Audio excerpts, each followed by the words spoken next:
Chapter 452. As soon as Tiana took out the azure magic staff, the water element in the area that had once again thickened suddenly came alive. The originally dry air was filled with moist water vapor, and the hazy water vapor that had been lingering around Tiana became even more misty. Reynold is in charge of those aliens on the periphery. You two go closer and retrieve the origin crystal. I'll help you from the periphery with magic. Tiana took on the role of commander without any hesitation. The magic staff in her hand had already begun rapidly absorbing the dense water element in the area. Let's go. Statholm the old monster shouted in a low voice. A plain and unadorned longsword about 2 fingers wide appeared in his hand. As soon as he finished speaking, he had already flown 100 meters away, charging straight at those aliens who were conducting some sort of evil ritual. Han Shuo was empty-handed. As soon as he saw Statholm make his move, he transformed into a streak of black lightning and followed closely behind Statholm. While he was in the air, Han Shuo's fingernails grew wildly. In the blink of an eye, they had grown to 1 meter long. The terrifying fingernails shone with the luster of a sharp blade. Demonic arts like demonic blades could only be practiced when one had reached the carnal realm, because only when one's demonic body had reached this realm would one be able to stimulate the growth of demonic claws. However, those of the demonic school naturally wouldn't call their crazily growing fingernails claws, hence the name demonic blades.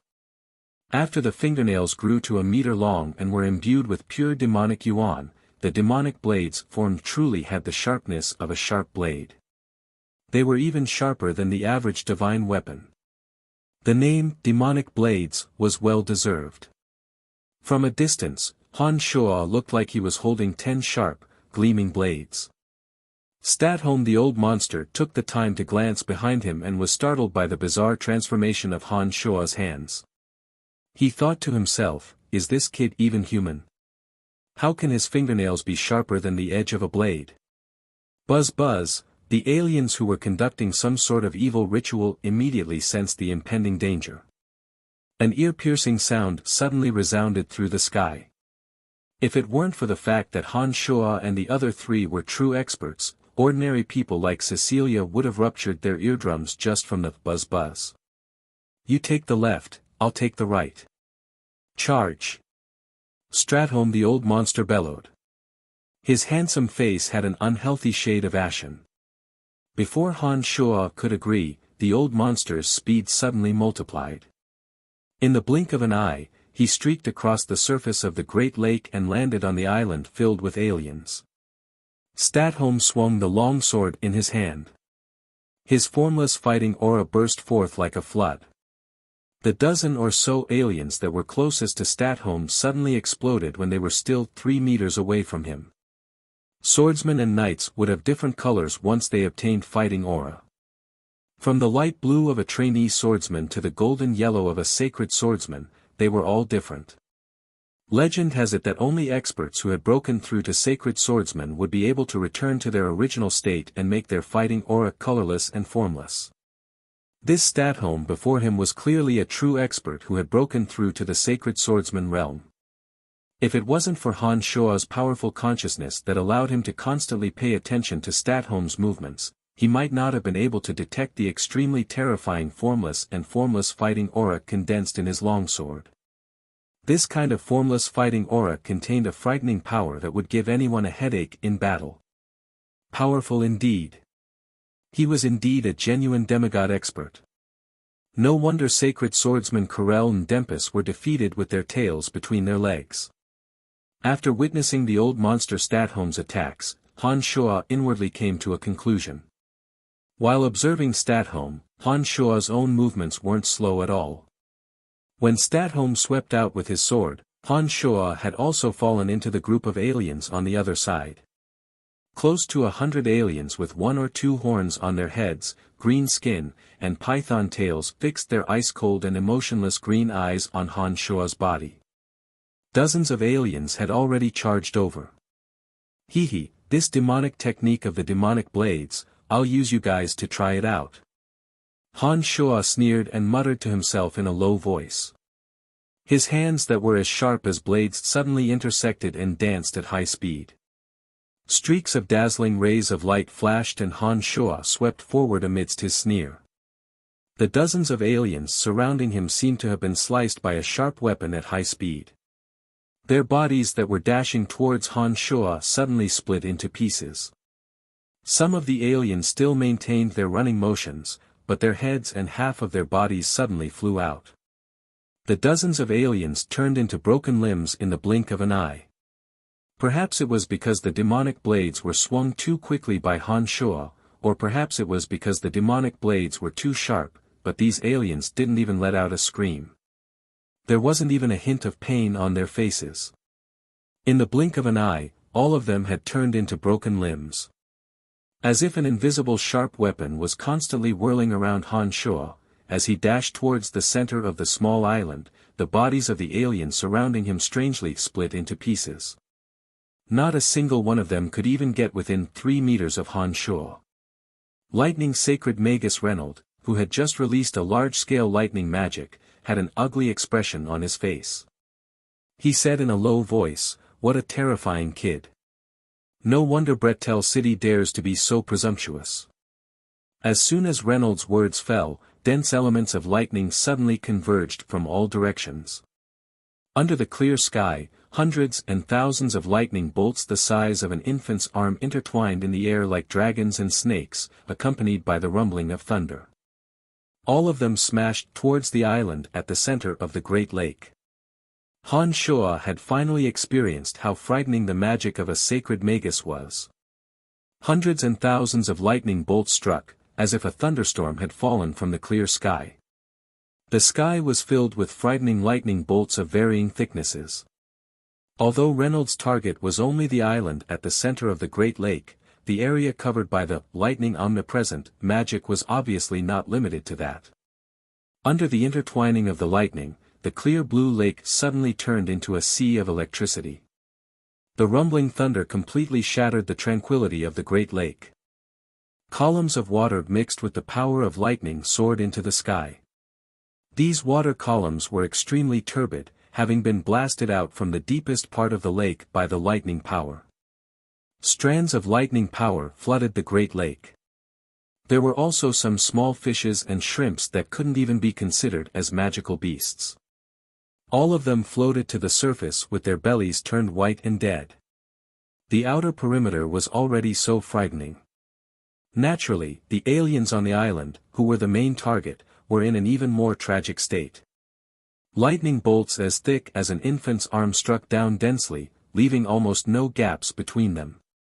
After the lightning power entered the bodies of the aliens, all of them collapsed with thick black smoke rising from their bodies. Under the attack of the lightning power, not a single one of the aliens with 3 horns or less survived. The 3-horned aliens were trembling uncontrollably. They should have suffered serious injuries. Only the 4-horned alien was unscathed. Their green eyes locked onto Statholm and Han Shuo, preparing to gang up on the two. Before the lightning bolts from the 4 5-horned alien leaders could approach them, they were already destroyed by the energy they emitted. They couldn't cause any injuries at all. Of the 4 alien leaders, 2 remained where they were, continuing to maintain the operation of the altar. The other 2 slowly rose into the air and gradually moved toward Statholm and Han Shuo. As the main attackers, Han Shuo and Statholm naturally wouldn't be affected by this kind of large-scale lightning magic. They continued to charge towards the altar with unstoppable momentum.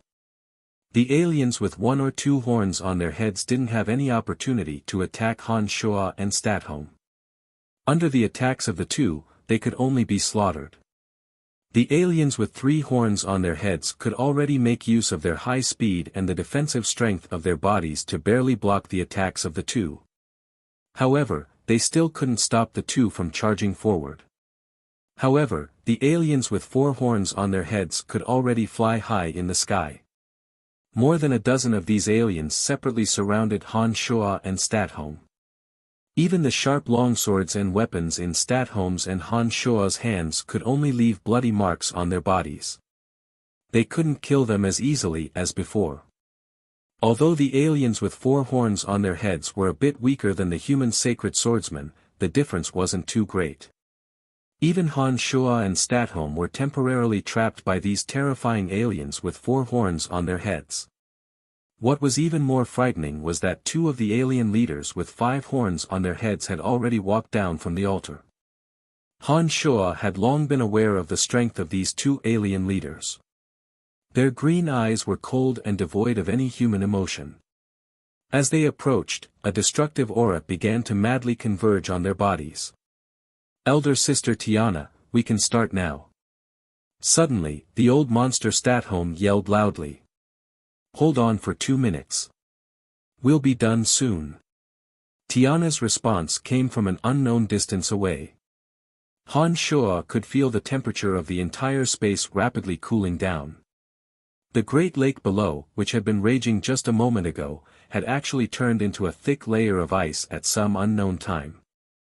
Lightning and thunder still crashed down from the sky from time to time, but they couldn't break through the thick layer of ice. What was more shocking was that the surrounding temperature was still plummeting. There didn't seem to be a shred of warmth between heaven and earth other than a bone-chilling cold. Chapter 453. The moment the 2 5-horned aliens landed, Han Shua immediately felt a heavy pressure bearing down on him. One of them soared into the air and flew towards Han Shua. The 5 horns on his head shot out a cold, dark green light at the same time. From afar, the horns on his head looked like 5 emeralds. Before Han Shua could react, he suddenly felt 5 mysterious forces fiercely stabbing into his divine sense. The 5 forces were like sharp awls, immediately bringing an indescribable pain to Han Shua. It was as if his divine sense had suffered a heavy blow.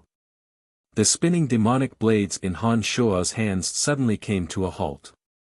The 7 4-horned aliens who had been surrounding Han Shua swiftly surrounded him.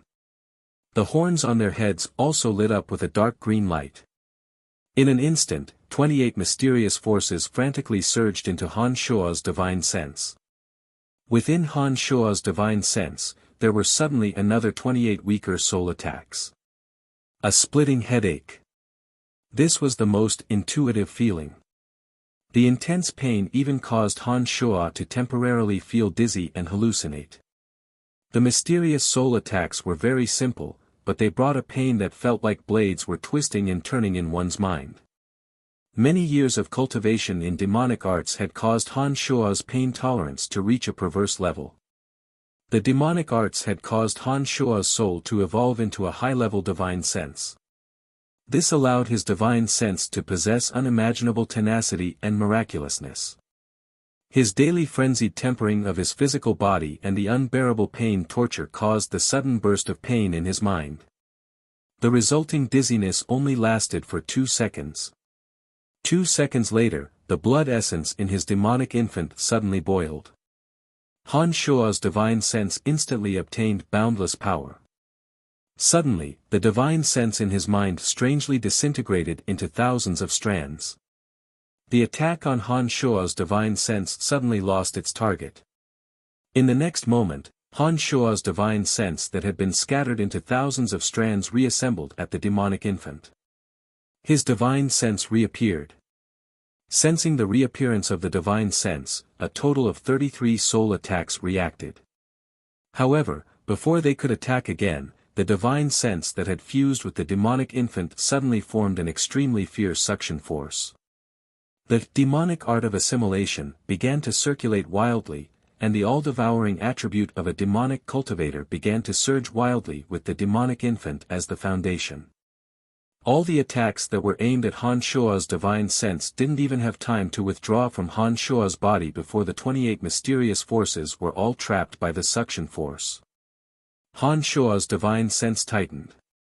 Like a whale sucking in water, the 28 soul-attacking forces all entered the demonic infant's small mouth. Before Han Shua could cry out in joy, the 5 mysterious forces that had attacked Han Shua's soul first seemed to have reacted one step ahead of him.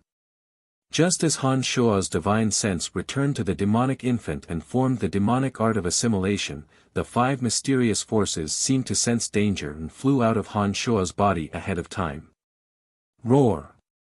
Han Shuo let out a loud roar as he sensed the demonic infant analyzing and absorbing the new mysterious forces. The demonic blades in his hands began to spin again. By the time the 5 horns on the head of the foreign tribe leader shone brightly, the 7 four-horned foreign tribe experts had already charged over.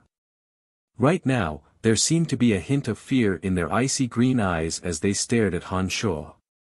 The 4 horns on each of their heads seemed to have dimmed a little. Only the 5 horns on the head of the foreign tribe leader who had descended from the altar remained unchanged. It seemed that the 5 mysterious forces that had left Han Shuo's body earlier had been retracted and returned to his body. Therefore, he wasn't affected at all. Before he reached the carnal realm, Han Shuo understood that demonic arts that harmed others to benefit oneself had a miraculous effect of devouring. As Han Shuo's realm increased, the demonic infant's ability to devour energy for its own became more and more obvious. However, perhaps because demonic cultivators belonged to the extreme evil alignment, the demonic infant's devouring ability seemed to reject all energy of the God of Light, including some positive energy such as fighting aura. It seemed that the demonic infant was trying to preserve the pure evil energy within Han Shuo's body. As for the chaotic negative energy that brought about evil and rage, no matter how strange and mysterious its origin, the demonic infant would always be able to miraculously absorb it once it entered the depths of Han Shuo's body and convert it into the purest energy suitable for the demonic infant's growth and evolution. This was the case for the evil energy in Elizabeth's body, and the energy in the body of the foreign tribe leader who was clearly not a benevolent being. Unknowingly, Han Shuo realized that he was the great heretic of the evil alignment. All evil energy seemed to be at his disposal. I really am a bad person. And I'm a bad person who specializes in dealing with bad people. Han Shuo thought self-deprecatingly. The demonic blades in his hands spun at high speed, and rays of light that were hard to see with the naked eye flashed past. Previously, Han Shuo could only use the demonic blades to leave bloody marks on the bodies of the 4-horned foreign tribe members who were too close to him to retreat. However, Han Shuo suddenly realized that under the rays of the demonic blades, the 7 foreign tribe experts around him were once again inflicted with wounds that were so deep that their bones could be seen. The green eyes of the 7 foreign tribe experts surrounding him turned from fear to dread. All of a sudden, the 7 foreign tribe experts moved away from Han Shuo in unison. Their bodies were covered in wounds, and the foul green blood flowed endlessly. Han Shuo was also stunned. He looked at the meter-long demonic blades with some astonishment.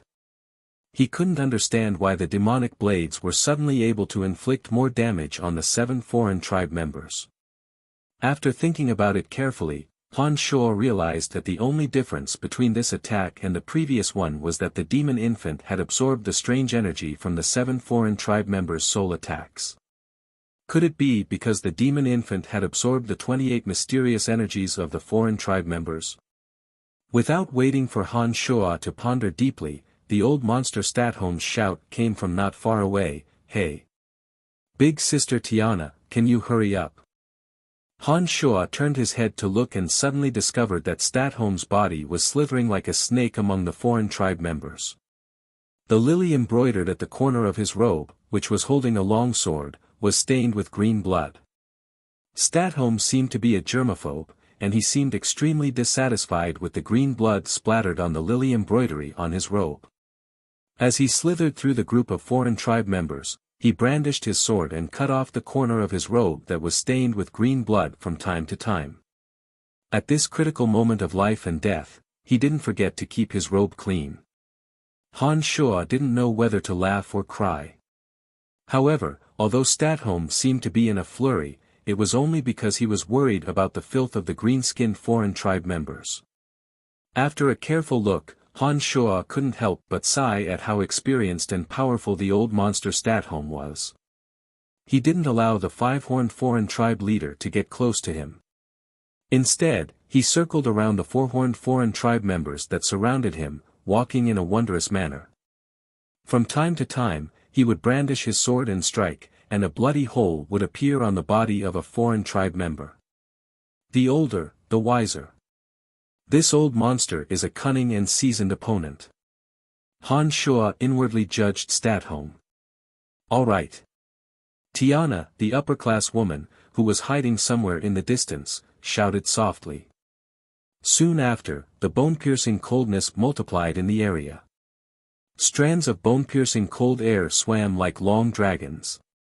Even the four-horned foreign tribe members were immediately turned into ice sculptures when they were swept by the strands of cold air. Among them, 4 of the thickest cold air took shape in a flash, and fiercely enveloped the 4 five-horned foreign tribe leaders on the island. 2 of them were on the altar, and the other 2 were below it. They were shrouded by 4 thick, bone-piercing cold air that Tiana had specially prepared for them. The 4 leaders, who were nearly a head taller than the average foreign tribe member, did not immediately turn into ice sculptures even under the 4 strands of cold air that could freeze space. However, they were still affected by the frightening cold air. Their bodies rapidly froze at a speed visible to the naked eye. The body of the foreign tribe leader that was chasing the old monster Statholm creaked as it flew at high speed. His speed slowed down little by little, until he became as slow as a snail. It was obvious that his bodily functions had been largely frozen by the absolute cold air. Tiana unleashed a spell, and the world turned into a world of ice. The entire lake was completely frozen. The cold wind, the air, and the human figures seemed to all come to a standstill. Apart from the old monster Statholm and Han Shuo, there was not a single living human figure, wind, or air. Han Shuo shuddered as well. He cursed inwardly, "It's so damn cold." Looking at the five-horned foreign tribe member in front of him, who was slowly twisting his body like a robot, Han Shuo could finally be sure that Tiana was a water divine magus. Otherwise, the bone-piercing cold air would not have been able to freeze this demigod-level foreign tribe member. Now! Go get the thing! A loud shout suddenly came from Tiana's mouth. Her voice was mixed with a hint of unconcealable excitement. The origin crystal of water. Even though this water divine magus had lived for an unknown number of years, and had hidden in the shadows of the continent for an unknown number of years, it still held an irresistible allure for her. Go! The old monster Statholm roared. A new set of silver-gray robes embroidered with lilies replaced his original tattered robes. His eyes were filled with fervor as he stared at the orb that was endlessly circulating with the light of fighting aura. His body shot forward like a bolt of lightning. Han Shuo was not to be left behind. For the first time, he unleashed the art of the demonic ninth heavens at full force. Renaud and Tiana could not see his flight trajectory at all. When he reached the top of the altar, the illusory figure that was originally standing below the altar had yet to disappear from their eyes. Chapter 454. When Han Shuo and Statholm the old monster arrived at the top of the altar, they stretched out their hands towards the 12 spheres propped up by the tentacles without any hesitation. Naturally, Statholm the old monster first grabbed the sphere sparkling with the light of fighting aura. Han Shuo had long since set his sights on the sphere emitting the pure element of death. His body also happened to land in that area. As he stretched out his hand, the 1-meter-long fingernails of the demonic blades mysteriously shrank and disappeared. Just as Han Shuo's hand was about to land on the sphere, a sudden change occurred. The 12 tentacles that had been motionless all this time suddenly began to wriggle wildly.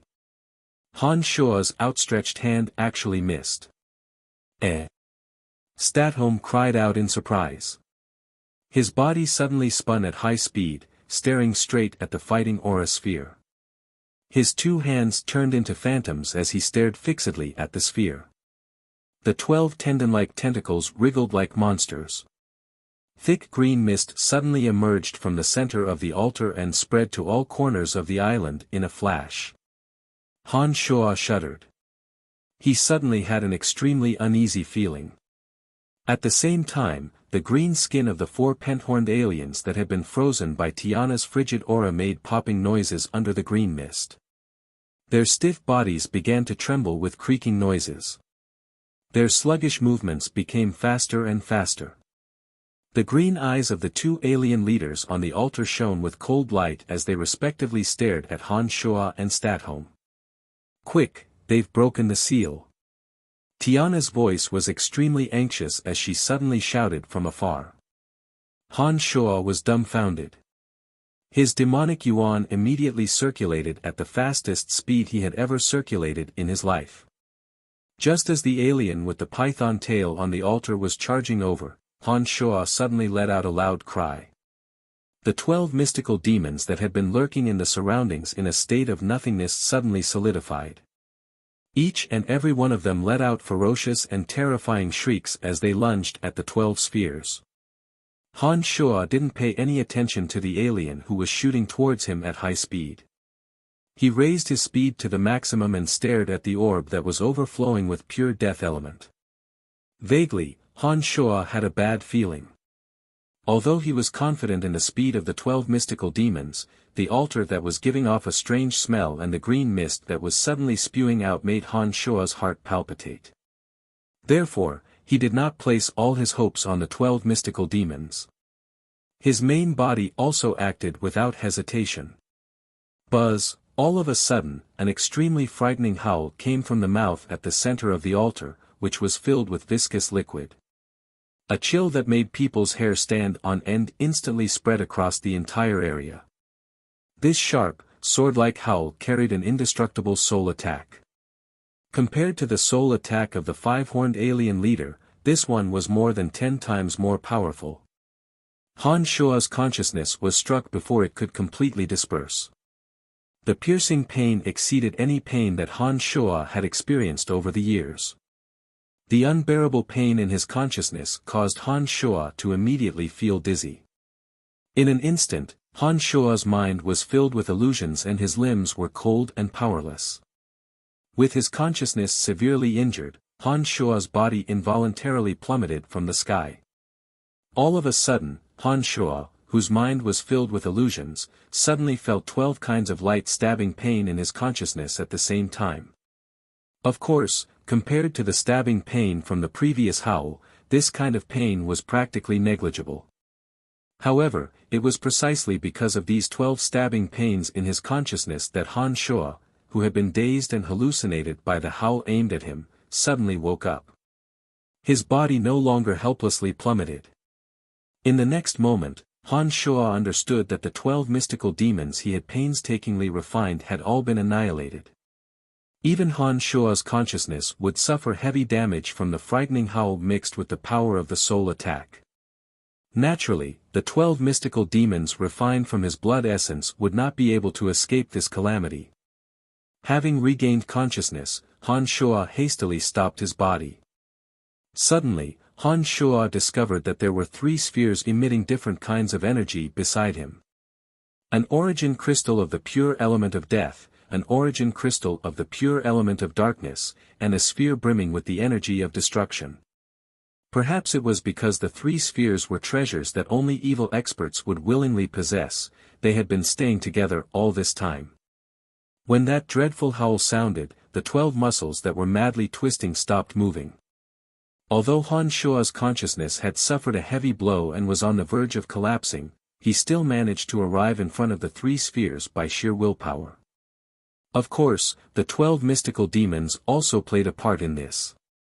If the death of the 12 mystical demons had not reflected the pain to him, the host, he most likely would have involuntarily fallen into the disgusting mouth at the center of the altar.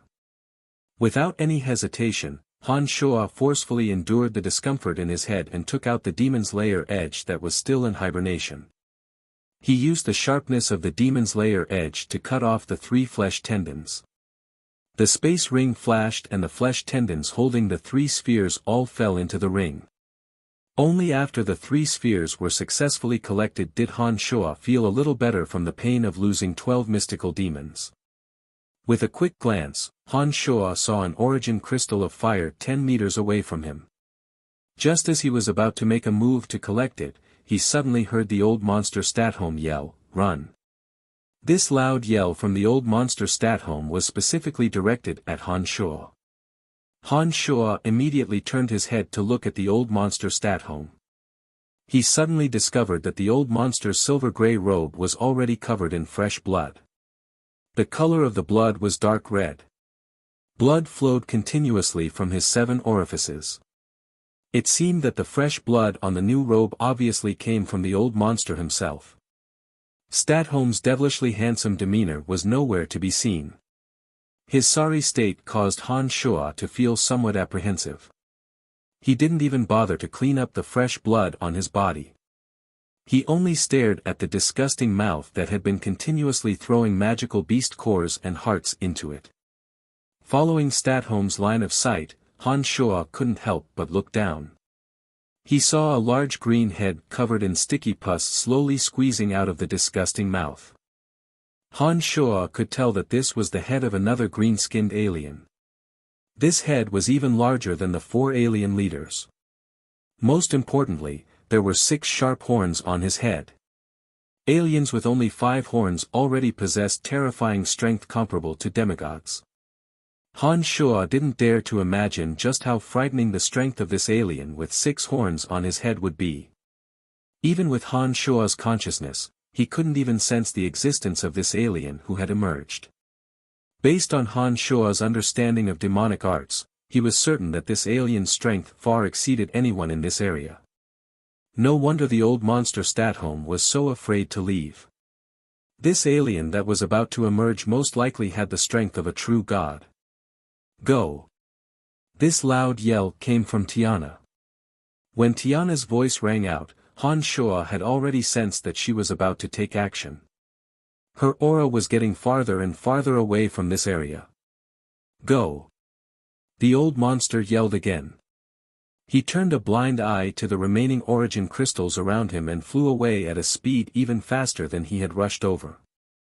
Even with his heavily injured body, he was still able to display a speed even faster than when he had come. This was enough to show that he had overdrawn his strength to escape. My origin crystal of thunder. Reynolds' anguished and unwilling cry came from afar.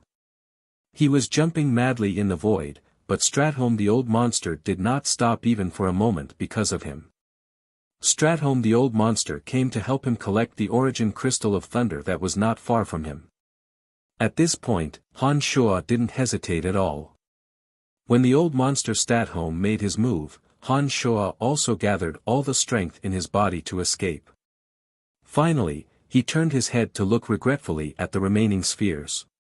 There were a total of 12 spheres.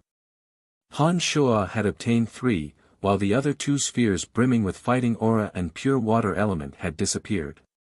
They should have been successfully collected by the old monster Statholm. The remaining 7 spheres, including the origin crystal of thunder, remained motionless. However, neither the old monster Statholm nor Han Shuo dared to stay and collect them. The 4 5-horned aliens were gathered at the place where the terrifying 6-horned alien had torn open the giant mouth. Strangely, they didn't chase after Han Shuo and Statholm.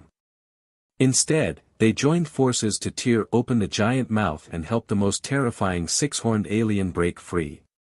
My origin crystal. Thunder Sacred Magus Reynold of the Brute Merchant Alliance stared fixedly at the origin crystal of thunder in the distance, jumping up and yelling loudly. If you don't go, you'll die here. The old monster Statholm vomited blood and came to Reynold's side. After saying these words, he fled in a panic, as if he didn't look at Reynold again. My origin crystal. Reynold suddenly stopped jumping up and down. However, he seemed to have turned silly as he stared blankly at the origin crystal emitting pure energy in the distance, muttering to himself. Han Shuo crossed the distance of 1,000 meters and arrived beside Reynold like lightning. Looking at the dumbfounded Reynold, Han Shuo didn't say a word and quickly followed behind Statholm. Reynold was the Thunder Sacred Magus of the Brute Merchant Alliance. Han Shuo had the least favorable impression of the Brute Merchant Alliance. Reynold, who had always liked to meddle in the affairs of the Brute Merchant Alliance, might have even secretly attacked Bretel City before. In the future, he would definitely be Han Shuo's enemy. Naturally, Han Shuo wouldn't care whether he lived or died. Chapter 455. Very soon, Han Shoa caught up from behind and caught up with Statholm the old monster and the water divine Magus Tiana.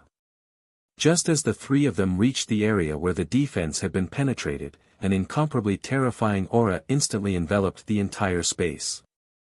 A heavy, suffocating pressure immediately appeared. Han Shoa and the other two exchanged horrified looks. Suddenly, Statholm the old monster yelled, "Oh no, he's coming out." Han Shoa and Tiana both understood who the old monster was talking about.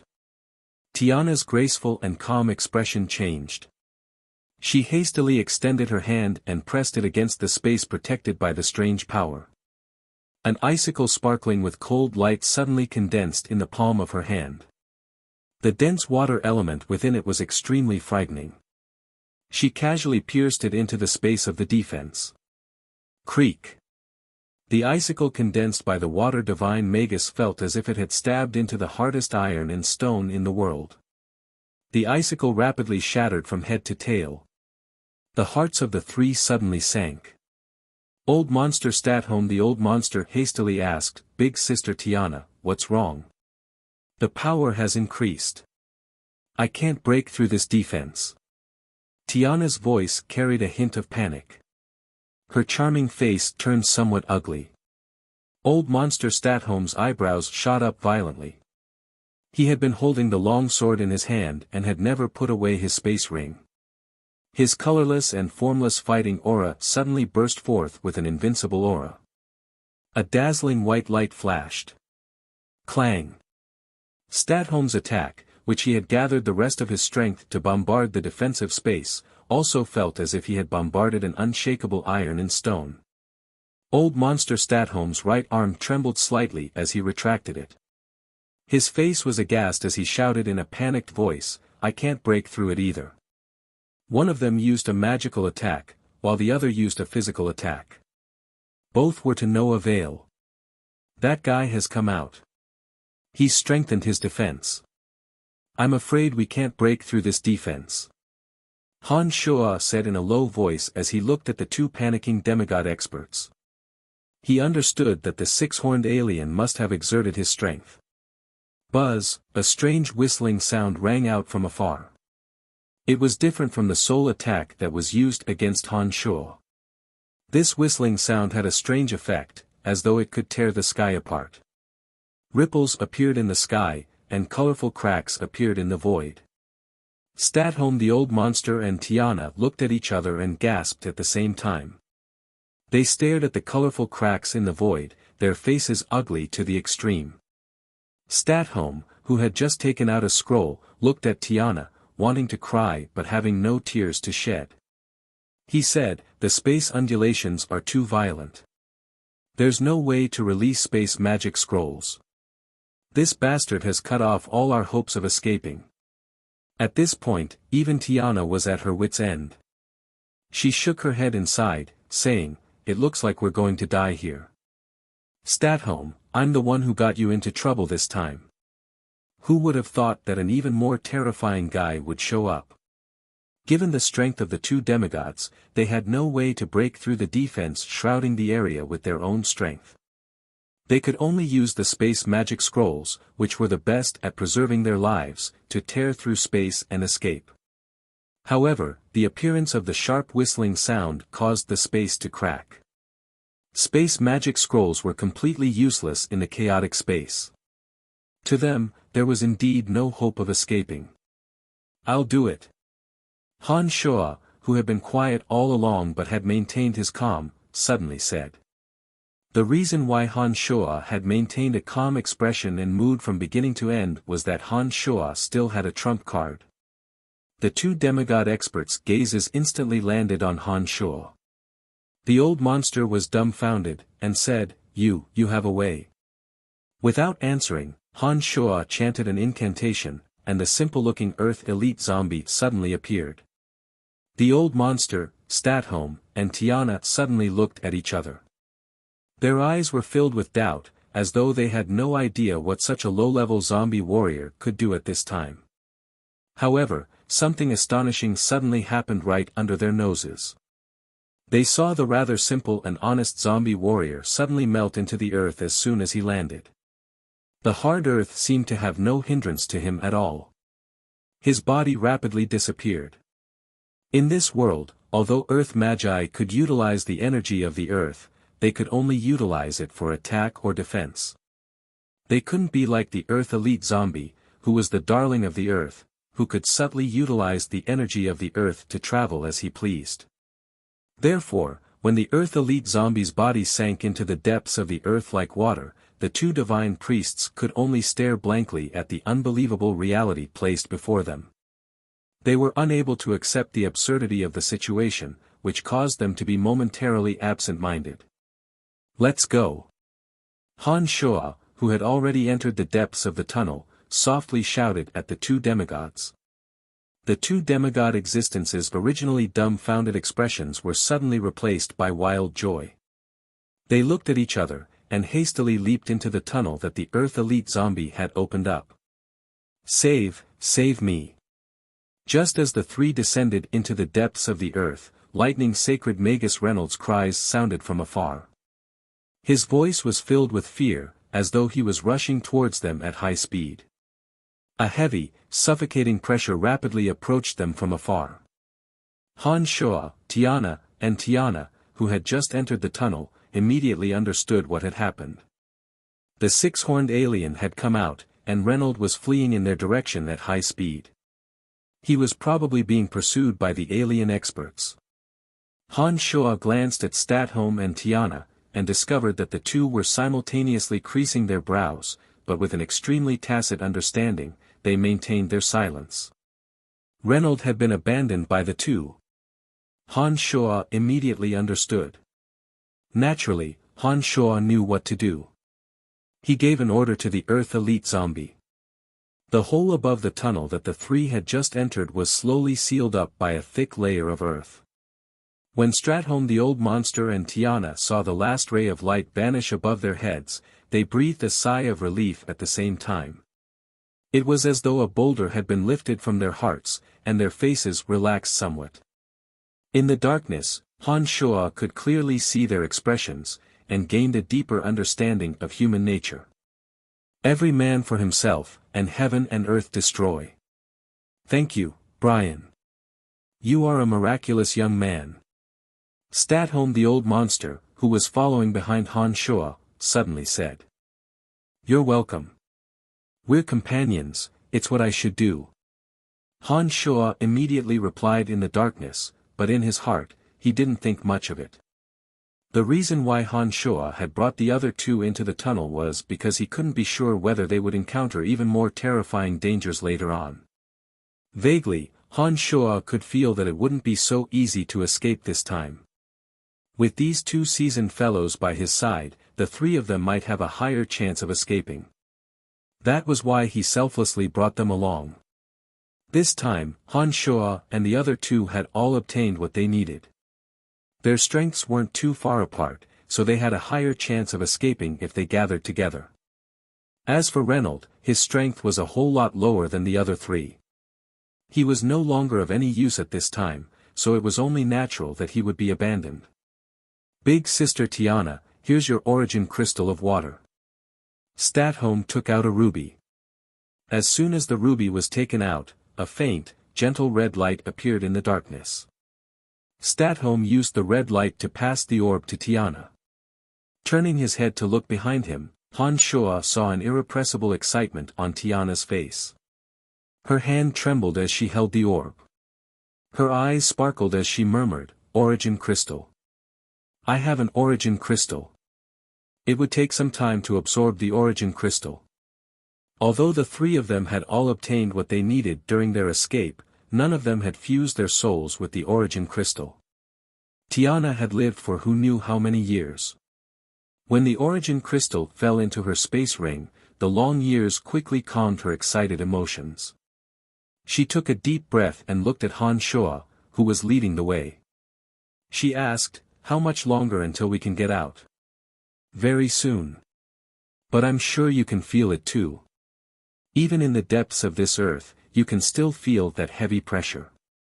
I don't think we're truly safe yet." Han Shuo replied. Just 2 minutes after Han Shuo said those words, Earth Elite Zombie had already broken through the earth. A glaring light emerged from a hole in front of them. Shortly after, the three leapt out of the tunnel. Han Shuo looked around. Before he could clearly see where he was, his consciousness suddenly felt as though it was being locked on. It was an extremely bad feeling. Han Shuo immediately cried out in alarm, "He knows where we are." Although Statholm the Old Monster and Tiana didn't have as sensitive a perception as Han Shuo's consciousness, the suffocating pressure that had been enveloping them all along had yet to disappear. This made them immediately realize that what Han Shuo said was true. "Follow me, we'll talk as we go," Tiana hastily called out. The water vapor around her began to turn hazy again as she flew into the distance. Han Shuo and Statholm followed closely behind. "That six-horned tribal king of the soul race has locked onto our souls. As long as we are on Profound Continent, he will be able to find us. Their race is born with an extraordinary understanding of the soul. I'm sure you've experienced it yourself. There's no way we can break free from his soul lock," Tiana said to Han Shuo and Statholm the Old Monster as they ran. "Soul race? What race is that? How come I've never heard of it?" Han Shuo furrowed his brows. He maintained the same speed as the other two and hastily asked. "It's not a race from Profound Continent. However, they once appeared on Profound Continent a few thousand years ago. Then, they mysteriously vanished and have never appeared again. As for why they would appear in Tarrag Canyon this time, I have no idea either. I learned some things about this race by accident from an ancient scroll. I have no way of knowing the specific secrets from thousands of years ago. It was from their appearance that I guessed they were soul race," Tiana explained to Han Shuo. As Tiana spoke, her bright eyes flickered for a moment. Han Shuo had a feeling that Tiana should know more about the soul race than this. However, since Tiana didn't say it explicitly, Han Shuo didn't press further. "Big Sister Tiana, could it be that this six-horned tribal king of the soul race has recognized our souls? Is there really nothing we can do but wait for him to find us and kill us?" Statholm the Old Monster was most concerned about his own safety and immediately asked about the main point. "That's not it either. We now have the origin crystal in our hands. As long as we fuse it with our souls and form a soul of element, even this six-horned tribal king of the soul race won't be able to sense the location of our souls. Once the soul of element is formed, we will fuse with the omnipresent elements between heaven and earth. Naturally, he won't be able to find us," Tiana explained. "However, to fuse the origin crystal into the soul, the time required is not something that can be done overnight. During this time, he can absolutely locate us according to the location of our souls and kill us one by one. What should we do?" Statholm forced a smile. He had the regret of obtaining a treasure but not being able to enjoy it. Han Shuo's heart jolted. He recalled that he could use the skeletal staff to descend his consciousness into the netherworld. Separated by an infinite distance of material planes, no matter how remarkable this six-horned tribal king of the soul race was, he most likely wouldn't be able to sense the location of his consciousness. In this way, Han Shuo could completely fuse the origin crystal in the netherworld first and avoid the pursuit of this terrifying existence. This was the safest method. Besides, Han Shuo's consciousness was different from Tiana Statholm's soul. When one's demonic arts reached a certain realm, the soul would evolve into an incomparably marvelous consciousness. Han Shuo believed that as long as he was given a bit of time, his consciousness would absolutely be able to find a way to break away from the six-horned soul race's detection. Han Shuo felt relieved when he thought of this. However, Han Shuo was still very curious about this soul race. He was not in a hurry to leave, but stayed here to continue listening to the conversation between Tiana and Statholm the Old Monster. "We still have another way." Tiana had a strange look on her face as she glanced at Statholm the Old Monster mid-flight. "What is it?"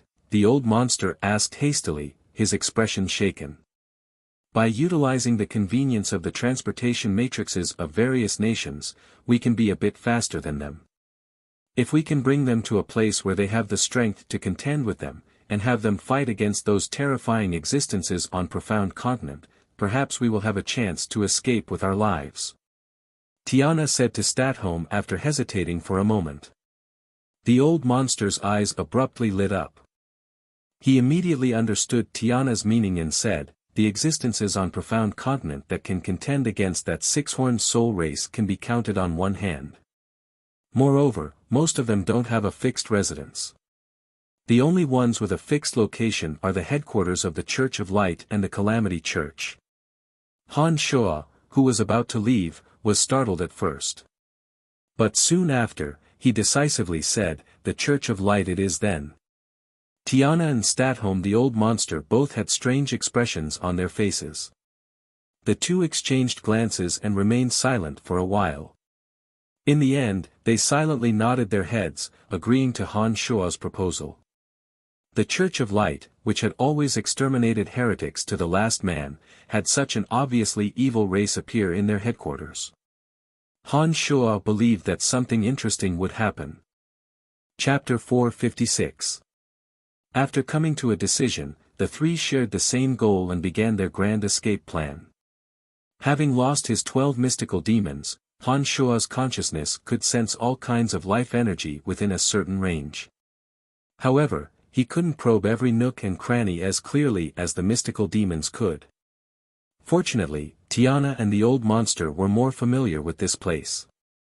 Han Shuo only needed to follow behind them. Along the way, Tiana and the old monster Statholm did not engage in any meaningful conversation. Han Shuo was also unable to obtain too much useful information.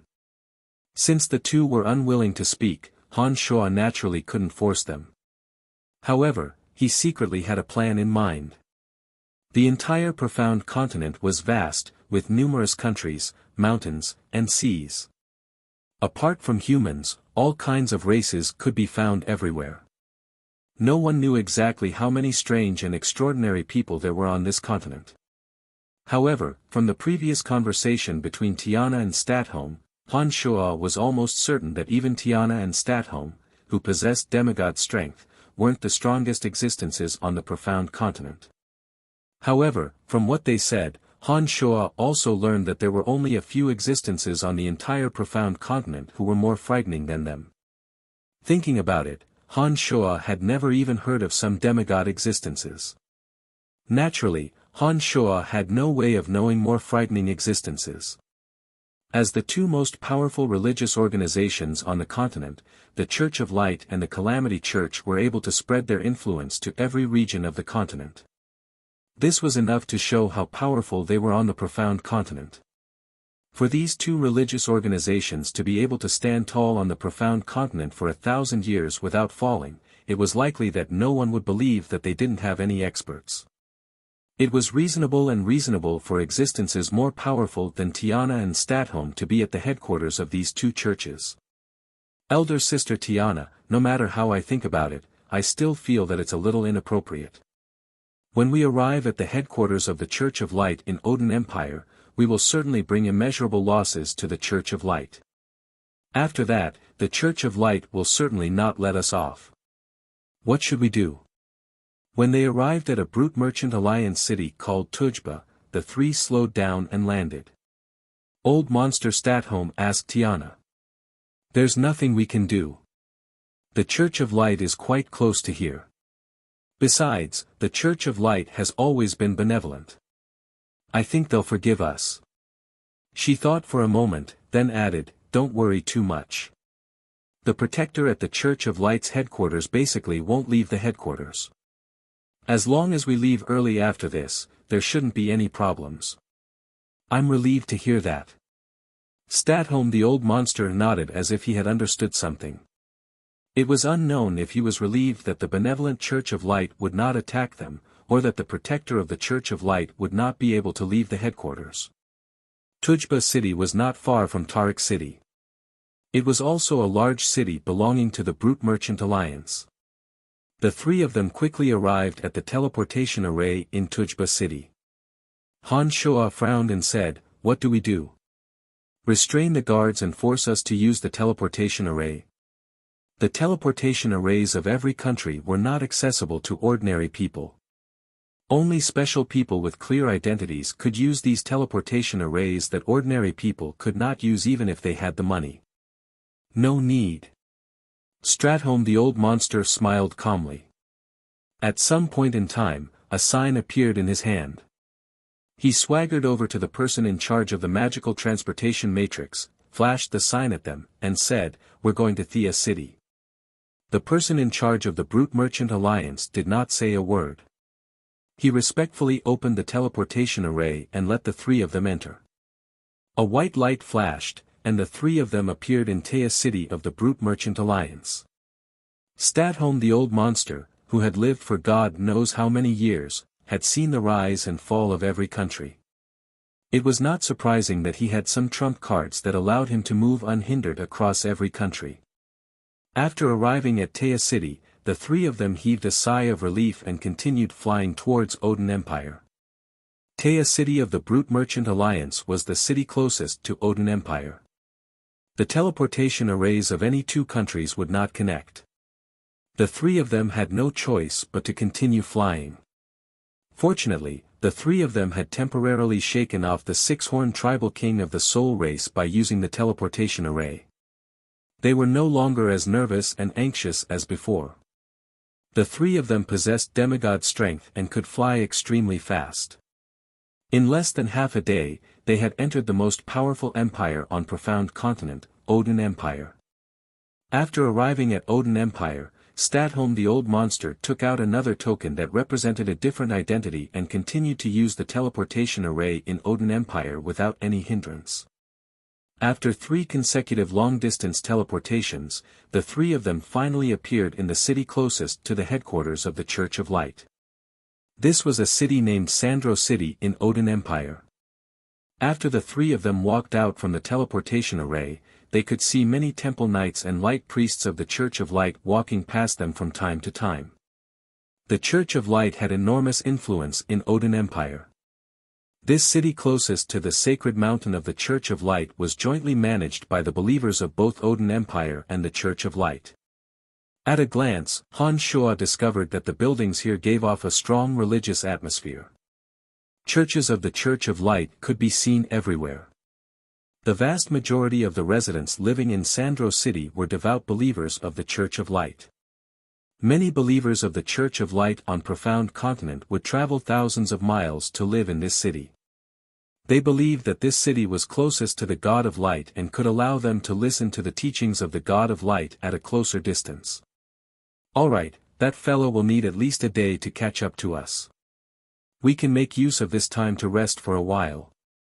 I have just sustained some serious injuries. Fortunately, we left in time, or else I would have been stuck there forever," Stratholme said to Han Shuo, and Han Shuo after walking out from the teleportation array. "Alright, let's find a place to rest first." Han Shuo immediately agreed. His consciousness had similarly sustained heavy injuries. In a day's time, that terrifying soul race tribesman would most likely be able to catch up to them. On top of that, this place was the headquarters of the Church of Light. Once Han Shuo's identity was exposed, the Church of Light would definitely not let him off. The more strength he could recover, the better his chances of escaping would be. The trio did not say anything further. Han Shuo concealed the aura on his body. Soon after, the trio found a remote inn and asked for 3 rooms that were right next to each other. The six-horned tribal king of the soul race had memorized their souls. At present, the 3 were in the same boat and had a common enemy. However, Han Shuo was still very cautious. As soon as he entered his room, he deployed a demonic formation. As long as there was the slightest disturbance in the surroundings, Han Shuo would be able to react immediately. After everything was in place, Han Shuo sat cross-legged and began to activate the blood essence in his demonic infant to repair his severely damaged consciousness. The six-horned tribal king let out a shrill howl. Han Shuo's consciousness was in agony as though it was being scraped by thousands of sharp knives. Had it not been for Han Shua's timely reaction to immediately divide his consciousness into thousands of strands and conceal it, it was very likely that his consciousness would have been directly destroyed.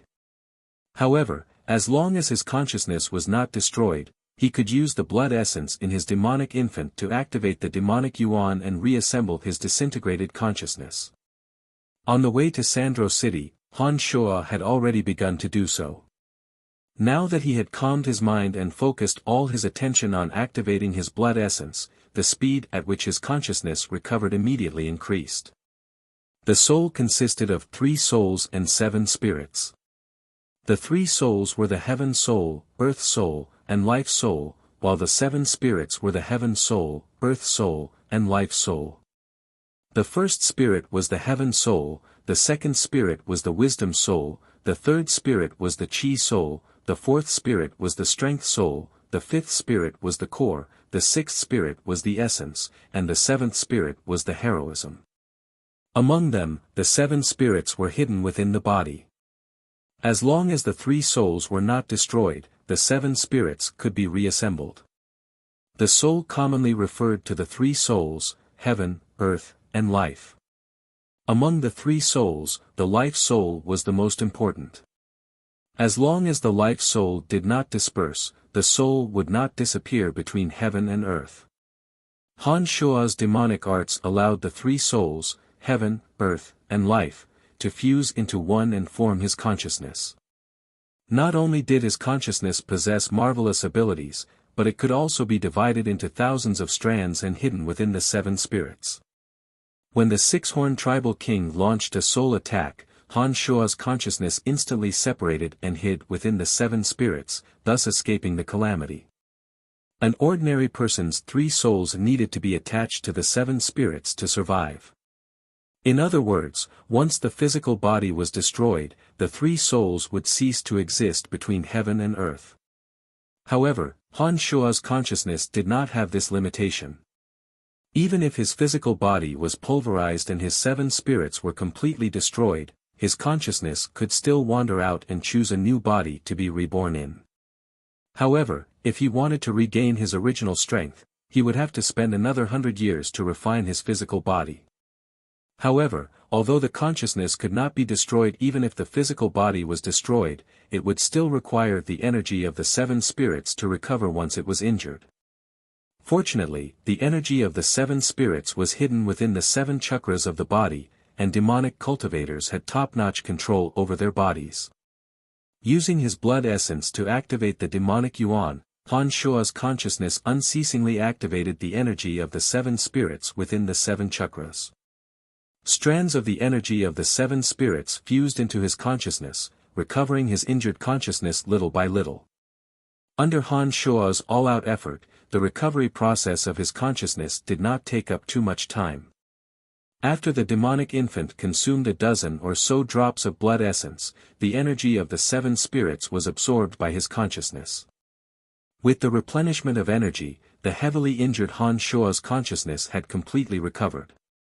When a demonic cultivator's consciousness was injured, as long as the physical body and demonic infant were not destroyed, it would not be difficult for them to recover. However, if the physical body and demonic infant were completely destroyed, the consciousness would have to choose a new physical body and spend several decades or even several hundred years to cultivate the new body into a demonic infant.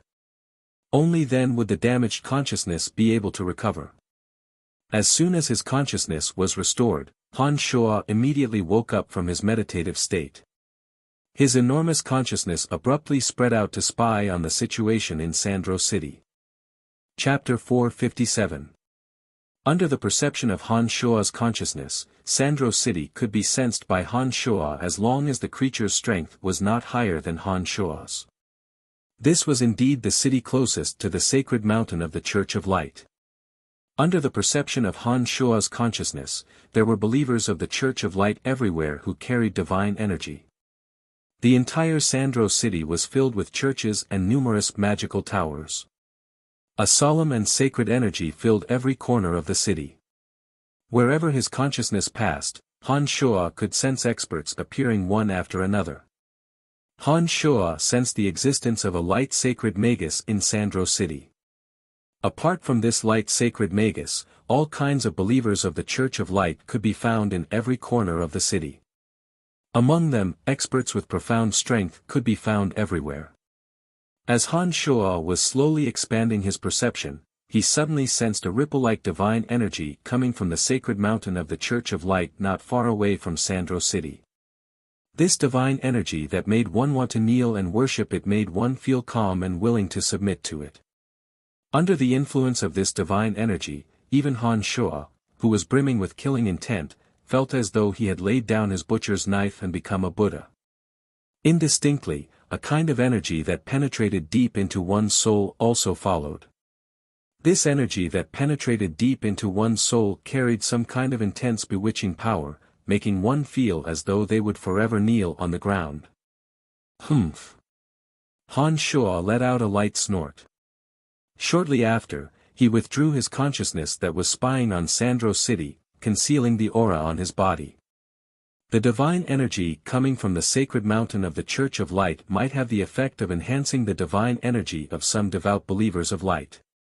However, to ordinary people, this divine energy carried an intense bewitching power, inducing them to throw themselves into the embrace of the Church of Light and treat the God of Light as their religion. As a heretic that the Church of Light was trying its best to eradicate, Han Shuo clearly understood what the bewitching power of this divine energy meant to the ordinary people. The Church of Light's actions were obviously not as open and aboveboard as they flaunted. After withdrawing their consciousness, the suffocating pressure that had been shrouding their bodies all along did not disappear. Starting from Tarag Canyon, the trio had traversed many cities along the way. However, the soul lock from the six-horned tribal king of the soul race never disappeared. By now, this suffocating pressure was growing stronger and stronger. Han Shuo could sense the soul race approaching rapidly. Ding! A crisp sound entered his ears. This was the warning sound of the demonic array. Only Han Shuo could hear it. Brian. The low voice came from the old monster, Statholm. From the sound of the old monster's voice, his body should have recovered a little. He's here. Han Shuo answered and promptly removed the demonic formations around him. He opened the door and saw Statholm and Tiana standing outside. He's coming. There was an unconcealable worry on the old monster's face. Even though he was prepared, the old monster was still worried that the future would not be optimistic when facing this terrifying six-horned tribal king. We need to get to the vicinity of the Church of Light's sacred mountain at once. When he's about to arrive, we will immediately break into the sacred mountain of the Church of Light and let the six-horned tribal king appear on the sacred mountain of the Church of Light. Only when the two of them are mutually wounded will we have a chance. Tiana was still as graceful and elegant as ever. It was just that her expression was grave, indicating that she was just like the old monster, Statholm, full of worries. Very well, let's go, Han Shuo answered without hesitation. The old monster, Statholm, and Tiana said no more. With Tiana leading the way, the trio quietly left Sandro City. The sacred mountain of the Church of Light pierced the clouds. When the trio arrived at the foot of the mountain, they raised their heads and gazed at the sacred mountain of the Church of Light that seemed to have pierced through the blue dome of heaven. A feeling of tranquility and peace spontaneously welled up in their hearts. This sacred mountain is 9,763 meters tall. On top of the sacred mountain lies the City of Light, which is protected by the most powerful experts of the Church of Light. We can first lurk halfway up the sacred mountain. When that six-horned tribal king is about to arrive, we will immediately rush to the peak of the sacred mountain. Tiana seemed to be very familiar with the sacred mountain of the Church of Light. When they arrived at the foot of the mountain, she looked up at the sacred mountain and explained to Han Shuo and Statholm. Han Shuo and the old monster nodded at the same time. Tiana said no more. Seeing that the two understood, she led them and flew halfway up the sacred mountain of the Church of Light. Follow me. Let's find a place where we can hide first. There are many experts of the Church of Light on the sacred mountain. There are two people who have the same strength as us, a light divine magus and a divine knight. In addition, there's that ancient saintess who has lived for who knows how long. Only if our whereabouts are exposed, perhaps we will be finished off by the Church of Light before the six-horned tribal king arrives. Tiana explained to Han Shoa and the old monster as they flew toward the sacred mountain. All three of them were extremely powerful demigod existences. Even though the sacred mountain was more than 9,000 meters in height, the trio was able to reach halfway up the mountain in an extremely short amount of time. When they arrived at the headquarters of the Church of Light, Han Shoa withdrew his consciousness and merely used his eyes to size up everything around him. As far as his eyes could see, Han Shoa discovered that starting from the foot of the mountain, the sacred mountain was filled with the buildings of the Church of Light. Many of the Church of Light's followers lived on this majestic mountain. From the foot of the mountain to the mountainside, Han Shoa saw many buildings. Tens of thousands of the Church of Light's followers lived on this sacred mountain. This way! Tiana shouted softly and led the two towards a precipitous cliff that jutted out halfway up the sacred mountain. This cliff jutted out from the mountainside, and behind it was a pitch-black cave. After Tiana landed on the cliff with Han Shoa and the old monster, they walked straight towards the pitch-black cave.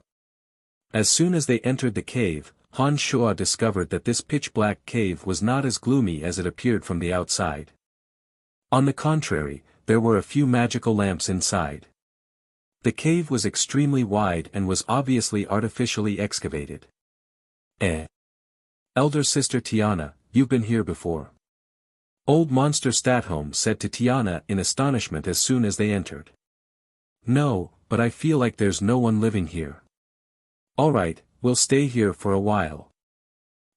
I'll first release a spell to form a boundary to block our aura. Tiana replied casually. Han Shoa and Statholm did not ask any further.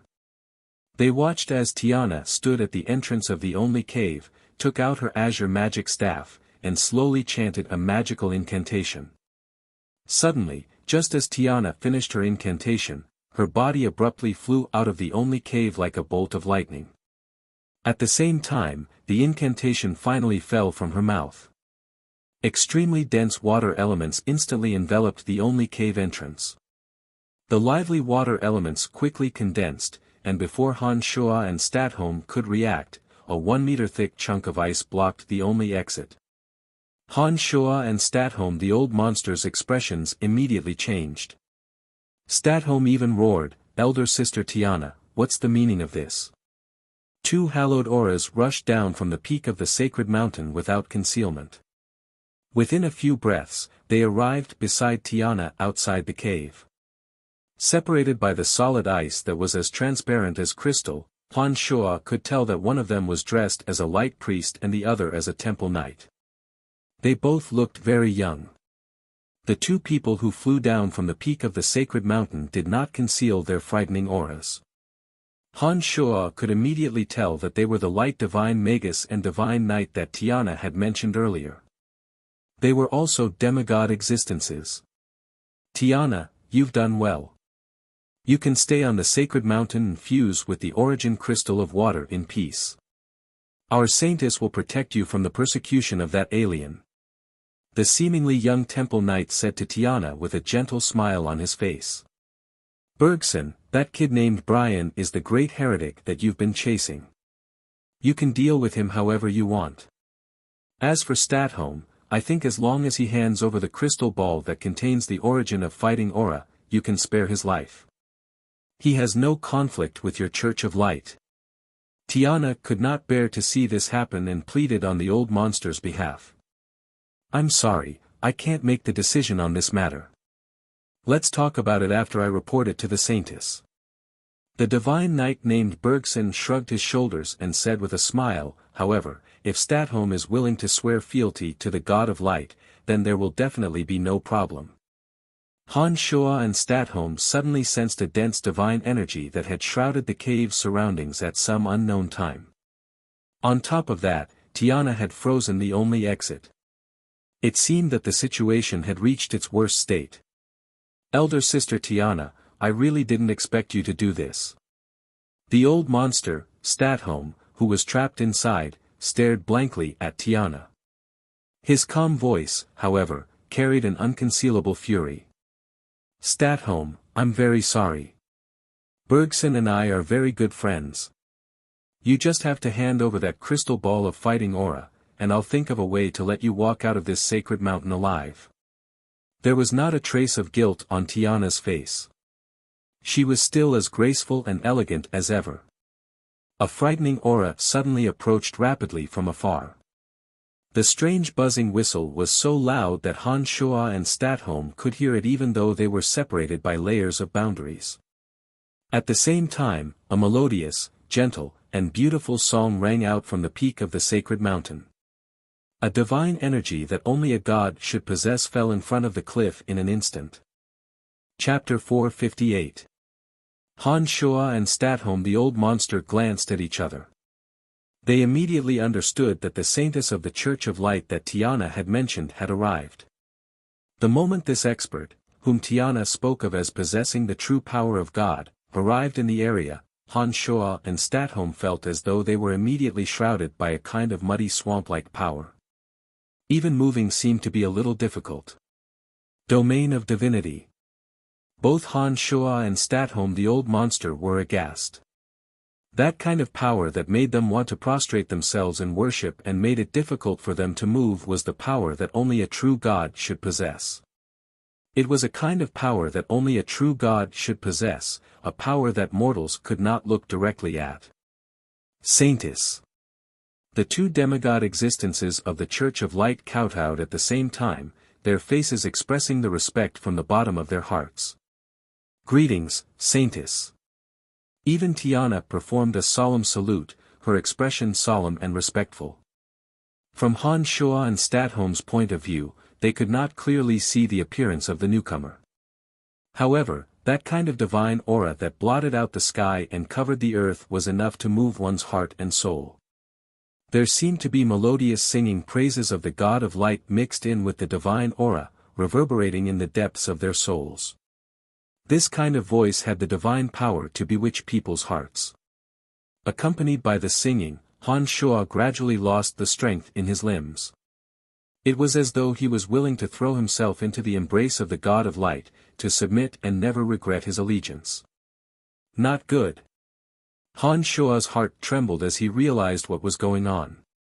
By now, Han Shuo could be completely sure that the divine power from the sacred mountain that he had sensed in Sandro City previously came from this saintess of the Church of Light.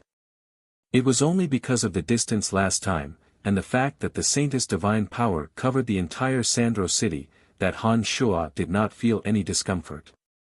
However, now that this powerful godlike existence was right in front of them, the holy aura that was naturally released from the domain might not be targeted at Han Shuo and Wang Zhong, but because the range was reduced, the two of them still found it difficult to resist. Gradually, they felt the desire to sink into depravity. Many years of tempering his will using demonic arts had given Han Shuo an incomparably firm heart. With an unshakable rebellious heart, Han Shuo hid his consciousness within the demon's lair edge that was hibernating in his body. He used the demon's lair edge's endless desire to destroy to constantly stimulate his consciousness, allowing his consciousness to always remain clear and not sink into the domain of divinity. Get out. The old monster Statholm unsheathed his longsword, and a formless fighting aura reverberated within the sword hilt, emitting a strange sound. It was used to resist the corrosive influence of this godly power. Statholm's face was unprecedentedly solemn. His eyebrows were tightly furrowed, and even his breathing was a little unstable. It was obvious that he was using all his strength to resist. Buzz. Buzz, the howl of the six-horned tribal king of the soul race suddenly seemed to envelop the entire sacred mountain.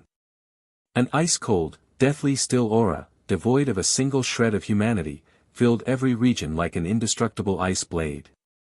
The howl of the soul race king, which was originally extremely unpleasant to the ears of Han Shuo and Statholm, suddenly became incomparably pleasing to the ears. Because it was precisely because of the appearance of this howl that the saintess, whose appearance could not be clearly seen by Han Shuo and Statholm, released that divine energy that made one involuntarily want to sink into depravity, as if it was torn to shreds by a sharp sword, vanishing without a trace.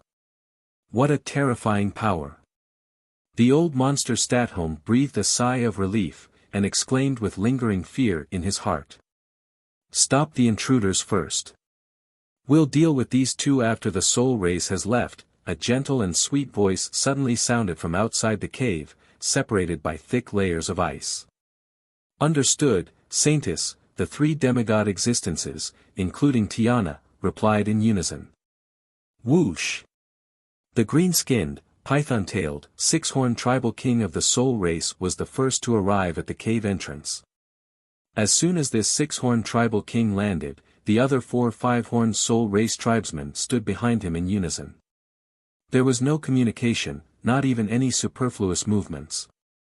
A total of 5 soul race tribesmen, as soon as they arrived in this region, immediately attacked the few from the Church of Light who were blocking the cave entrance. A figure dressed in a snow-white robe suddenly appeared. It was the Saintess, dressed in a white priestly robe. When she met the six-horned tribal king head-on, only then did Han Shuo and Statholm finally see the Saintess whom they had been missing for a long time. It was a young and beautiful maiden. She had a pure, clean, and sweet smile on her face. Her appearance alone gave one a sense of flawless holiness. Coupled with the otherworldly temperament that was naturally released, it was as though this maiden was born to proclaim the holiness of the God of Light. Beautiful, holiness, and nobility. These were the most intuitive impressions that Han Shuo had of her. Disregarding Han Shuo's disgust towards the Church of Light, this beautiful young maiden seemed to have gathered all the advantages of a woman into one. Only the word perfect could barely describe such a flawless woman. The maiden who flew out from the side corner gracefully arrived before the six-horned tribal king. In her hand was a holy grail sparkling with dazzling holy radiance. Holy water was even gurgling within the holy grail. With a shake of the holy grail in her hand, an enormous force comparable to a mountain seemed to have enveloped the body of the six-horned tribal king. From the perspective of Han Shuo and Statholm, they discovered that the body of the six-horned tribal king was obviously swaying along with the holy grail. Soon after, a strange howl came out from the mouth of the six-horned tribal king. Like a dragon soaring into the sky, his enormous serpent tail fiercely stabbed at the holy grail in the Saintess' hand at lightning speed. Clang! A dreadful sound seemed to have enveloped the entire sacred mountain. An aftershock that was hard to see with the naked eye violently shot out. As though it had been bombarded by a high explosive, the protruding cliff was unable to withstand the force and shattered with a loud bang. Crushed rocks the size of fists rained down below. It was as though the sacred mountain, which was more than 9,000 meters tall, was quaking. The bodies of Han Shuo and the old monster Statholm, who were imprisoned in the center of the cave, swayed along with the tremors. At the same time, the 4 leaders of the soul race who came with the six-horned tribal king locked their inhuman green eyes on Tiana and the other 2 demigods. Almost as soon as the six-horned tribal king made his move, they had already begun to attack the 3 women. The sharp horns on their heads once again began to radiate with evil green light. Having suffered from it before, Han Shuo immediately understood that it was an attack aimed at the soul. We should think of a way to leave. If we can't leave now, we won't have another chance. The old monster Statholm hastily said to Han Shuo, his eyes glistening as he observed the earth-shattering battle that was separated by a layer of solid ice. How could Han Shuo not be aware of the dire situation they were in? The Saintess had added a layer of divine energy to the cave's defenses. Even the solid rocks contained divine energy. The solid ice boundary deployed by Tiana at the entrance was similarly reinforced by the Saintess' divine energy. Even Han Shuo had a feeling that he was at his wit's end. I can only try Metal Elite Zombie. Having made up his mind, Han Shuo immediately summoned Metal Elite Zombie. As soon as Metal Elite Zombie appeared from the netherworld, under Han Shuo's command, he attempted to dig a passageway using his manipulation of the energy of metal and stone. Clang! Clang! An odd sound suddenly came from beneath his feet. Han Shuo turned his attention and saw Metal Elite Zombie make a helpless gesture at him and transmit a message. The stones here have some strange impurities. Their properties have been altered. I can't open a passageway. That damn Tiana. Han Shuo cursed loudly. His face turned somewhat unsightly. It seemed that no matter when, he couldn't reveal his trump card. Previously, when he left the six-horned tribal king of the soul race, Tiana had seen Han Shuo use the Earth Elite Zombie to dig a passageway to escape. This time, Tiana must have told the Church of Light about Han Shuo's miraculous abilities. That was why the Saintess of the Church of Light had even concealed divine energy within the stone mountain. Since they had even blocked the passageway, they obviously wouldn't give Han Shuo and Tiana the opportunity to escape using a spatial magic scroll. Under the influence of the domain of two divine experts, even a sacred magus of space would find it hard to escape using the Edict of Space, let alone Han Shuo and Statholm who only had a spatial magic scroll. There's no other way. Seeing that Han Shuo's zombie warriors were ineffective and hearing Han Shuo curse Tiana, Statholm the old monster immediately understood. His heart sank and Statholm felt a sense of helplessness. Shaking his head, Han Shuo forced a smile and replied, Tiana has sold us out. Even my trump card has been blocked. As he spoke, Han Shuo's eyes were resolute. He had already started to ponder whether or not he should use the Omen Blood disassembly to escape. Doing so might seriously injure Han Shuo, but it was the only way out. Father, are you going to blast open this cave? It was at this moment that Metal Elite Zombie suddenly transmitted. Yes, but it seems hopeless. Han Shuo casually replied. In his mind, he was still considering whether or not to immediately use the Omen Blood disassembly to escape. As soon as Han Shuo finished those words, Metal Elite Zombie suddenly took out the golden cudgel he obtained from the place of extreme metal. While Han Shuo wasn't paying attention, the metal attribute treasure had slowly and crazily grown, turning into a huge pillar that reached the sky. Chapter 459. As the golden cudgel crazily grew, dazzling golden light filled the entire cave. The dazzling golden light finally attracted Han Shuo's attention. He saw that the golden cudgel in Metal Elite Zombie's hand was propped against the solid ice deployed by Water Divine Magus Tiana and reinforced by the Saintess. Naturally, the golden cudgel that had turned into a towering pillar wasn't something that Metal Elite Zombie could tightly grip. However, although Metal Elite Zombie couldn't grip the golden cudgel tightly, he could activate the Yuan energy of metal in his body to control the golden cudgel. Manipulated by the Yuan energy of metal in the golden armored corpse, the golden cudgel that was said to be indestructible, the tip of the cudgel suddenly erupted with a terrifying force of impact. Under the watchful eyes of Han Shuo and Statholm, the golden cudgel smashed through the ice like crushing dry weeds and smashing rotten wood. The golden cudgel weighed hundreds of millions of kilograms. Except for Metal Elite Zombie whose body was brimming with Yuan energy of metal, even Han Shuo couldn't wield it with brute force. It seemed that Metal Elite Zombie wielding the golden cudgel truly lived up to his reputation as the #1 expert in the metal attribute in battle strength. Even the layer of ice reinforced by the Saintess with divine energy could be forcibly smashed through with the golden cudgel. Let's go. Statholm the old monster was both surprised and delighted, and immediately shouted. Han Shuo, who was staring at Metal Elite Zombie in disbelief, immediately reacted upon hearing Statholm the old monster's shout. After chanting an incantation, the complacent Metal Elite Zombie along with the golden cudgel were sent back to the netherworld by Han Shuo. Let's go. Han Shuo replied. Like lightning, he and Statholm the old monster flew out of the broken hole. Outside, Tiana and the others from the Church of Light were still engaged in a fierce battle with the soul race. Among them, that Saintess possessed truly terrifying strength. Her body seemed to be shrouded in an endless stream of divine energy. Holding that holy grail that was bursting with holy light, she was actually able to keep the six-horned tribal king at bay. Not good, they've broken through the hole and escaped. The firm ice boundary at the cave entrance was laid out by the divine Magus Tiana. She had already sensed at the moment the firm ice boundary was broken.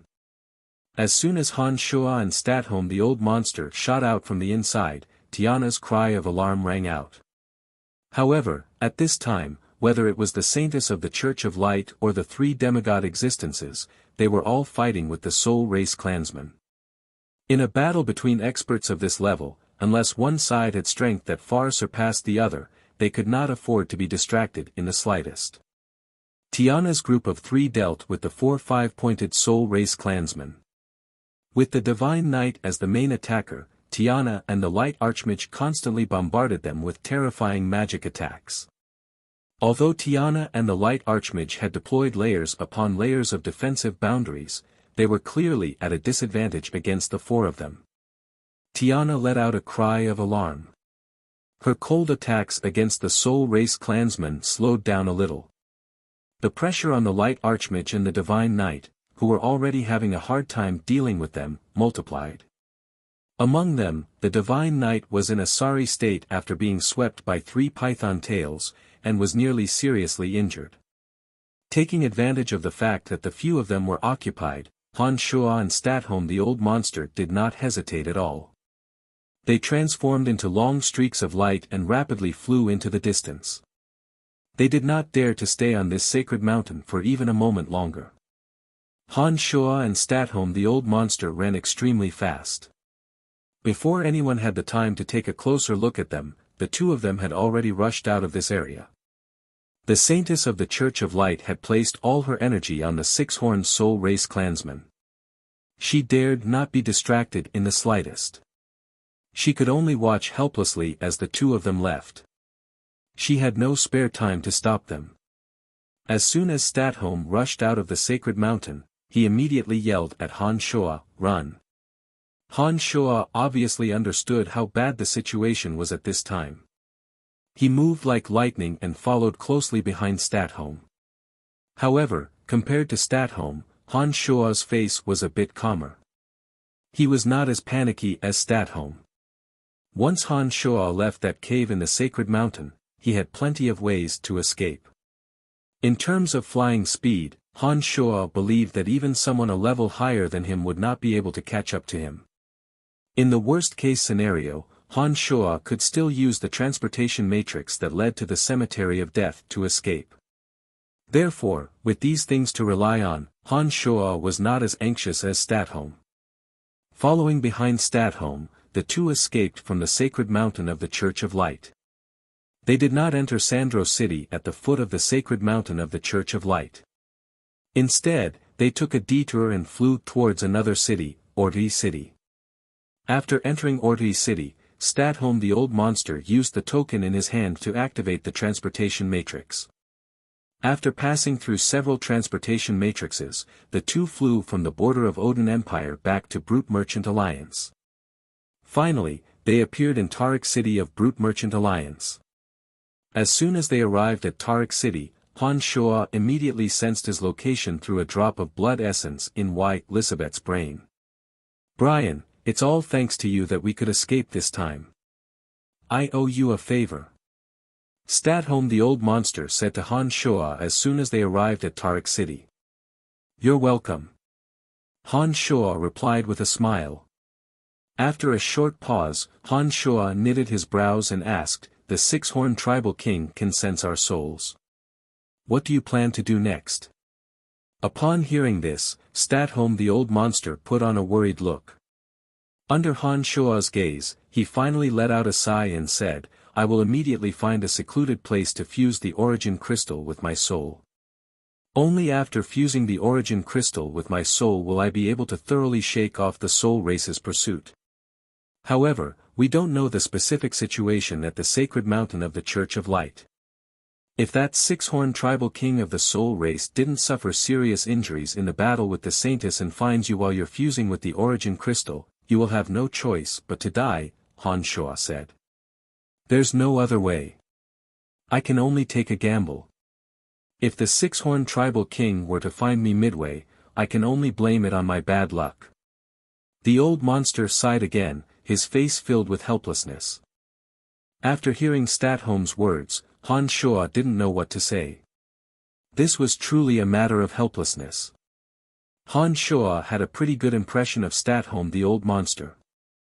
Although Han Shuo might become enemies with him due to the existence of the 7 Grand Duchies, from their interactions over the past few days, Statholm could be considered a straightforward and upright person. During the battle, he would constantly remind Han Shuo of the dangers. Unlike Han Shuo's conjecture, he did not harbor any evil intentions because he was the city lord of Bretel City. In that case, I wish you good luck. Han Shuo said to Statholm the old monster after shaking his head and letting out a soft sigh. You too. I hope we will have the opportunity to meet again. Hee, it's a pleasure to meet you. Statholm the old monster seemed to have let go of the worries in his heart as he said with a hearty smile. Then, as if he suddenly recalled something, he hesitated for a moment before continuing, Brian, after we separate this time, we may never have the chance to meet again. There's something I want to discuss with you. I hope you can agree on the account that we fought side by side. Tell me about it first. Han Shuo furrowed his brows. He somewhat understood what Statholm wanted to discuss. For many years, I have been the state preceptor of the Verdun dynasty. Now that the Verdun dynasty no longer exists and has been divided into the 7 Grand Duchies, I still have some feelings for the 7 Grand Duchies. After we part ways today, perhaps both of us will be hunted down and killed by the 6-horned tribal king. Perhaps one of us will be able to escape this calamity, or perhaps both of us will be lucky enough to survive. If I survive, I will restrain the 7 Grand Duchies from ever encroaching on Bretel City. But if I die and you are lucky enough to survive, I hope you won't plunge the people of the 7 Grand Duchies into misery and suffering for my sake. Your Lancelot Empire and the Brute Merchant Alliance have always coveted the 7 Grand Duchies. I know that if I die, the 7 Grand Duchies will not be able to escape this calamity. If you are lucky enough to survive, the 7 Grand Duchies will certainly be swept to the ground by Bretel City. I don't beg you to stop, but I hope you can treat the citizens of the 7 Grand Duchies kindly. Statholm the old monster looked deeply at Han Shuo and pleaded earnestly. It was because Statholm had already prepared himself for death that he would say such a thing. No matter how one looked at it, Statholm's request wasn't excessive. As soon as Statholm's words fell, Han Shuo immediately nodded and said, Rest assured, I will treat the citizens of the 7 Grand Duchies kindly. Han Shuo didn't know if Statholm the old monster would die, but Han Shuo knew that he would definitely be able to escape this calamity. Han Shuo had long had the intention to encroach on the 7 Grand Duchies. Even if Statholm the old monster was still alive, it wouldn't change his mind. Now, Statholm merely wanted Han Shuo to promise him that he would treat the citizens of the 7 Grand Duchies kindly. This wasn't excessive at all. Thank you. I will return to Stranglethorn Vale and make some arrangements. Afterwards, I will immediately find a place undetectable by ordinary people to fuse with the Fighting Aura Origin Crystal. I really hope that we will have the chance to meet again. Statholm the old monster laughed heartily and immediately left in a carefree manner. As soon as Statholm left, Han Shuo muttered in a low voice, I hope you can escape this calamity. Han Shuo only felt a kind of sympathy and respect for this demigod existence that had obstructed the Lancelot Empire's conquest for so many years. He sincerely hoped that he would have the chance to meet the old monster again. The old monster gradually disappeared from Han Shuo's line of sight. Han Shuo took a deep breath and quickly left, relying on his senses to find Elizabeth. Follow me. As soon as he saw Elizabeth, Han Shuo immediately instructed and brought Elizabeth back to Bretel City. Chapter 460. As soon as he arrived at Bretel City, Han Shuo introduced Elizabeth to Jack and the others. After giving them a few instructions, he immediately went to the secret chamber and activated the transportation matrix. As soon as he entered the cemetery of death, Han Shuo's body suddenly had a wonderful feeling. The dreadful pressure that had been following him like a shadow immediately disappeared without a trace. It disappeared. Han Shuo cried out in surprise. That dreadful pressure originated from the six-horned tribal king of the soul race. Han Shuo could clearly feel it when he left Tarag Canyon. Then, as soon as Han Shuo entered the cemetery of death, he could no longer feel the pressure that had been weighing down on his heart. Walking out of the hall, looking at the pure white bones beneath his feet, then raising his head to look at the gloomy sky, Han Shuo suddenly understood what was going on. It seemed that the boundary that enveloped the entire cemetery of death had isolated the six-horned tribal king's soul-sensing ability. As long as he stayed within the cemetery of death, Han Shuo believed that the six-horned tribal king wouldn't be able to locate him at all. Before coming to the cemetery of death, Han Shuo had made many plans.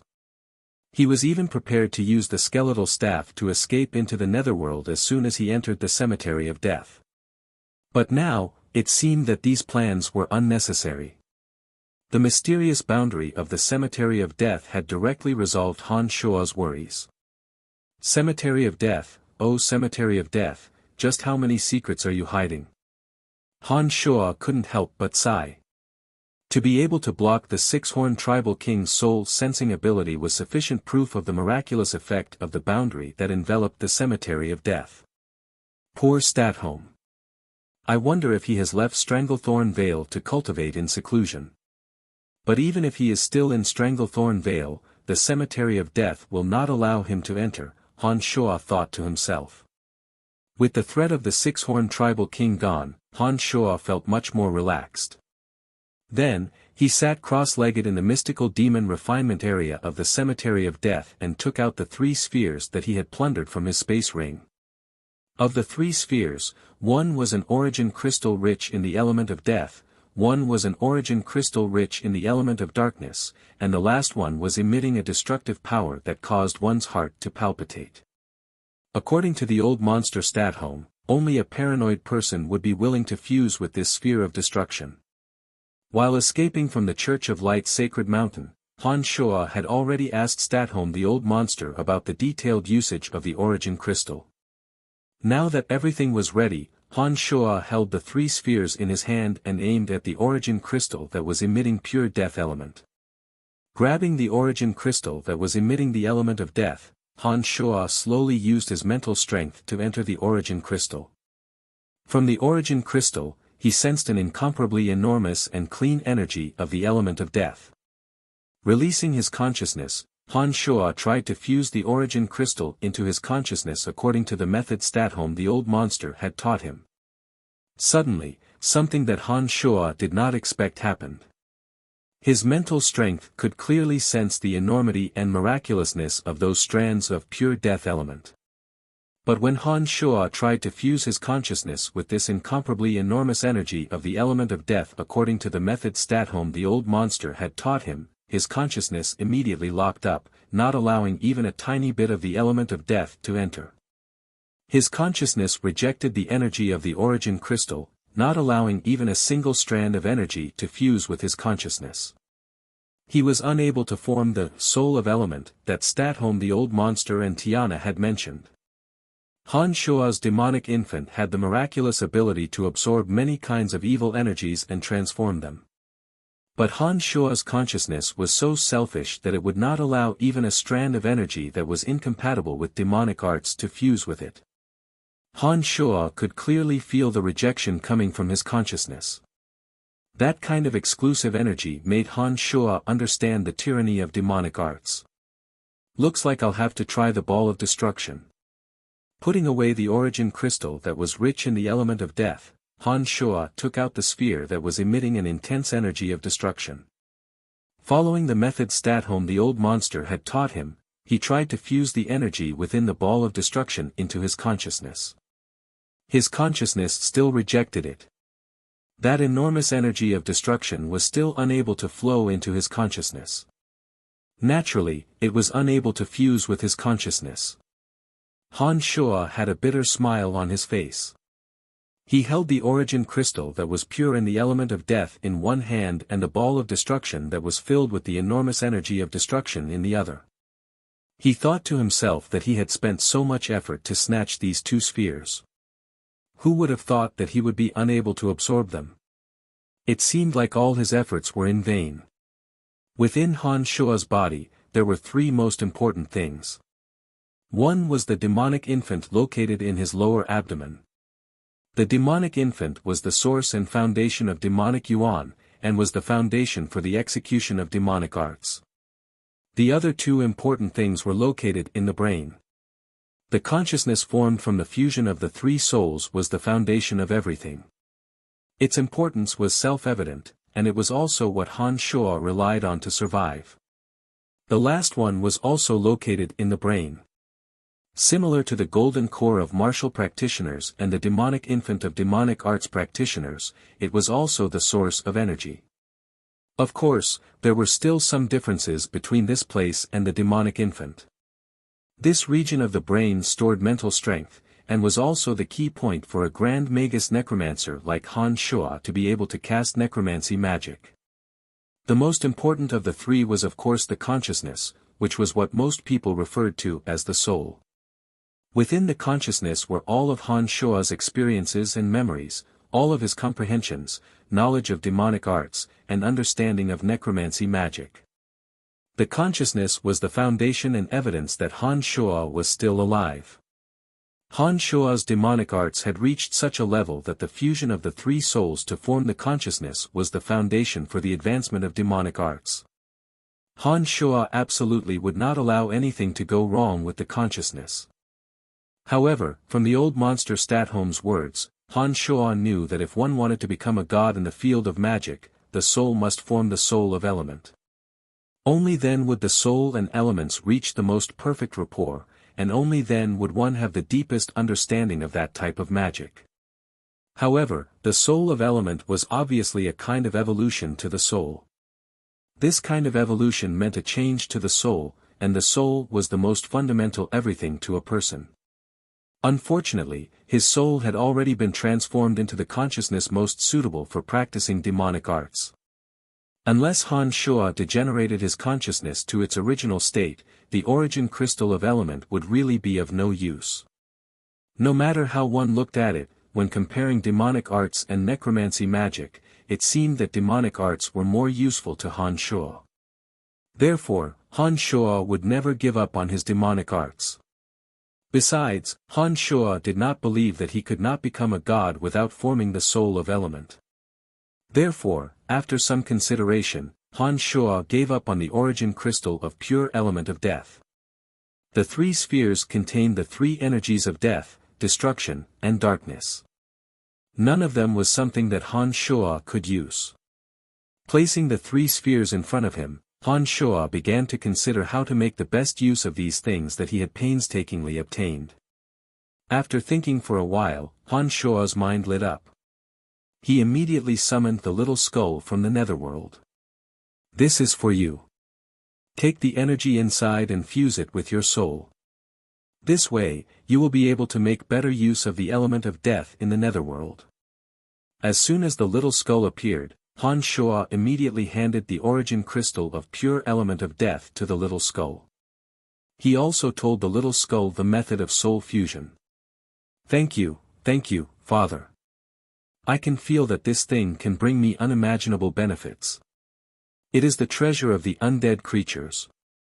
I don't know what it can change me into, but I will definitely become stronger. Definitely.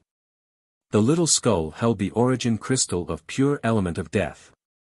His purple demon eye emitted a strong light that no one dared to look directly at. Han Shua could feel his intense excitement and joy. That's good. I believe that you will become stronger. Han Shua said with a smile as he felt the little skull's irrepressible excitement. Father, with this, I will subdue the bone dragon. In our world, I think I will become stronger and stronger. My sphere of influence will expand 100-fold. Little Skull said ambitiously. All right, go. Immediately fuse this origin crystal of pure element of death with your soul according to the method I told you. Han Shua said with a smile. When the little skull nodded, he used a necromancy spell to send him back to the netherworld. Among Han Shua's companions, only Emily could use the origin crystal of darkness to its greatest extent. The others did not cultivate dark magic. It seemed that Emily would be ecstatic this time. With the origin crystal of darkness fused with her soul, there was no doubt that Emily's strength would advance by leaps and bounds. As for the orb of destruction, Han Shua racked his brains over and over again, but he still couldn't figure out how to use it. Looking at the orb of destruction in his hand, Han Shua understood that there were some differences between this orb of destruction and the origin crystal. Once one's soul fused with this boundless energy of destruction, that person would certainly become a maniac who only knew destruction. Holding the origin crystal of destruction in his hand, Han Shua stared at it for a long time. He didn't know what to do with it.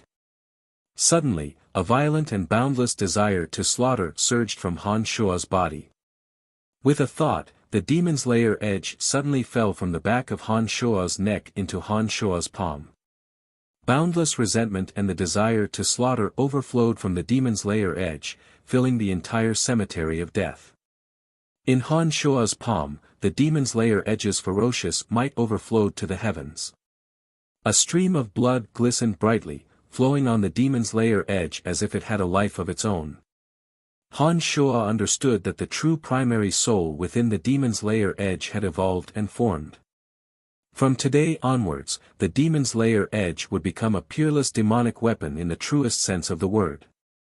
Just as Han Shua was excitedly looking at the demon's lair edge, the demon's lair edge suddenly flew out from his right palm.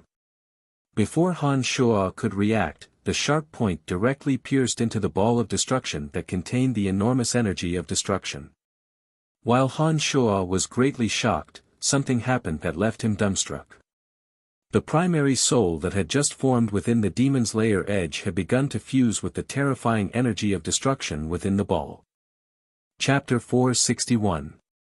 Within a short period of time, the energy contained in the sphere containing the terrifying aura of destruction that Han Shua had painstakingly obtained had been fused with the main soul within the demon's lair edge.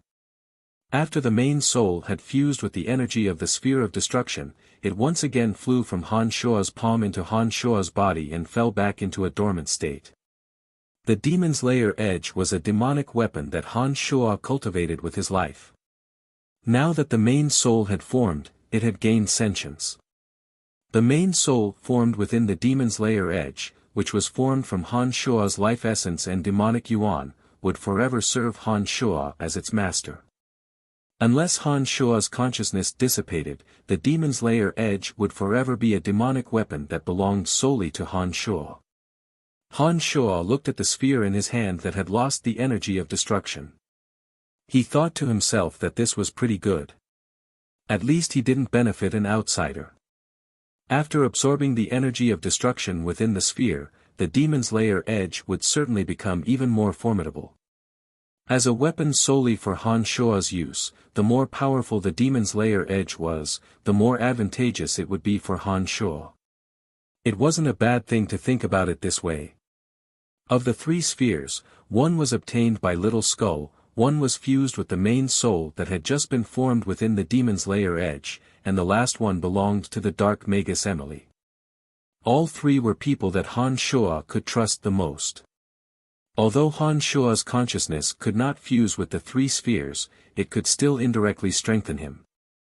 Han Shua, who had originally planned to fuse with the origin crystal of death, now seemed to have nothing to do with it. The only thing that worried Han Shua was the threat of the six-horned tribal king of the soul race. If Han Shua were to stay in the cemetery of death, the six-horned tribal king of the soul race would naturally be unable to do anything to Han Shua under the protection of the boundary within the cemetery of death. He would not be able to sense Han Shua's aura at all. However, it was impossible for Han Shua to stay in the cemetery of death forever. Once he left the cemetery of death, the six-horned tribal king of the soul race would immediately sense the location of his soul. In that case, Han Shua would have to face this terrifying threat that he could not resist for the time being. It seems that I still need to get rid of that guy's perception of my divine sense first. Han Shua thought to himself, and began to look for a way to deal with it according to the memory left by Chu Kanglin. Han Shuo carefully recalled. He suddenly realized that even if he didn't deliberately search for a way, once his demonic arts reached the next 9 changes realm, his consciousness would definitely not be sensed by the 6-horned tribal king. Once Han Shuo attained the 9 changes realm, not only would he be able to change his physical appearance at will, but he would also be able to change his temperament at will. He would also be able to change his consciousness into a myriad of forms. At that time, the 6-horned tribal king would no longer be able to sense Han Shuo. Of course, once Han Shuo attained the 9 changes realm, even if the 6-horned tribal king came knocking on his door, he would still be dead meat. In the current carnal realm, although one's consciousness could not be changed at will, one could use a kind of concealment technique to conceal one's consciousness. As long as Han Shuo did not deliberately utilize the miraculous power of his consciousness would remain in a state of nothingness under the effect of the concealment technique. No one would be able to sense the location of his consciousness. In truth, the concealment technique was one of the miraculous functions of the consciousness. It was just that in the past, Han Shuo did not spend the time and effort to study the profoundness of the consciousness. As soon as he learned that the consciousness could remain in a state of nothingness when it was not using its miraculous powers to spy on everything in its surroundings, Han Shuo immediately began to practice this concealment technique according to his control over the consciousness. Han Shuo felt that it did not take him too long to master this concealment technique. As long as Han Shuo's consciousness remained in a state of nothingness and did not spy on external objects or release any special demonic arts, his consciousness would always remain in that miraculous state. This state would not affect Han Shuo's thinking and memory. It would even help Han Shuo make rational decisions about a matter, and would not cause Han Shuo to lose control of his emotions and do something that went against his character. After Han Shuo believed that he had mastered this concealment technique, he naturally wanted to try it out. After returning to the transportation matrix at the center of the Cemetery of Death, Han Shuo activated the transportation matrix and returned to the secret chamber of the City Lord's mansion in Bretel City. As expected, even after leaving the Cemetery of Death, Han Shuo could no longer feel the pressure coming from the 6-horned tribal king. This indicated that the concealment technique was indeed effective.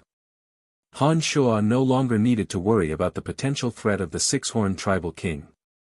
Han Shuo immediately called for a meeting and gathered Dorcas, Jack, and the others. When everyone was present, Han Shuo looked at Dorcas and said, "From today onwards, you will be in charge of invading the 7 Grand Duchies. You should start making preparations. I will make a trip to the Empire's Asan city. I will give you detailed instructions when I return. I have waited for this day for a very long time." Dorcas's eyes shone with the radiance of exuberant ambition. Han Shuo could clearly see the excitement in this war maniac's heart. "Master, what are you preparing to do?" Dark Dragon Gilbert looked at Han Shuo and asked in puzzlement. "You stay by Dorcas's side. His strength is weak, so you must be in charge of him. Don't let anyone assassinate him." Han Shuo didn't answer and only instructed Dark Dragon Gilbert. "All right, how did I become a bodyguard? I used to protect that brat Trunks, but now it's an even weaker one." Dark Dragon mumbled unwillingly. "Elizabeth, you stay in Bretel City. Be on guard against people playing tricks in the dark. There are a few fellows in Bretel City who aren't strong enough. You must watch over them carefully." After instructing Dark Dragon Gilbert, Han Shuo then instructed Elizabeth. "Understood, Master," Elizabeth replied. Afterwards, Dorcas and Jack explained the current situation of Bretel City to Han Shuo. From the two of them, Han Shuo learned that the population of Bretel City had increased by more than 10 times, reaching a population of 530,000. Under the development of Dorcas, the Bretel City army had 50,000 elite soldiers roaming about everywhere, and 30,000 city guards defending the city. Bretel City, with its rapidly developing commerce, had its own weapon workshops and armor craftsmen. The 5 mines around it never lacked all kinds of ores. A total of 80,000 Bretel City soldiers were fully equipped. The weapons and armor in their hands were not inferior to the imperial guards of Asan City. With the strong support of the current king, Lawrence, and the convenience of the magical transportation array, in addition to Bretel City's unique terrain, Bretel City had become an impregnable city with flourishing commerce in just a few short years. At this time, Bretel City's army was strong, and there was no need to worry about the rear. It was the best opportunity to attack the 7 Grand Duchies. Very good. I'll make a trip to Asan City first. When I return, I'll set off with you all. Han Shua was in a good mood as he laughed heartily. The meeting thus ended. Han Shua also headed towards the transportation array in Bretel City. Currently, the ones who posed the greatest threat to Han Shua were the 6-horn tribal king of the Soul race and the Church of Light. The 6-horn tribal king was unable to sense Han Shua's position, so this threat could basically be ignored.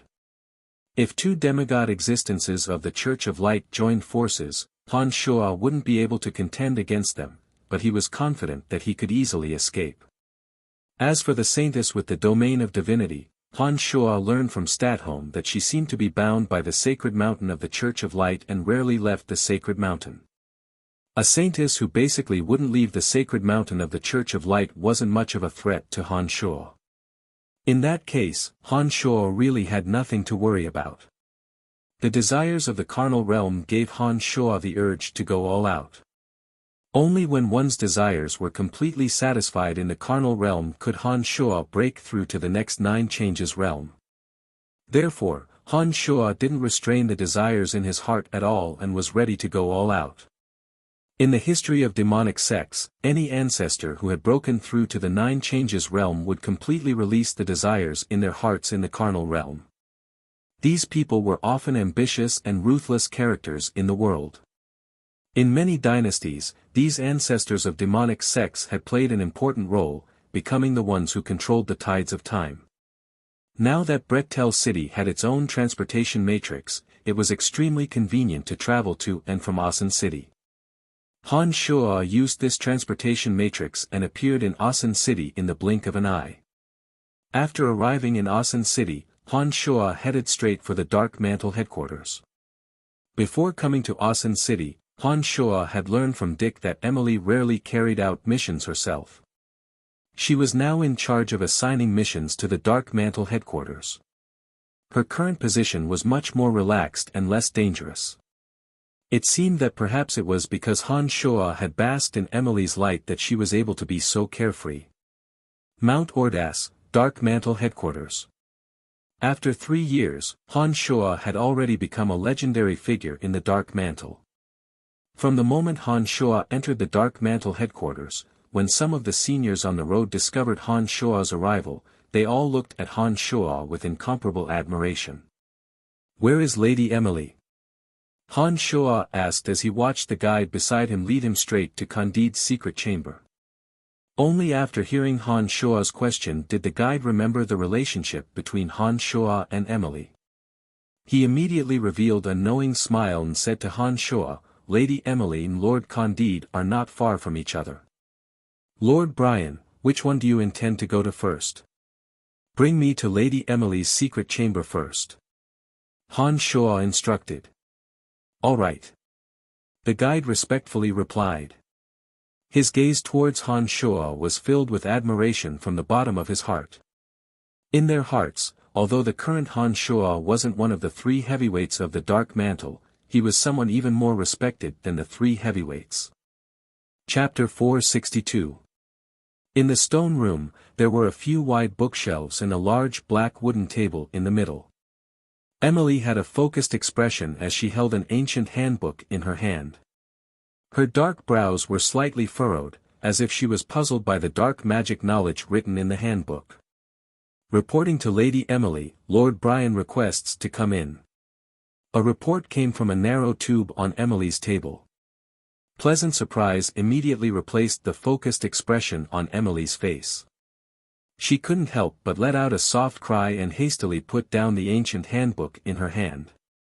She took out a bright round mirror from her space ring and hurriedly drew a detailed picture of her delicate face in the mirror. "Lady Emily, can you let Lord Brian come in?" The guide heard a soft cry and understood that Emily was in the secret room. However, after calling out, Emily didn't respond. The guide couldn't help but ask again. Emily, who was busy tidying up her appearance, hurriedly said when she heard the confirmation from the narrow tube, "Wait a moment, it'll be done in a moment." As she spoke, Emily carefully looked at herself in the mirror again. After confirming that her face was flawless, she extravagantly smoothed out the wrinkles on her black magic robe with magic. Only then did she open her mouth and say, "All right, let Lord Brian come in." With a flash of light, Han Shuo used the short-distance transportation formation to directly reach the stone room where Emily was. Brian. When she saw the imposing figure that had haunted her dreams appear in the stone room, Emily immediately cried out in joy. She immediately threw herself into Han Shuo's broad chest like a swallow returning to its nest. She used all her strength to hug Han Shuo tightly, as if Han Shuo beside her would disappear at any time. A gentle smile hung on Han Shuo's face as he lowered his head to look at Emily in his arms. After 3 years, the beauty in his arms didn't change at all. Instead, she seemed to be even more charming and charming. Her delicate face was so delicate that it seemed as if it would break with the slightest breeze. Her face was flushed with happiness and excitement, and it was brimming with beauty that couldn't be replicated. Han Shuo could feel Emily's gradually rising body temperature. Han Shuo, who hadn't tasted anything for 3 years, felt the alluring and curvaceous body of the wonderful woman in his arms. An uncontrollable flame surged from his lower abdomen. Emily obviously felt the high spirits and heat emitting from Han Shuo's lower abdomen. Originally, she was already exceptionally sensitive after being nourished by Han Shuo. Suddenly, her bright eyes became dazed. Her voice and delicate body suddenly trembled together. Her 2 hands that were tightly hugging Han Shuo unconsciously began to move wantonly on Han Shuo's broad back. With a low roar, Han Shuo carried Emily in one go. His body swayed as he carried her to the office table that was used for assigning missions to the Dark Mantle members. Their clothes were torn to shreds amidst the sound of tearing. After a long while, Emily couldn't even move a finger. Her body was indolently curled up on the soft and wide chair. The strand of demonic yuan that flowed within Emily's body slowly circulated, slowly nourishing Emily's body. Her lost physical strength was slowly recovering. After a long while, Emily exhaled lightly in extreme comfort. She opened her eyes that contained an expression like the ocean and focused on Han Shuo's body. She asked, "Brian, when did you arrive at Asen City?" "I just arrived." Han Shuo changed his clothes again. He gently picked up a soft blanket and covered Emily's alluring body. Her bright eyes suddenly lit up with excitement. The corners of Emily's mouth hooked into a happy and sweet smile. She lowered her eyebrows shyly and softly said, "Then, you came to my place as soon as you arrived at Asen City?" "Yes." Han Shuo replied with a smile. "That's great." Emily suddenly raised her head. She looked at Han Shuo with the sweetness of a little girl and softly exclaimed. Her 2 hands tightly grasped Han Shuo's big hand that was gently caressing her cheeks. She took the initiative to bring the back of Han Shuo's hand to lightly caress her cheeks. "This is an origin crystal of the dark element that I obtained from Tarrag Canyon. Take it and slowly fuse your soul with the origin crystal of the dark element. It will allow you to form a soul of element. It will be of great benefit to your training in dark magic." Han Shuo said with a gentle smile as he took out the origin crystal of the dark element and placed it in Emily's palm. As soon as the origin crystal of the dark element was taken out by Han Shuo from his space ring, Emily, who had been lazily curled up in her chair, immediately sensed the enormous amount of extremely pure dark element contained within. This kind of dark element contained no impurities at all. Its pure energy carried an indescribable allure. Even if Emily didn't use her mental strength to deliberately sense it, as a dark magus, she could deeply feel how magical and mysterious the thing contained within was. Such pure dark element. What is this thing? Emily's voice suddenly rose as she looked at Han Shuo with bright eyes. This is called an origin crystal. It contains enormous amounts of the purest dark element without any impurities. Once your soul fuses with the origin crystal, your soul will become a soul of element. This will allow you to have the deepest understanding of dark magic, and your soul and dark element will achieve a perfect affinity. If a magus of the elemental element wishes to become a god, they must form a soul of element and a body of element. Ordinary elemental magi may never find the knack of forming a soul of element. Even if they knew the method, it is not easy for an average person to achieve the transformation of their soul into a soul of element. As long as you fuse your soul with this elemental crystal, you'll be able to form an elemental soul by using the enormous amount of pure dark elemental energy within.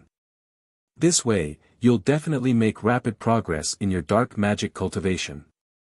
Moreover, this will give you the foundation to become a god in dark magic.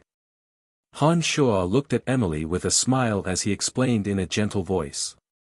Emily's delicate body couldn't help but tremble. Her bright eyes shone with a light of disbelief. She looked at Han Shuo, and her voice also trembled. Her speech was not very smooth. Boo. Brian, is this for me? Are you sure this is for me?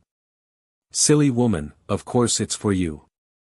Han Shuo caressed Emily's cheeks and said softly. Suddenly, Han Shuo thought of something and said solemnly, however, with your current realm, you must absorb it carefully. I don't know if your soul can completely withstand this enormous amount of dark element. In any case, be careful. I will. Emily held the origin crystal of darkness with both hands. She was so happy and excited that she almost fainted. From Han Shuo's words, she understood what this origin crystal meant to her. This was a treasure that could make her become a god. Emily could no longer use words to express her love and gratitude towards Han Shuo. Lady Emily, is Brian here with you? Candide's voice suddenly came from the magical device on the table. Candide's voice was a bit unsteady. He seemed to be inexplicably agitated. Before Han Shuo could reply, Candide's voice sounded from within the magical device. I can sense an incomparably pure and enormous dark elemental energy over there. Are you guys alright? Han Shuo and Emily looked at each other and reacted at the same time. Candide was also a dark grand magus. He had immersed himself in dark magic for even longer than Emily, so his understanding of dark magic was probably also higher than Emily's. This was an origin crystal that contained an enormous amount of pure dark element. Han Shuo didn't use any special methods to conceal the aura emitted from it. As a dark grand magus, it was only natural that Candide could sense this enormous amount of pure dark element. Quickly put it away. Han Shuo covered the magical device with one hand and hastily instructed Emily. When Candide's voice sounded, Emily had also reacted. She first hurriedly put on her clothes, then put away the origin crystal after Han Shuo's reminder. She immediately said in a panic, he knows. What do we do? What should we do? Emily shouldn't have been so flustered to be able to sit in her current position. The reason why she was somewhat out of her wits was purely because the impact of the origin crystal was a bit too great. Emily was so excited and agitated that it was hard for her to calm down. This was why she was so flustered. It doesn't matter. Don't say that he doesn't know anything. Even if he knows that I gave you the origin crystal, what can he do? Han Shuo comforted Emily. He knew that Emily was too excited right now and that it wasn't suitable for Candide to come in. He immediately added, you stay here and calm down. Let me handle Candide. As soon as he finished speaking, Han Shuo stood on top of the transportation matrix in Emily's room. With a flash of light, he appeared in front of Candide. Brian, I just heard someone report that you've returned. Oh right, I just sensed an extremely pure dark element coming from Emily's stone room. I've never sensed such pure dark element in any place in so many years. What's going on? Candide asked. It's nothing, I just used my martial technique to help Emily condense the dark element so that she can more directly and clearly feel the existence of the dark element.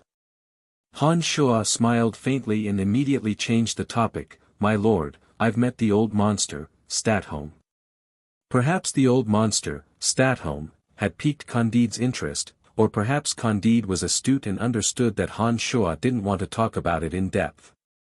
In any case, he didn't continue on the topic of the dark element. Instead, he asked about the meeting between Han Shuo and the old monster, Statholm, in astonishment. Chapter 463. After concealing the matter of the origin crystal, Han Shuo narrated his and Tiana's encounter in Tarrag Canyon.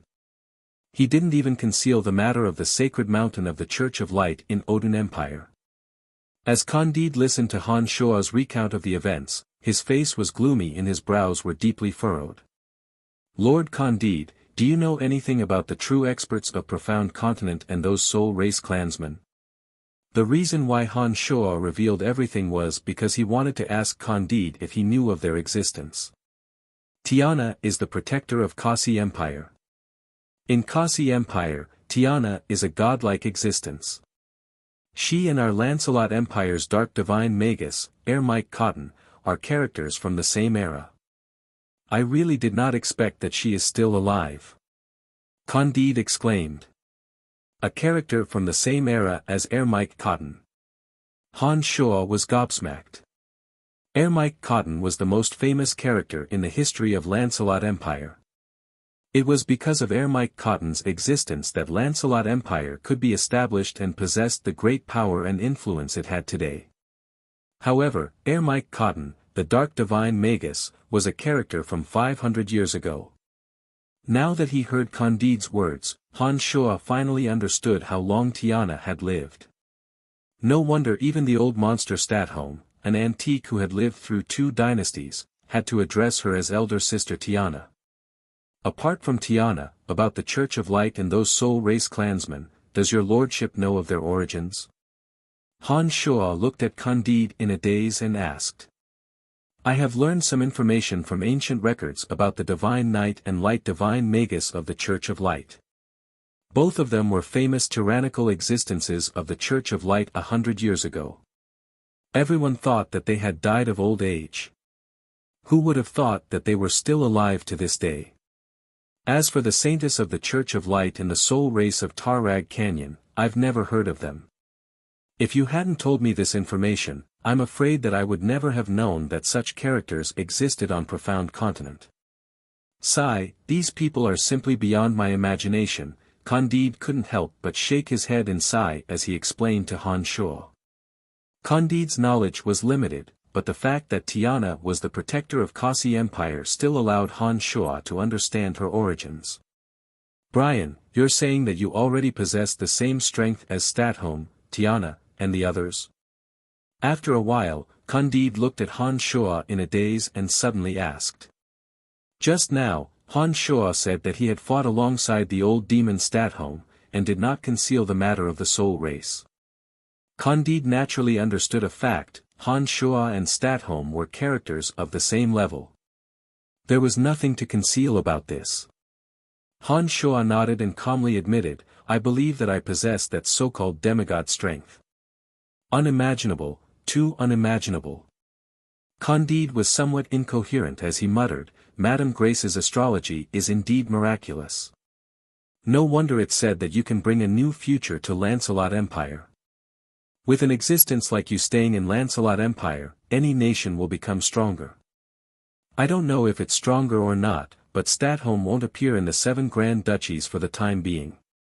The Brute Merchant Alliance has just lost the sacred Magus of Lightning, Reynold, and the Tanai magical beast of Tarrag Canyon is roaming about everywhere disturbing the people.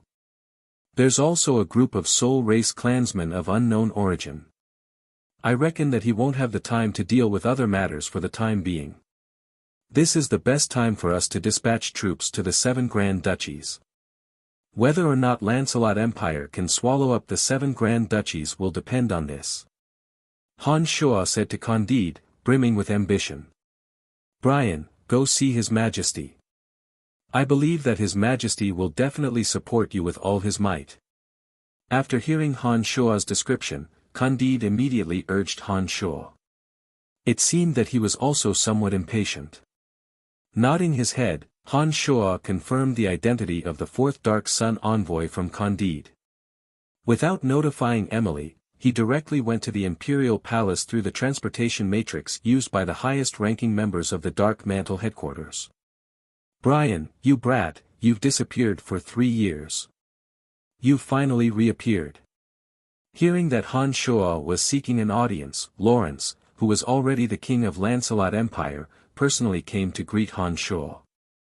He immediately laughed heartily when he saw Han Shuo. Compared to 3 years ago, Lawrence had more of the majesty of a king who held the life and death of others. He had also become more mature and experienced.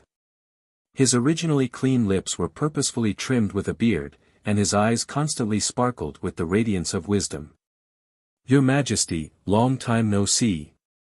Han Shuo came forward with a faint smile. He waited until he reached Lawrence's side before saying, Your Majesty, let's talk in private. Everyone, withdraw. Lawrence waved his hand for all the guards to withdraw. He then pulled Han Shuo back into the great hall, chuckling as he said, When there are no outsiders, we are still good friends. Hee, why did you suddenly think of coming to see me this time? I've come this time to give you a great gift. Han Shuo said with a smile.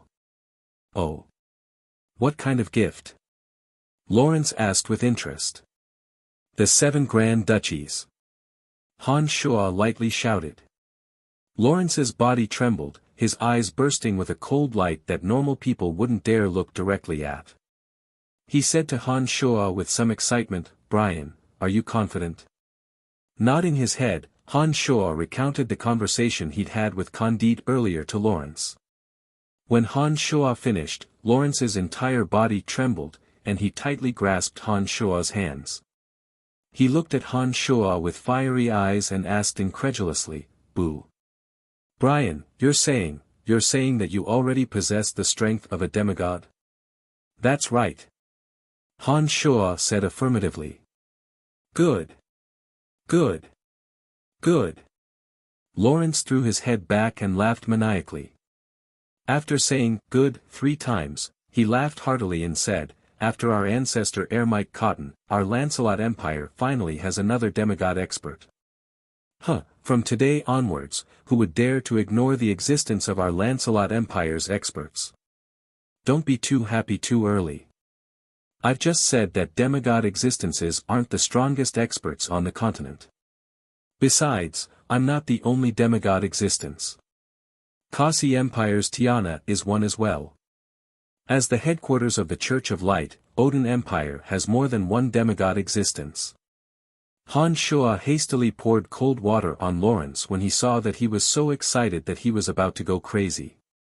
He was afraid that Lawrence would become too reliant on him. I know.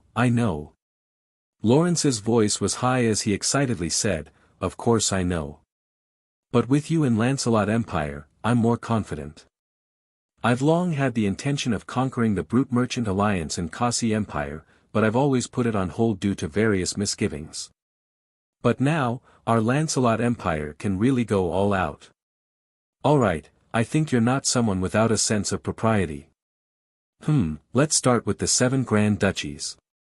Among the 7 Grand Duchies, the Helen Duchy and the Boulette Duchy have already secretly contacted me.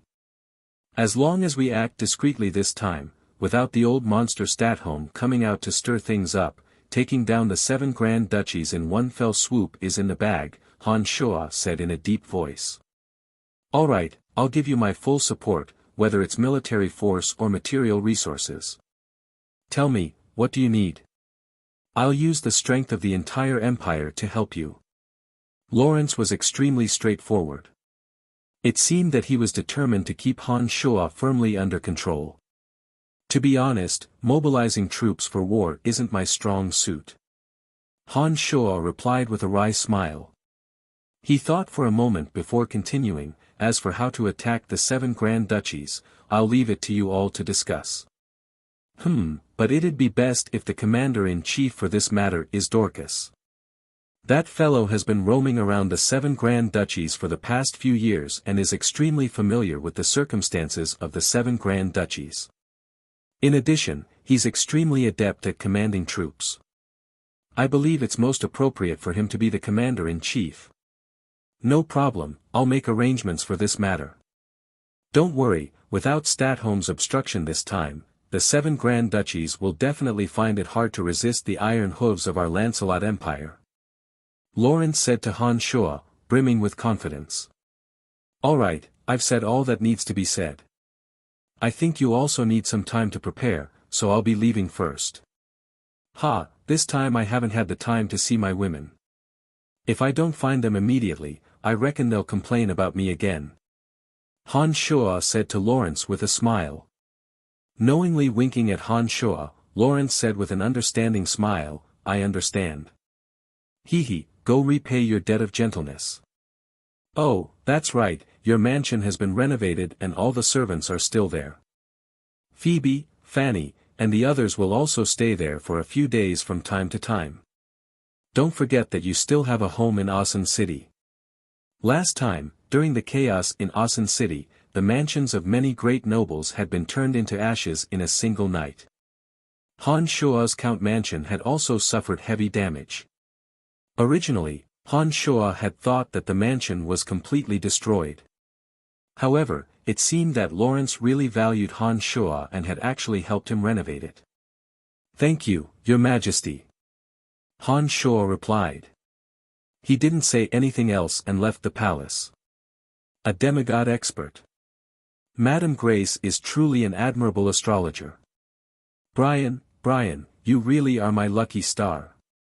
Lawrence muttered ruefully after Han Shuo left. Chapter 464. For the next few days, Han Shuo stayed in his mansion in Asen City. Fanny and Phoebe came over upon hearing the news and enjoyed the rare time they spent together with Han Shuo. During this time, Emily would also come to Han Shuo's mansion every time she finished dealing with the Dark Mantle's matters. She never mentioned the matter of Han Shuo giving her the origin crystal of darkness. Han Shuo was truly incomparably comfortable these few days. Every single one of the 3 women was a lovely wife that any ordinary man could only dream of. After not seeing each other for 3 years and finally getting together with great difficulty, they all deliberately accompanied Han Shuo in his happiness. Among them, Phoebe and Emily, who had long had intimate relations with Han Shuo, were even more lingering and entangled with Han Shuo. In the carnal realm, Han Shuo's various desires were uncontrollable. His control over his lust had also greatly decreased. For the past few days, he had been fooling around with Phoebe and Emily all day long. In the beginning, Phoebe and Emily were alone with Han Shuo. Later on, when Han Shuo found it difficult to control his lust, he no longer cared about whether the two were shy or not. After sleeping together for a while, the 2 women gradually let go of the knot in their hearts and began to work together to serve Han Shuo. The pleasure of a man and 2 women had a different flavor. Phoebe and Emily, who were originally a little estranged from each other, actually became more and more tacit as they worked together. Their relationship also became more and more intimate. In the carnal realm, Han Shuo was never tired of doing such absurd things. When he discovered that it was beneficial to the relationship between the 2 women, he frequently ravaged the 2 women. During this process, Han Shuo discovered that his state of mind in the carnal realm had unknowingly calmed and stabilized. Every time his lust was released, his demonic yuan would become richer and more profound. The only thing that made Han Shuo a little regretful was Fanny. Perhaps it was because she was shy, or perhaps it was because of Firenze's restraint. Every time Han Shuo tried to break through the last line of defense to possess Fanny, Fanny would always blush and say that Firenze would not allow her to lose her chastity before marriage. That old fart, he's a little too nosy. Han Shuo had lost count of how many times he had cursed Firenze in his heart. If Han Shuo was proficient in the dark magic of curses, Firenze would have long been cursed to death by Han Shuo. Brian, you are not allowed to say such things about my father. You already have Emily and Phoebe. The two of them are not enough for you too. Panting, Fanny pushed Han Shuo away. Her clothes were half undone and her breasts were slightly exposed. Her bright eyes were misty with lust as she blushed shyly. Fanny was, after all, a little too shy and could not bring herself to finish her last sentence. Han Shuo's lower body was high and ready to strike. His face was flushed and he was panting heavily like a beast in heat. He gnashed his teeth and cursed Firenze for being a bastard. Seeing that Fanny had pushed him away at the most crucial moment, Han Shuo had no choice but to pull up his pants.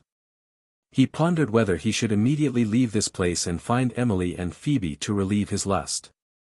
At this moment, Han Shuo's demonic yuan reacted in an extremely chaotic manner. Han Shuo immediately turned pale with fright. This kind of situation had not happened for a long time. This sudden occurrence caused Han Shuo to be somewhat at a loss. The more Han Shuo forcefully suppressed the naked desire in his heart for Fanny, the more chaotic the demonic yuan became. Even the demonic infant felt a sense of insecurity. Oh no! Han Shuo cursed inwardly. He had already understood what was going on. In the carnal realm, only when one's heart's desires were completely released would one be able to advance in both realm and demonic yuan.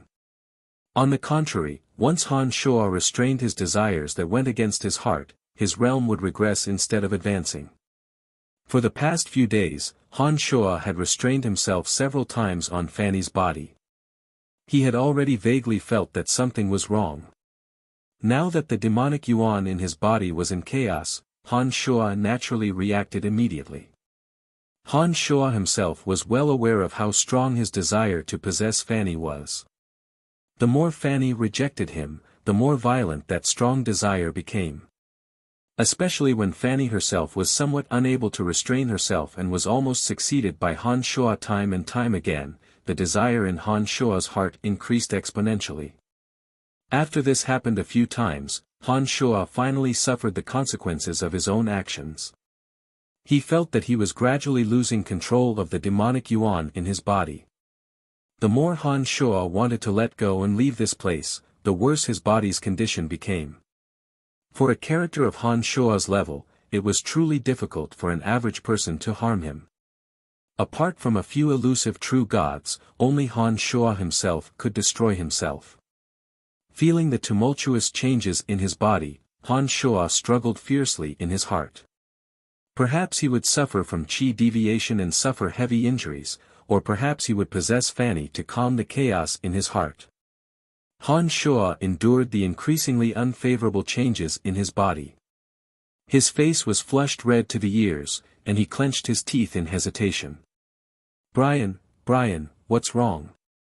Fanny had obviously also discovered that Han Shuo's condition was far from good. Disregarding her half-exposed breasts, she hastily rushed to Han Shuo's side and reached out to caress Han Shuo's forehead, which was drenched in cold sweat. She was so flustered that she didn't know what to do. Damn it, Fanny is my woman. It doesn't matter if I want her sooner or later. How can Firenze interfere in my affairs? After pondering for a moment, Han Shuo no longer dilly-dallied. He suddenly embraced Fanny. While Fanny's heart was in a mess and she didn't know what to do, Han Shuo panted as he moved his lips close to Fanny's little ears and quickly explained the current situation to Fanny. When Han Shuo finished explaining, Fanny's breathing quickened. She was similarly panting as she asked, Brian, is what you said true? You're not joking. You have to do it with us so that you won't be in so much pain. I'm really not joking. This is the peculiarity of my martial technique. Han Shuo explained to Fanny with a bitter smile while panting heavily. Amorous feelings gradually filled her bright eyes. Fanny no longer resisted and took the initiative to undress in front of Han Shuo. Her perfectly proportioned body was slowly exposed in front of Han Shuo. Her curvaceous body was like a beautiful jade that exuded an enchanting radiance. Han Shuo looked at Fanny in front of him, intoxicated. Brian, what are you waiting for? The corner of Fanny's mouth hooked into a faint smile. In Han Shuo's eyes, it was so charming, so delicate, so irresistible. Without any hesitation, Han Shuo pulled with his large hands. Fanny's alluring, naked body that resembled that of a goddess completely fell into Han Shuo's broad chest. At this moment, the demonic yuan within Han Shuo's body no longer ran amok, and the demonic infant suddenly quieted down. Brian, be gentle, I'm afraid of pain. Fanny's bashful appearance was incomparably beautiful. She suddenly hugged Han Shuo's back tightly and cried out a little nervously. Don't worry, you won't feel a bit of pain. Han Shuo promised gently. Soon after, he abruptly lifted Fanny up and scuttled onto the wide, soft bed like a cheetah. An enchanting moan mixed with Han Shuo's beast-like panting immediately reverberated in the room, like an incomparably moving song of nature. Little wench, you've been dealt with just the same. In another room, Phoebe, who was practicing with her sword, suddenly stopped and listened attentively for a while before murmuring. I knew she wouldn't be able to escape from that little pervert's evil hands. Emily had just returned from a day's work in the dark mantle. She walked into Phoebe's practice room and spoke to her with a charming smile. That's true. I'm just disdainful of her persistence. She's so pure.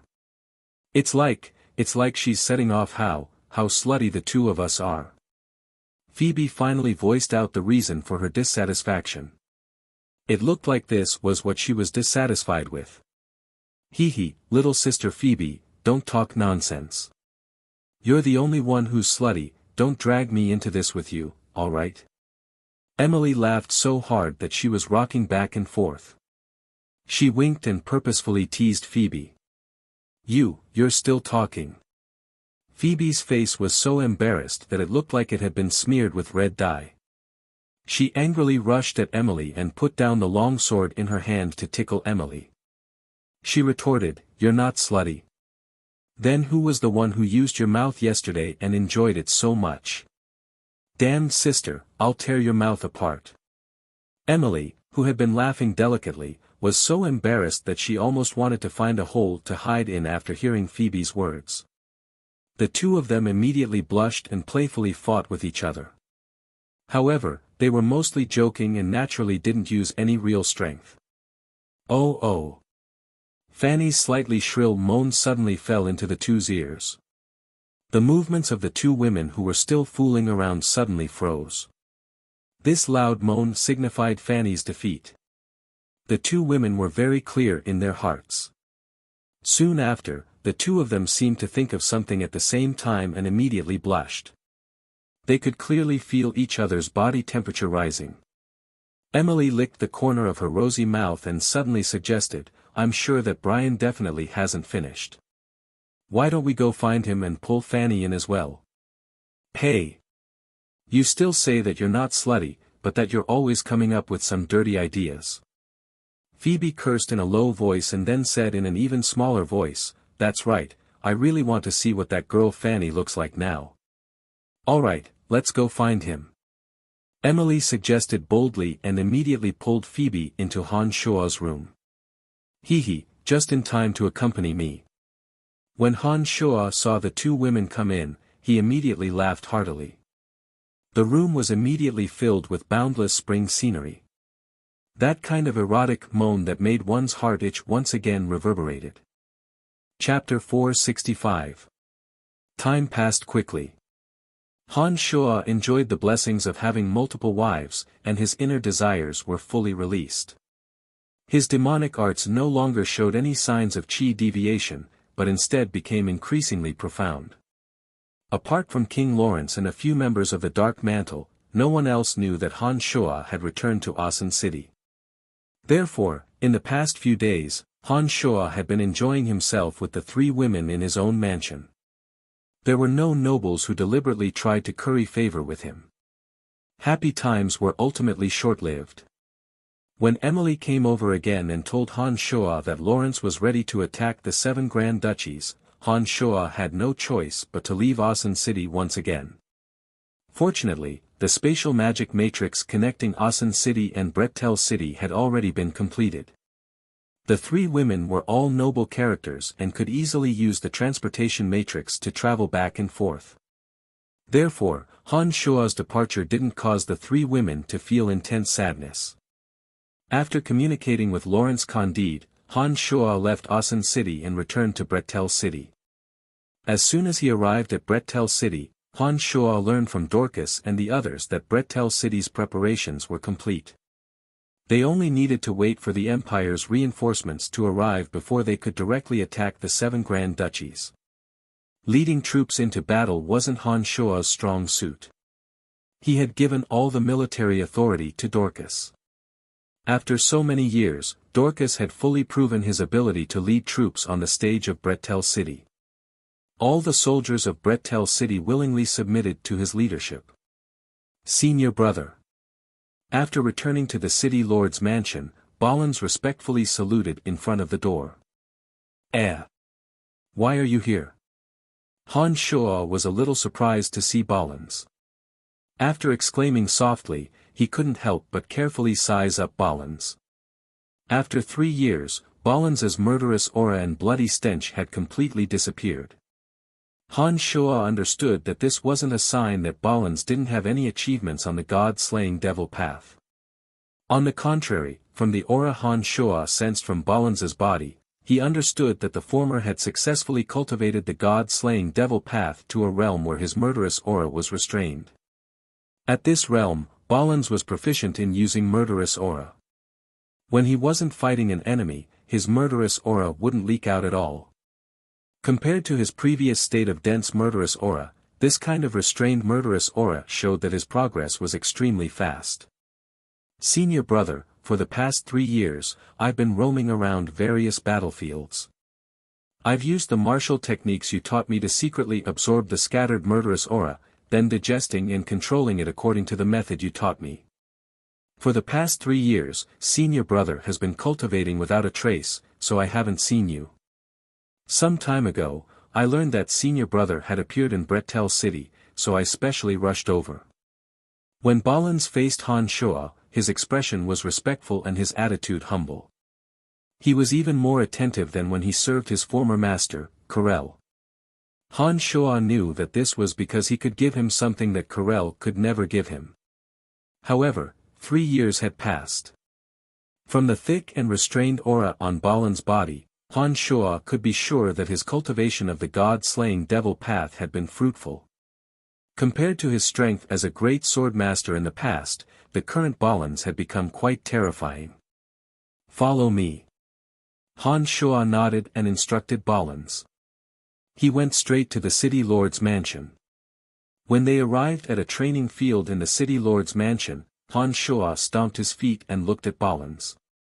He instructed, attack me with all your strength. Let me see your progress in the past 3 years. Yes. Ballins slowly unsheathed the longsword on his body inch by inch. A thick murderous aura was gradually released, just like the unsheathed sword in his hand. As the longsword was unsheathed inch by inch, the murderous aura on his body grew sharper and stronger. Faintly, an abnormal crazed look appeared in Ballins's eyes.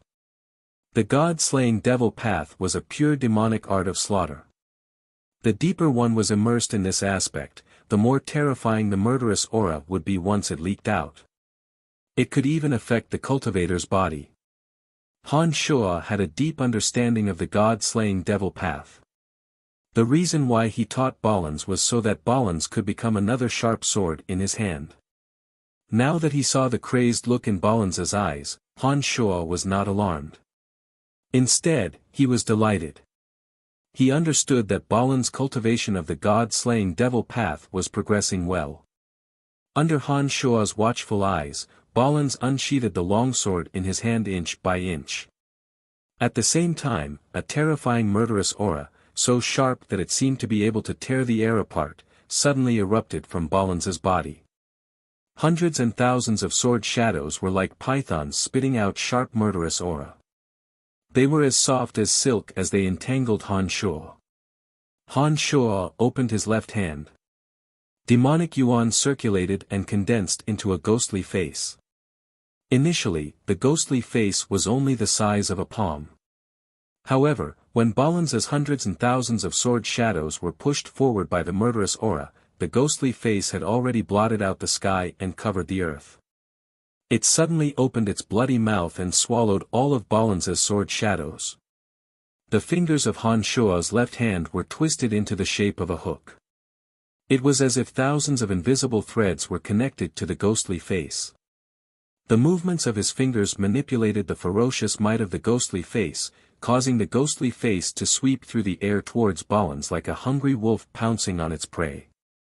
Before Balanz could react, the ghostly face had already swallowed Balanz whole with its bloody mouth. While Balanz was in a state of panic, the ghostly face suddenly exploded and vanished completely in the blink of an eye.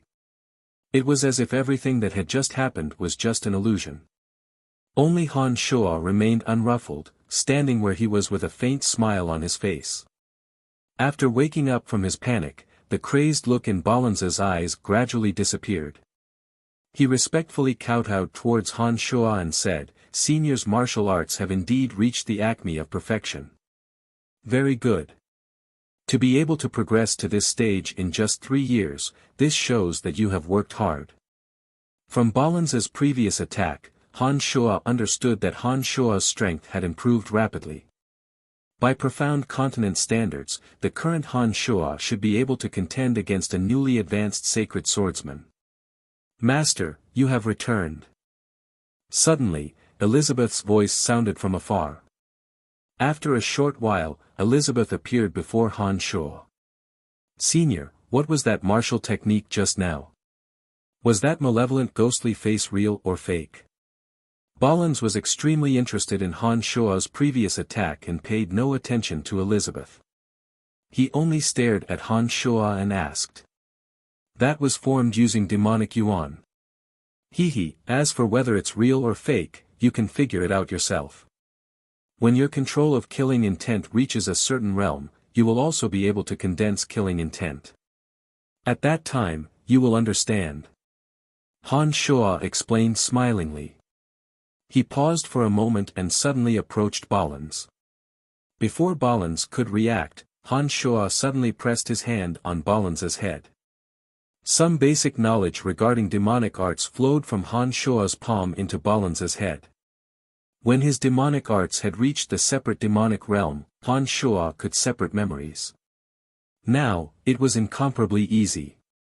The demonic arts knowledge that Han Shuo had poured into Balanz's mind was only the most common knowledge of demonic arts practitioners, such as the theory of qi deviation, some of the wondrous abilities of demonic arts practitioners, and some of the drawbacks of mental cultivation. This knowledge was something that every demonic arts practitioner should understand. Han Shuo was worried that Balanz would be too eager for quick results and not understand the rules of demonic arts training, falling into an inextricable state of madness. Therefore, he had imparted this basic knowledge to him, lest he lose control of himself and turn into a monster that only knew how to kill. "Alright, comprehend this knowledge well." Han Shuo stopped and looked at Balanz. "Thank you, Senior, I will never forget Senior's great kindness." Balanz was moved to tears and immediately kowtowed to Han Shuo, his expression sincere and excited. "Alright, all you need to do is train well." Han Shuo said with a smile. "Honorable Master, you must help me, you must help me." Suddenly, Dark Dragon Gilbert's loud cries sounded from outside. Gilbert appeared to be unprecedentedly anxious. "Dark Dragon, what's going on?" Han Shuo stared blankly at the Dark Dragon Gilbert who'd rushed in. He didn't know what had made him so nervous. "Master. I, Dark Dragon Gilbert, am the most honorable and great master. You must help me. Otherwise, my grandfather, and even our entire tribe of dark dragons will be finished." Gilbert's panic was somewhat baffling. When he arrived in front of Han Shuo, he immediately knelt down with a thud, completely different from his usual sloppy manner. Han Shuo frowned and said in a low voice, "Get up and tell me what's going on." "Master, if you don't agree to help me, I won't get up." Gilbert's expression was resolute as he looked deeply at Han Shuo and pleaded. For so many years, Dark Dragon Gilbert had gone through fire and water with him and had never gone against his will. Especially in the forbidden area of the Dark Forest, he had almost died for him. Han Shuo understood all of this. Gilbert must have encountered an extremely difficult problem, which was why he was behaving so differently from his usual self. Han Shuo didn't hesitate for too long after he said these words. He immediately nodded and said, "Get up, I'll agree to your request. No matter what, I will help you." "Thank you, Master." The Dark Dragon said gratefully, then stood up and hurriedly explained to Han Shuo, "My grandfather left me a draconic bone that he made from his own bones. Through this draconic bone, even if I'm here, I can still hear my grandfather's teachings.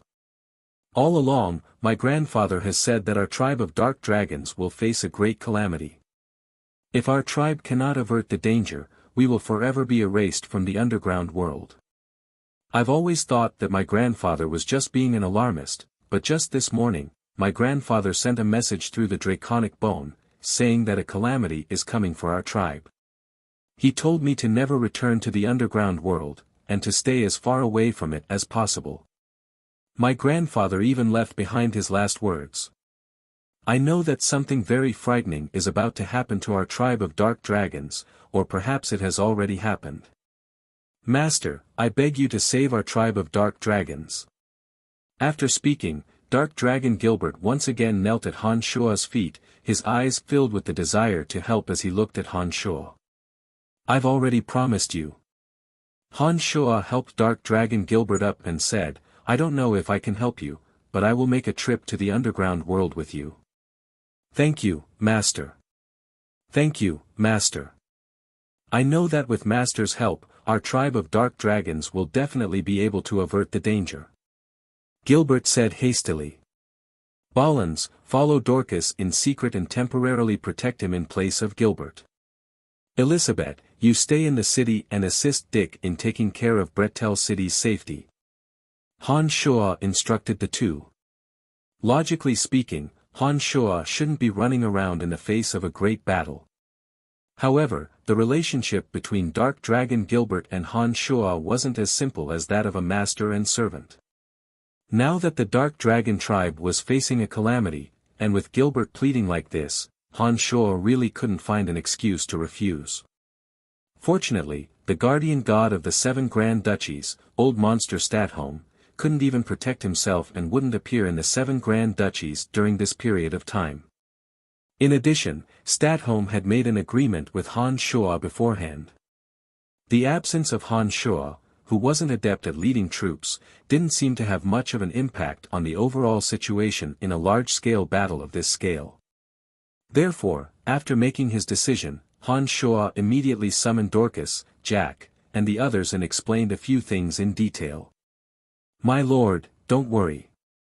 With the full support of the Empire, as well as the secret support of the Helen Duchy and Bullet Duchy, I have the confidence to take down the 7 Grand Duchies." Dorcas was full of confidence. The light of ambition in his eyes wasn't concealed in the slightest in front of Han Shuo. "You brat, you're not in Brettel City all year round. Actually, Brettel City can still function without you." Jack was the only one in Brettel City who dared to speak so carelessly to Han Shuo. Han Shuo was speechless. He immediately flew into a rage out of humiliation and said, "You damned little fatty, if you can't bring up Brettel City's economy, I definitely won't let you off. Heh heh, look at how prosperous Brettel City is now in my hands. You won't have a chance." Jack laughed proudly. "Oh, right." Han Shuo suddenly thought of something and immediately instructed Dorcas, when attacking the 7 Grand Duchies, treat the people of each duchy well. Don't kill the innocent. "Don't worry my lord, I know what to do," Dorcas assured. "Then I'm relieved." Han Shuo glanced at the anxious Dark Dragon Gilbert and said, "Let's go, I'll go with you to the underground world. Chapter 466. The underground world hadn't changed much. Along the way, ugly goblins and batmen would often be seen looting everywhere. The entire underground world was filled with chaos, and it seemed that this situation wouldn't change even after a few hundred years. Gilbert, do you know what kind of disaster your tribe of dark dragons has encountered? Don't tell me you don't know anything at all. Han Shuo asked Gilbert as they walked towards the dark dragons. Master, I really don't know.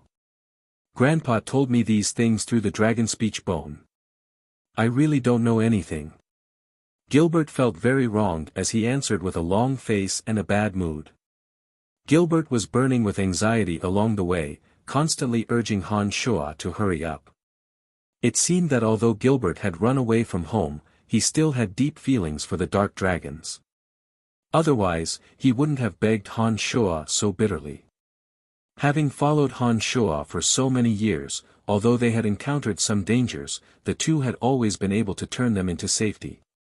Inexplicably, Dark Dragon Gilbert felt that Han Shuo seemed to be able to handle all dangers, as if nothing could truly stump him. Especially after Han Shuo had come out of the cemetery of death a few days ago, the Dark Dragon who was linked to Han Shuo by contract knew better than anyone how terrifying Han Shuo's current strength was. Therefore, when he received his grandfather's message, he immediately thought of Han Shuo. He also believed that only Han Shuo could help the Dark Dragons survive this disaster. Seeing that he couldn't get anything out of Gilbert, Han Shuo didn't waste his breath. Gilbert's understanding of the underground world was clearly far greater than Han Shuo's. The two didn't waste too much time on the first layer where dark elves ran rampant. Under Gilbert's lead, Han Shuo descended from a precipitous cliff-like cave and arrived at the slightly dusky next layer. There was also light on this layer's walls, but it was a bit weaker than the previous layer. The light emitted by tall plants that could be seen everywhere made it possible to see everything clearly in the dusky layer, albeit with a little more effort. Follow me. Gilbert didn't say much. He led Han Shuo straight into a narrow tunnel, looking very anxious. Along the way, Han Shuo gained a rough understanding of the distribution of the underground world from Gilbert. The underground world was divided into 3 layers. The topmost layer was where the dark elves and lizard men resided. The creatures of this layer were the weakest. Even the ancient dark elves were weaker than the creatures of the 2 layers below. Of course, a freakish existence like the ancient lizard king was an exception. Existences like the ancient lizard king, who had climbed to the peak of rank 5 through evolution, were powerful existences anywhere on the profound continent. However, existences like him were few and far between. Most lizard men were still stupid and couldn't be as lucky as him to evolve all the way to the 5th rank and obtain the tyrannical strength to leave this plane. The black dragons lived on the 2nd layer. Most of the creatures on this layer were extremely powerful. Other than the black dragons, who lived in groups, there were also some extremely powerful rank-surpassing magical beasts that lived alone. However, under normal circumstances, these rank-surpassing magical beasts had their own territories, and they usually minded their own business. From Dark Dragon Gilbert's words, Han Shuo understood that the dark dragons belonged to the kind of existences that no one dared to provoke in the 2nd layer. The dark dragons were a powerful race to begin with, and on top of that, they lived in groups. Not many creatures were willing to provoke them even in the 2nd layer of the underground world, where the strong were as numerous as trees in a forest. Therefore, from Gilbert's words, Han Shuo could basically rule out the possibility that they had encountered a fatal threat in the 2nd layer. The 3rd layer of the underground world was an incomparably mysterious area. From Gilbert's words, it seemed that no living creature knew what kind of creatures lived in the lower layers.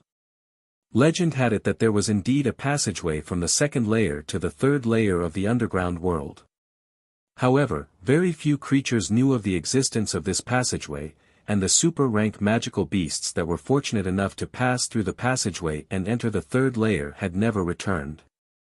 Therefore, no one or any creature could truly understand the situation in the lowest layer of the underground world. After passing through the narrow passageway, Gilbert led Han Shuo for a long time before they arrived at an area filled with mountain ridges. This was a huge gorge. At a glance, there were undulating mountain ridges of uneven heights everywhere. From afar, it looked as if there were giant dragons entrenched here. There's the smell of blood. Once Han Shuo arrived at this area, his sensitive nose immediately picked up the faint scent of blood.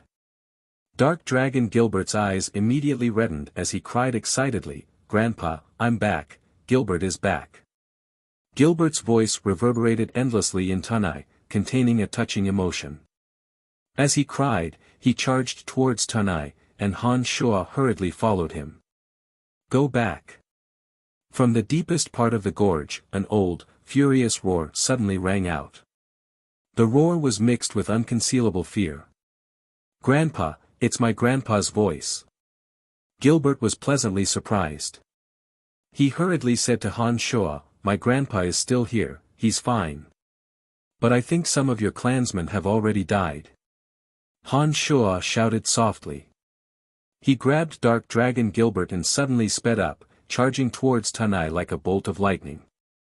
On the back of a mountain ridge beneath their feet, the corpse of a nearly 30-meter-long dark dragon was exposed. Han Shuo and Gilbert flew in the air. When they looked down, they could see that this dark dragon's body had been cut by a sharp weapon. There were terrible wounds all over its body. "Uncle Trace." Gilbert obviously recognized the dead dark dragon as he roared furiously, his eyes almost popping out of their sockets. However, this dark dragon wasn't the only corpse. As they flew in the direction of the gorge, 3 more dark dragon corpses appeared beneath their feet. These 3 dark dragons must have suffered cruel torture before they died. Each corpse was riddled with wounds, and one had even been chopped into 3 pieces, dying without a complete corpse. Gilbert recognized all 4 of these dead dark dragons, especially the huge dark dragon that had died in the most miserable state. Gilbert almost fainted from grief and indignation. When Dark Dragon Gilbert saw this corpse, he couldn't help but wail loudly. Because that was Dark Dragon Gilbert's father. "Bastard! Run! Run quickly!" A crazed howl that sounded like it was dripping blood came from the distant canyon. It mixed with Gilbert's mournful cries, causing Han Shuo's heart to freeze to the extreme. He had the urge to kill the perpetrator by dismembering him into 1,000 pieces. Even if Han Shuo didn't use his consciousness to spy on the situation inside, he could still sense a few icy auras. One of them was especially tyrannical. Han Shuo even vaguely felt that it was somewhat similar to that of the water divine Magus Tiana. When this feeling arose in Han Shuo's heart, his desire to kill grew even stronger. "Let's go. Let's go to the gorge and see what's going on first." Han Shuo grabbed Dark Dragon Gilbert. Ignoring Dark Dragon Gilbert's loud wails, he flew towards the gorge with a gloomy face.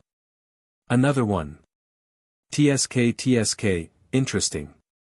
A disdainful cold sneer suddenly came from the depths of the gorge. "I'm going to kill them, I'm going to kill them. No matter who they are, I'm going to kill them." Dark Dragon Gilbert kept repeating these words as he wailed. His usual carefree attitude had long since disappeared. At this moment, apart from grief and indignation, Gilbert probably only had bone-piercing hatred left in his heart. Finally, Han Shuo pulled Dark Dragon Gilbert along and arrived at the largest gorge. The first thing that entered Han Shuo's eyes was a huge, spotlessly white cage made of some unknown material.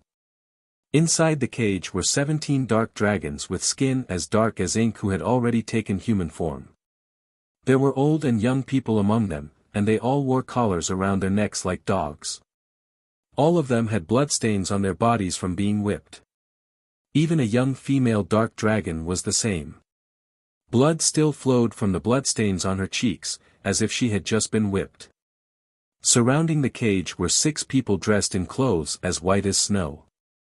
Their attire was very similar, and every one of their expressions was icy cold, carrying a natural indifference and ruthlessness. One of them, a handsome middle-aged man with a face as if carved from a blade, looked at Han Shuo and Gilbert with a cold smile, his hands clasped behind his back. The aura on his body was somewhat similar to Tiana's, and he was also the most powerful existence here, a demigod existence. There's another little worm. The handsome middle-aged man looked at Gilbert as if he was looking at a pet, with a natural sense of superiority.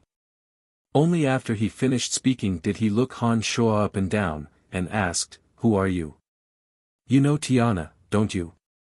Han Shuo answered with a question instead. Including the handsome middle-aged man, the expressions of the 6 people dressed in snow white changed slightly. The middle-aged man who was the leader frowned and said, "You actually know of my little junior sister's existence. Who are you? Who are you people?" Han Shuo's heart suddenly jolted, and he immediately shouted. "We are from the Shrine of Ice. I am Ice Celestial Kori. Since you know my little junior sister, Snow Celestial Tiana, who are you? Are you friend or foe?" Kori, the Ice Celestial of the Shrine of Ice, asked coldly, his eyes fixed on Han Shuo. Chapter 467. Like the Church of Light, the Shrine of Ice was also a relatively well-known religious organization on Profound Continent. The Shrine of Ice worshipped the Ice Goddess. Although this church's influence was not as great as that of the Church of Light, it was not to be belittled. The Shrine of Ice was the state religion of Kasi Empire. The Shrine of Ice was located on top of the coldest snowy mountain in Kasi Empire. Tiana, as the protector of Kasi Empire, was unexpectedly from the Shrine of Ice, and the snow goddess of the Shrine of Ice at that. Han Shuo only understood these secrets from Kori. However, even Candide of the Dark Mantle didn't know these things. It seemed that this Shrine of Ice was rather mysterious.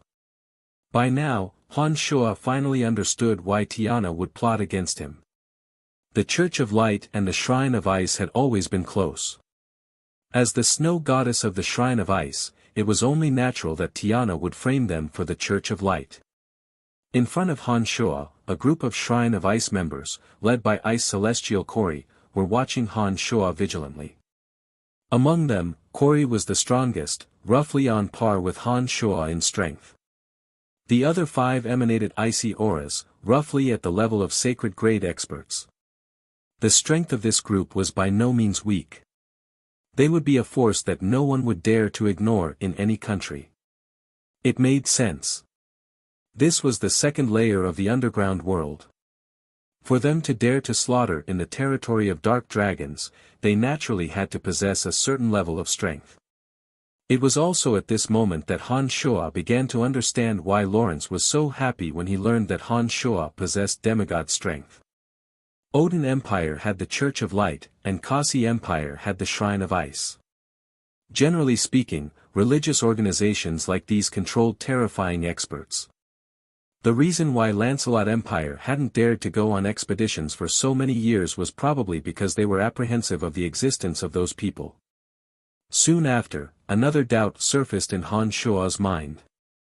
Judging from the strength displayed by Kasi Empire, they had completely suppressed Lancelot Empire. Why hadn't Kasi Empire invaded Lancelot Empire for so many years? With just the Snow Goddess and the Ice Goddess, before he became a demigod, who in Lancelot Empire could stop them? Apart from that, there was also the Brute Merchant Alliance and the Angela Empire. Both of them had the support of powerful experts. Even the 7 Grand Duchies had the demigod Old Monster Statholm. If so, why had the Lancelot Empire remained unscathed for so many years? What do you mean? Just as Han Shuo was letting his imagination run wild, Ice God shouted again. The bone-chilling sword in his hand was already unsheathed. Han Shuo stared blankly for a moment before immediately coming to his senses. He then turned his head to look at Dark Dragon Gilbert, only to see that Gilbert was currently being cursed at by a thin and weak little old man in the cage behind Kori with tearful eyes. This little old man should be Gilbert's grandfather, the patriarch of the Dark Dragons, Gilgs. Although his tone was vile and angry, his anxious expression showed his concern. Gilbert turned a deaf ear to his grandfather's curses. He just glared at Ice Celestial Corey with a pair of eyes filled with bone-piercing hatred. Even though he did not practice the god-slaying devil path, the killing intent emanating from his body was still incomparably intense. It was a bloodthirsty desire to destroy everything. Nothing. Han Shuo coldly snorted. He opened his hand and 5 dark rays shot out from his fingers, heading straight for the spotlessly white cage imprisoning the dark dragons. Contrary to Han Shuo's expectations, Corey, who was standing beside the cage, did not make a move to intercept the attack. He merely wore a sneer of ridicule on his face as he looked at Han Shuo disdainfully. The other 5 also had the same expression. The way they looked at Han Shuo made Han Shuo extremely unhappy. However, Han Shuo soon found out why he had such a disdainful expression. Han Shuo's 5 rays of light did not encounter any obstruction from Corey and the other 5. They directly bombarded the surface of the cage that was as spotlessly white as snow. Only a few clanging sounds could be heard. The cage remained unscathed under Han Shuo's bombardment. Han Shuo was stunned. He knew very well how terrifying the impact force contained in those 5 rays of light was. Even the hardest iron and stone would be pulverized. However, the cage remained unscathed under Han Shuo's attack. This was clearly beyond Han Shuo's expectations. This is a cage blessed by the snow goddess. If you can break it, we'll turn around and run. Ice Celestial Corey sneered as he looked at Han Shuo. He pointed the ice-cold longsword in his hand at Han Shuo and said, "It seems that you are the enemy." As soon as Corey's words fell, the 5 beside him simultaneously left the cage, as though they were not afraid of the cage being broken. Each and every one of them spread out with cold and detached expressions. They were probably prepared to make Han Shuo and Dark Dragon Gilbert stay behind. Among the 6, Ice Celestial Corey was the strongest. Judging from the aura emanating from his body, he should be a magic swordsman. The long sword in his hand contained an enormous aura of ice. This kind of aura was mixed with pure and chilly divine energy. It was astonishingly similar to the divine energy of the Temple Knights of the Church of Light. These so-called churches were all like this. With devotion to the gods they believed in, they could always borrow some divine energy from their gods. Even if it was only a small portion of divine energy, it was enough for them to surpass their own shackles and possess power unimaginable to ordinary people. Seeing that the 6 fellows from the Shrine of Ice were slowly trying to surround him, Han Shuo couldn't help but frown. If it was only Ice Celestial Corey, Han Shuo wouldn't be afraid of him. After all, Han Shuo was extremely confident in himself. However, if the 5 sacred grade experts were to be added to the mix, Han Shuo would have some trouble dealing with them. Among the other 5, 2 of them were water sacred magi. At this moment, they had already begun to chant incantations. All of a sudden, the second layer of the underground world seemed to have turned into a world of ice and snow. A bone-chilling coldness pervaded the entire region in the blink of an eye. "Friend, no matter who you are, don't even think of leaving safely today." Corey listened to the chanting of his subordinates as he advanced step by step towards Han Shuo. The long sword in his hand was gradually covered in a layer of ice that was as bright and resplendent as a diamond. This layer of ice contained an incomparably chilling aura. "Ganging up on me? Hee, I'm least afraid of being ganged up on." Han Shuo was suddenly no longer worried. At once, he let out a mischievous laugh and took out the skeletal staff from his hand. Following the chanting of necromancy incantations, one undead creature after another appeared around Han Shuo. Before Corey could get close to Han Shuo, there was no longer an empty spot around Han Shuo. All of them had been blocked by a dense horde of undead creatures. From low-level skeletal warriors and ghouls to evil knights, bone demons, and mummy lords, they were all present. Especially the Earth Elite Zombie and his gang of extremely strange fellows. Every one of them wore strange armors. Among them, the Metal Elite Zombie held a dazzling golden cudgel in his hand, while the Fire Elite Zombie held a pulsating fire attribute treasure, the Fire Lotus. Among undead creatures, this was an unspeakable oddity. You are actually a wretched necromancer. Corey was gobsmacked. Obviously, he was rather astonished that Han Shoa could summon so many undead creatures. So what if I'm a necromancer?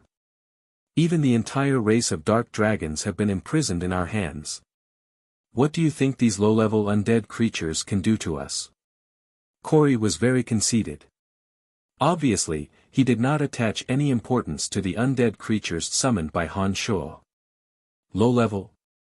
Han Shoa sneered. Soon after, he secretly issued an order to the 5 elite zombies, to find an opportunity to form the pentaelemental undead formation. As Little Skull was busy fusing his soul with the origin crystal of pure death, he did not appear this time. However, with the 5 elite zombies here, in addition to the 3 evil knights and the mummy lord, Han Shoa still had the confidence to resist the 6 from the Shrine of Ice. However, to ensure that nothing went wrong, Han Shoa first ordered the 5 elite zombies to prepare the pentaelemental undead formation. Although the 5 elite zombies were still unable to completely fuse all of their energies in this formation, from what Little Skull had said previously, Han Shoa understood that even the 5 elite zombies were extremely formidable. Master, I want revenge, I want to kill them. Dark Dragon Gilbert bellowed furiously. With just you lot. Corey sneered with extreme contempt. Then, with a face full of loathing, he shouted in a low voice, "Clean up these filthy undead creatures for me." As soon as Ice Celestial Corey's words faded, the incantation that had been chanting all along suddenly came to a halt. Soon after, the entire region turned into a land of ice and snow. The coldness engulfed the entire canyon. Gigantic icicles and millstone-sized hailstones suddenly appeared, raining down on the undead creatures everywhere in the canyon. The magic of a sacred-grade magus was indeed terrifying, especially when it was released by 2 sacred-grade magi at the same time. The entire canyon became a frightening scene of icicles and hailstones raining down. The enormous number of undead creatures summoned by Han Shoa struck the low-level skeletal warriors and zombie warriors one after another. In an extremely short period of time, the thousands of undead creatures were smashed into pieces by the icicles and hailstones. However, starting from the hate warriors, the tough bodies of the high-level undead creatures were able to withstand the attacks. Naturally, high-level undead creatures like the Bone Demon and Mummy Lord were unscathed. The cold aura that spread throughout the entire canyon caused the dark dragons in the cages to shiver. However, to the undead creatures, the cold would never pose a threat to them. Under the hail of icicles, the undead creatures that were still alive lined up to attack Corey and the others. Chapter 468. The 3 evil knights that had been refined by Han Shoa previously had armor that shone as bright as mirrors. Each of them wielded extremely long, sharp bone spurs that emanated a dense aura of death. They charged at the very front. The fire-breathing warhorses beneath the evil knights were extremely tall and large. The evil knights wielding the enormous bone spurs were also incomparably valiant. They charged head-on towards Corey's party, the aura of death rippling out endlessly. Behind the 3 evil knights were another 5 evil knights that had not been refined by demonic arts, followed by the Mummy Lord and the Bone Devil. As for the 5 eccentric elite zombies, the Earth Elite Zombie and Wood Elite Zombie used their innate abilities to conceal themselves in the depths of the earth, and the other to vanish into a strange plant. The Fire Elite Zombie, Water Elite Zombie, and Metal Elite Zombie mixed in with the zombie warriors that were lucky enough to survive. They slowly spread out and surrounded Corey's party. Corey's eyes were like lightning. The icy sword in his hand that was covered in a layer of diamond ice continuously emitted a bone-chilling aura. Without waiting for the 3 evil knights to approach, Corey suddenly let out a cold snort and fiercely brandished the longsword in his hand. Colorless fighting aura mixed with a chilling aura flew out from the longsword, aiming straight for the three evil knights riding their fire-breathing warhorses. The originally colorless fighting aura, which could freeze any ordinary creature, immediately converged at the location of the colorless fighting aura. The originally colorless and formless fighting aura shot out explosively, instantly absorbing the cold air and transforming it into an enormous icicle that sparkled with cold light. Infused with an unstoppable fighting aura, the icicle flew straight towards the three evil knights. Standing beside Dark Dragon Gilbert, the corners of Han Shuo's mouth hooked into a sneer. He suddenly disappeared, and when his body reappeared, he was already standing proudly in the air in front of the three evil knights. He fiercely punched down from above. Like a red dragon shooting out from Han Shuo's hand, Han Shuo's fist pulsated with fiery red demonic flames under the activation of the mystical glacial spellfire. It carried scorching light and heat as it struck the center of the enormous icicle. Creak! A crisp sound of ice shattering resounded. Due to the effect of Han Shuo's ferocious strength, the devil flame, which resembled a thin dragon, directly smashed a large hole into the icicle. Soon after, the high heat of the devil flame was released, evaporating the icicle along with Corey's invisible Do Chi. Your opponent is me. Han Shuo strode across the void, approaching the ice god of the Shrine of Ice step by step. Blazing flames burned fiercely in both of his hands. The scorching heat that could incinerate everything intertwined with the ever-present cold currents, evaporating into droplets of water that drizzled down. You, who exactly are you? After a single strike, Ice Celestial Corey of the Shrine of Ice finally realized just how powerful Han Shuo was. He shouted with fear in his heart. Even if Han Shuo didn't deliberately use his consciousness to spy on Han Shuo, he could still sense Corey's true strength from such a short distance. However, although Corey was extremely powerful, he didn't possess such miraculous demonic arts as Han Shuo. Therefore, from the very beginning, Corey had never considered Han Shuo as an opponent on the same level. After all, demigod existences were extremely rare on the entire profound continent. This time, Corey had come prepared from the Shrine of Ice. He had brought along practically every top-notch expert of the Shrine of Ice, excluding Tiana. He didn't believe that any random dark dragon he ran into would possess much strength. Most importantly, the demonic arts Han Shuo cultivated in were poles apart from the martial techniques of this world. Corey did not sense the flow of fighting aura from Han Shuo's body. It was only after Han Shuo took out the skeletal staff that he suddenly realized that Han Shuo was nothing more than a necromancer. When Han Shuo didn't summon the bone dragon, Corey looked down on Han Shuo even more. A mere Grand Magus necromancer was nothing in his eyes. Any one of his 5 subordinates behind him could easily dispose of Han Shuo. Naturally, he didn't know what tricks Han Shuo could play. But when he discovered that Han Shuo could shatter the icicles he condensed using his ice energy with a single strike, he realized that he was wrong, and gravely wrong. Only then did he once again inquire about Han Shuo's origins with a grave expression. You're about to die, what's the use of knowing so much? Han Shuo looked at Ice Celestial Corey with a murderous look. The 2 fireballs burning with demonic flame condensed from the demonic yuan in his hands were already rolling towards Ice Celestial Corey as soon as Han Shuo finished those words. Only a character at the level of the Ice Celestial could clearly understand the kind of energy contained within those 2 seemingly ordinary fireballs.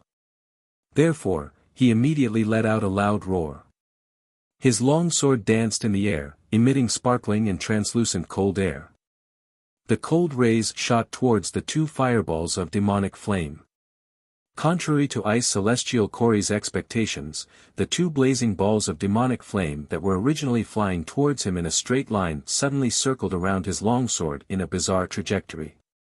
Like 2 unpredictable living creatures, they flew towards him from high to low, high and low, in an inexplicable trajectory.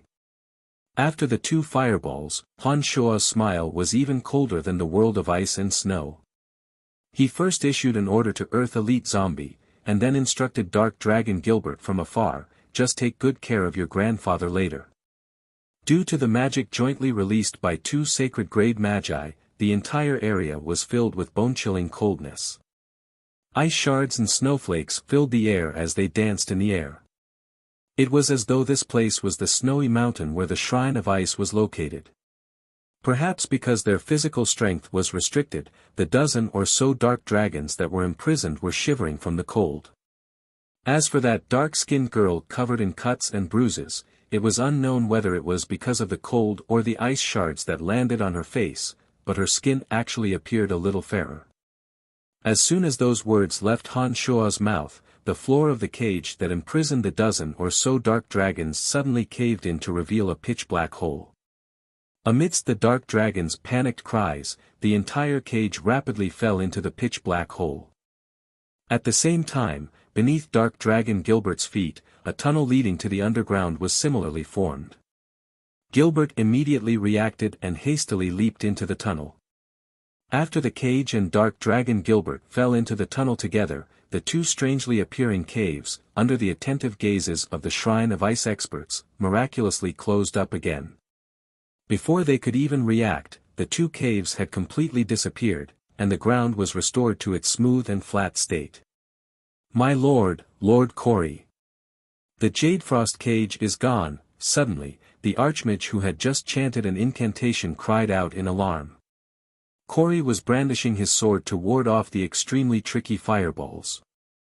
When he heard the cry of alarm from his subordinates behind him, he took a quick glance behind him. Soon after, his complexion turned incomparably ugly. Ice Celestial Corey, who had been fending off the attacks of the fireballs, suddenly erupted with a frighteningly cold air. All of a sudden, cold air rapidly gathered around Corey. Apart from Corey, the rest of the space seemed to be frozen by the cold air. An enormous block of solid ice appeared out of thin air. The two spinning fireballs controlled by Han Shua were also frozen within that enormous block of ice. Before Han Shua could react, several dozen strands of cold air abruptly attached themselves to the solid ice. Like silver snakes, they began to circulate at high speed within the solid ice, all converging on the fireballs locked in the solid ice. Thick white smoke immediately emanated from the area where the two balls of demonic flame were frozen. Han Shua could sense that the demonic yuan contained within the two balls of demonic flame was being consumed bit by bit under the constant stimulation of dozens of strands of frigid air. Corey was at the center of that enormous block of solid ice. As the one releasing it, Corey was obviously unaffected by the solid ice. He stared coldly at Han Shua, and suddenly flew towards Han Shua at high speed. That enormous block of solid ice that completely locked the space around Han Shua, as though it had no weight at all, actually flew at the same speed as Corey towards Han Shua. Midway through, the thick white smoke rising from the solid ice had already disappeared. The two fireballs were finally completely depleted of demonic yuan by several dozen strands of cold air. There was no longer any trace of their existence. Under Han Shua's command, the high-level undead creatures that were unaffected by the previous wave of ice magic circled around Corey and charged towards the 5 most powerful experts of the Shrine of Ice. The 5 elite zombies also rapidly spread out and started preparing to release the pentaelemental undead formation. When Han Shua saw that Corey was flying towards him with a huge block of solid ice, his two hands whirled at high speed. All kinds of strange demonic arts suddenly whizzed out. Those indestructible demonic lights bombarded the surface of that enormous block of solid ice, producing pleasing tinkling sounds. However, this enormous block of solid ice that was constantly absorbing the frigid air of the entire area seemed to be the hardest substance. When Han Shua's secret demonic arts bombarded the enormous block of solid ice, he could at most penetrate a meter deep. He had absolutely no way of penetrating the solid ice to attack Corey, who was at the center. Ice Celestial Corey, your reputation is indeed well deserved. Han Shua praised in his heart. While releasing all kinds of dazzling attacks on the solid ice, he rapidly dodged and hastily thought of a way to break the solid ice. As the demon's lair edge had yet to fuse with the ball of destruction, Han Shua, who had yet to find a way to break the solid ice, had no choice but to dodge quickly. Fortunately, Han Shuo had always held the advantage in terms of speed. Although Corey was chasing after Han Shuo with the enormous block of solid ice, he couldn't even get close to the corner of Han Shuo's clothes. One couldn't break the solid ice, the other couldn't catch up to the other. The two temporarily fell into a deadlock. "Father, I'm coming. Father, I'm coming." It was at this moment that Han Shuo suddenly received messages from Fire and Metal elite zombies. The two were brimming with confidence. They transmitted the message to Han Shuo's mind almost at the same time. Then, the two charged at Corey at the same time. Metal elite zombie and Fire elite zombie, one wielded the all-conquering metal attribute treasure, the golden cudgel, while the other wielded the fire attribute treasure, the fire lotus, that could incinerate all things. Han Shuo suddenly came to his senses. He couldn't help but feel relieved and started plotting how to beat them when they were down. Chapter 469. Facts had proven that the metal elite zombie who had obtained the golden cudgel and the fire elite zombie who had obtained the fire lotus could indeed release extraordinary strength. Under metal elite zombie's manipulation, the golden cudgel transformed into a dazzling golden pillar.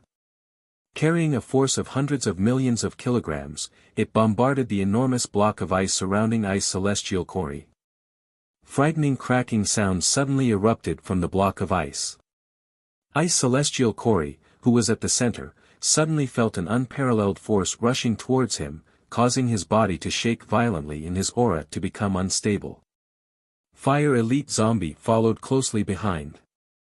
The Fire Lotus in Fire Elite Zombie's hand blossomed into blazing flames.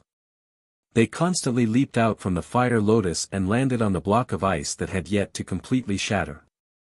Thick smoke was suddenly released from the point of contact between the ice and fire. Corey turned pale with fright. If Han Shuo had used some miraculous martial technique to break this move of his, then perhaps he wouldn't have been so astonished. However, for two oddball zombie warriors to be able to break through his ice imbued with the energy of the ice goddess, this was beyond his imagination. What the hell are these? Corey was stunned by Fire Elite Zombie and Metal Elite Zombie. He tightly clenched the long sword in his hand that was covered in a layer of diamond-hard ice. He looked at Fire Elite Zombie and Metal Elite Zombie in a rather flustered manner. It was at this moment that Han Shuo suddenly shot out from the thick smoke. The demonic blades had caused Han Shuo's fingernails to grow a meter long. Han Shuo flew towards Corey like a demon. It was as though Han Shuo's two hands were weaving an invisible net. As they danced in the air, streaks of incisive demonic light shot out and formed a giant net that trapped Corey. Corey's mind was in turmoil. One Han Shuo was already extremely difficult to deal with. On top of that, Fire Elite Zombie was refined purely from the Yuan energy of fire. The fire lotus in his hand seemed to faintly restrain him. This feeling made Corey extremely uncomfortable. When he saw Han Shuo charging at him, he used the long sword in his hand to shoot out streaks of solid ice while continuously retreating. Suddenly, right in front of Corey, Han Shuo's figure gradually faded until it disappeared. However, that sense of danger did not diminish, but instead grew stronger and stronger. To Corey, this made him very unhappy. One after another, icicles burst out from the long sword in his hand, shooting out in all directions with him as the center. After losing track of Han Shuo, this was the best method of attack Corey could think of. Under Corey's full-range attack, the large net that was descending upon him seemed to be destroyed and dissipated by the bombardment of the icicles. However, Corey did not feel any sense of relief in his heart. The sense of crisis that had been shrouding his heart was getting stronger and stronger. Corey had already focused all of his attention, spinning at high speed on the spot in an attempt to find the source of the crisis, but to no avail. When that sense of crisis had accumulated to its peak, Corey suddenly felt a stinging pain from the soles of his feet. Corey's expression changed dramatically, and he hurriedly soared into the sky, trying to escape the sudden attack from the bottom of his feet. Beneath Corey's feet, Han Shuo, who had used the Earth Elite Zombie as a cover to launch his attack, raised his head to look at Ice Celestial Corey with a malevolent smile. The demonic blades in his 2 hands glistened with cold light, and 10 jet-black finger rays shot towards Corey like slithering snakes. Not only were they as fast as lightning, their trajectories were crafty and unfathomable.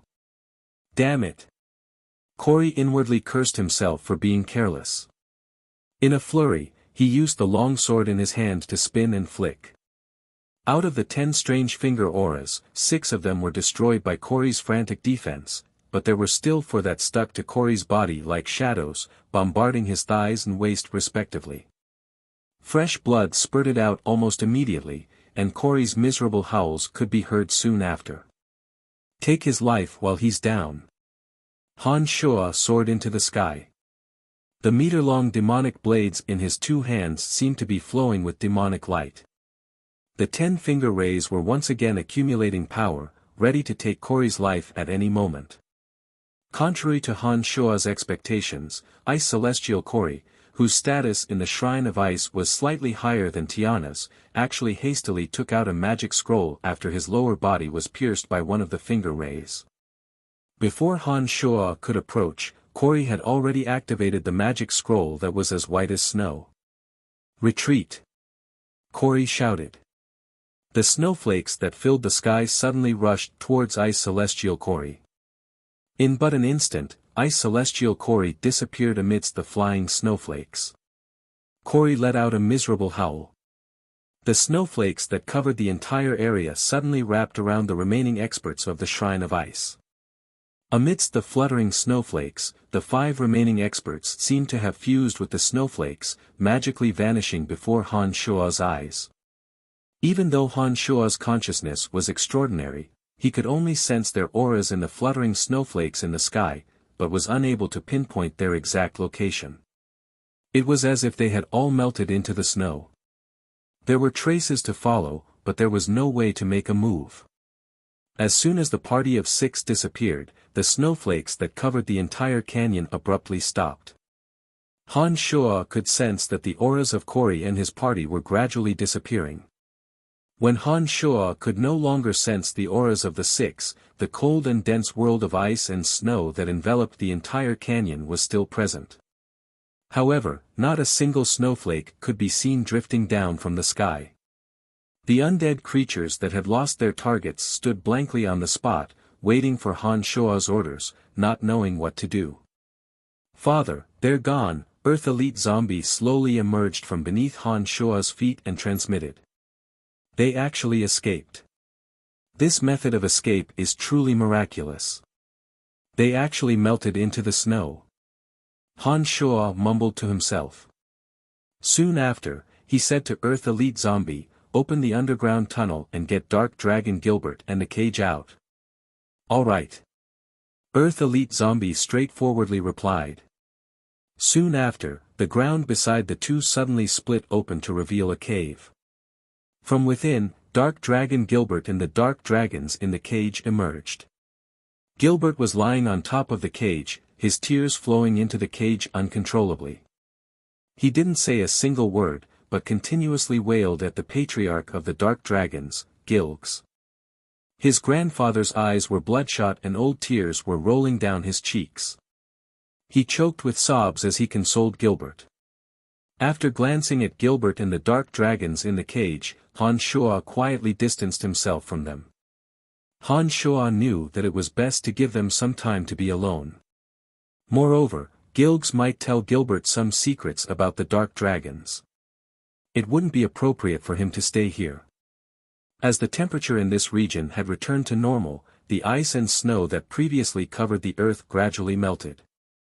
Han Shua sent the undead creatures back to the netherworld one by one. Then, he pondered about the purpose of the Shrine of Ice's visit. The Shrine of Ice and the Church of Light were on very good terms. Although the doctrines they preached were different, most people knew that they were allies in private. Based on Han Shua's loathing of the Church of Light, in addition to Tiana's betrayal, Han Shua naturally regarded the Shrine of Ice as an enemy. Although Ice Celestial Corey managed to escape by relying on the boundless snow this time, Han Shuo had left an unforgettable mark on his body. In addition to his relationship with Tiana, the enmity between him and the Shrine of Ice would be difficult to resolve. Han Shuo had already begun to ponder how to deal with the Shrine of Ice. While Han Shuo was pondering, he suddenly received a message from Gilbert asking him to go over. Without hesitation, Han Shuo immediately went over to Gilbert's side. He saw that although Gilbert still had a sorrowful look on his face, his emotions had somewhat stabilized. The dozen or so dark dragons in the cage were all looking at Han Shuo. Gilbert's grandfather, Gilgs, kowtowed to Han Shuo from within the cage, sincerely thanking him. When Gilbert returned the last time, I heard of your deeds. I didn't expect that you would be the one to save us dark dragons this time. On behalf of the dark dragons, I thank you for your great kindness. You're welcome. The relationship between me and Gilbert isn't what you imagine it to be. It's only right that I help you. Han Shuo hastily waved his hand, indicating that Gilgs need not be so courteous. I understand. Most people wouldn't be willing to risk their lives for the sake of a magical pet. For you to come all the way here to help us dark dragons because of Gilbert, this is sufficient proof of your kindness to Gilbert. It is indeed his good fortune to be able to follow you. Gilgs was definitely a reasonable person. From the moment Han Shuo and Gilbert came here, he knew that Gilbert had indeed followed the right person. Grandpa, don't talk about these useless things. Gilbert complained. Then, he looked at Han Shuo anxiously and said, Master, can you open this damned cage? I've tried many ways, but I can't break this cage at all. Let me try again. However, this cage that Kori said had been blessed by the ice goddess did indeed contain a bizarre divine energy. When Han Shuo's fierce attacks landed, they were all frozen by the bone-chilling divine energy. He was unable to break open the cage. That's right, it's right, Han Shuo replied before he started to use several demonic arts. The main soul within the demon's lair edge was in the midst of fusing with the energy of the ball of destruction. At this moment, the demon's lair edge needed to be absolutely silent. Otherwise, with the help of the inconceivably sharp demon's lair edge, Han Shuo was confident that he could break this cage. However, without the demon's lair edge in hand, Han Shuo was really having a headache for the time being. The golden cudgel in Metal Elite Zombie's hand was indestructible. However, if the cudgel smashed down, the dozen or so dark dragons that were already on their last breaths inside would be finished before the cage was broken. Han Shuo knitted his brows as he thought to himself as he gazed at the cage. If this cage didn't contain the divine energy of the ice goddess, Han Shuo was confident that he could break it. But now, he was truly at his wit's end. Just as Han Shuo was having a headache, he suddenly thought of a person. He softly cried out, there might be a way. Chapter 470. What is it? Gilbert hastily asked. Elizabeth of Bretel City. Perhaps she can help us. Han Shuo explained. As a target of the Church of Light, Elizabeth possessed a bizarre body of divine grace that possessed the miraculous ability to absorb the divine energy of the Church of Light. Han Shuo had a vague feeling that perhaps she could remove the divine energy of the ice goddess contained within the cage. Once the Jade Frost cage was no longer protected by the divine energy of the ice goddess, Han Shuo was 100% certain that he could break it. She. Gilbert evidently didn't quite believe it. After staring blankly for a moment, seeing that Han Shuo seemed to be somewhat confident, he couldn't help but ask, can she be trusted? I'm not too sure myself, but there's no harm in trying. Han Shuo replied. You're Brian, right? Within the cage beneath Dark Dragon Gilbert, the patriarch of Dark Dragons, Gilgs, raised his head and asked Han Shuo. Yep. Han Shuo replied. Thank you for your rescue. The Dark Dragon clan will forever remember your kindness. Gilgs kowtowed to Han Shuo. Soon after, he raised his head and said, the Shrine of Ice has come here, killed our people, and imprisoned us here. Firstly, they intend to turn us dark dragons into their mounts. Secondly, they want to learn the path to the third layer of the underground world from me. The third layer of the underground world. Han Shuo was shocked. He then looked at the Patriarch of Dark Dragons with glistening eyes and asked, "What's the situation?"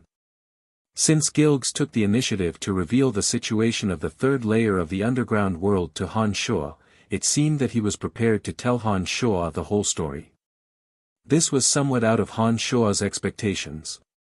2 years ago, Gilbert returned once. From Gilbert, I learned that you were the owner of the skeletal magic staff. That was also the reason why I didn't stop Gilbert from following you, because the owner of the skeletal magic staff definitely wouldn't be an enemy of our dark dragon race. The Patriarch of the Dark Dragon race looked deeply at Han Shuo as he spoke in a deep voice. Han Shuo was even more bewildered. It seemed that Gilgs also understood some of the origins of the skeletal staff. He couldn't help but take out the skeletal staff and fiddle with it for a while. He sized up Gilgs, the Patriarch of Dark Dragons, and asked, "Why do you say so?" Because 5,000 years ago, the Black Dragon clan had been fighting under the command of the original owner of the skeletal staff. We, the Dark Dragon race, have always lived in the second layer of the underground world under the orders of the original owner of the skeletal staff to prevent anyone from trespassing into the third layer of the underground world. I also heard some things about you and Ancient Lizard King Degasi from Gilbert. The Ancient Lizard King was his magical pet back then.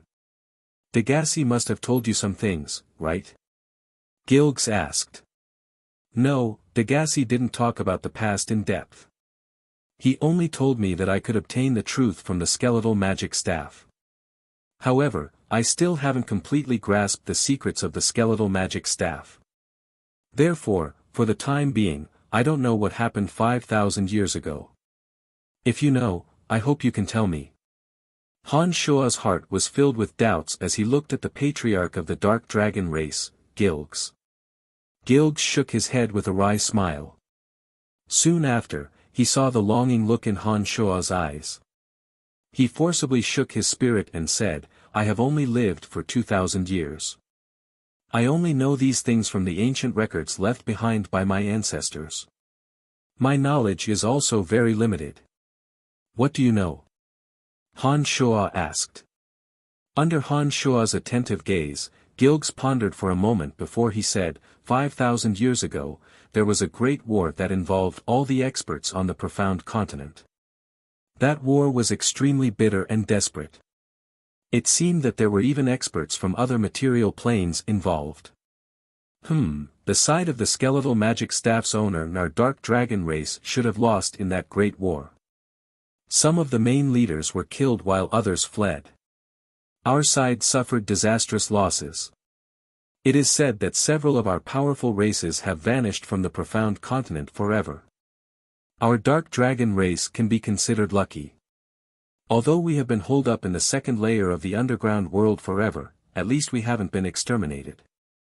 I don't know about the situation of the other races, but our dark dragon race has been staying in the second layer of the underground world under the orders of the original owner of the skeletal magic staff. On one hand, it was to avoid being hunted down by the victors, and on the other hand, to guard the passage to the third layer of the underground world.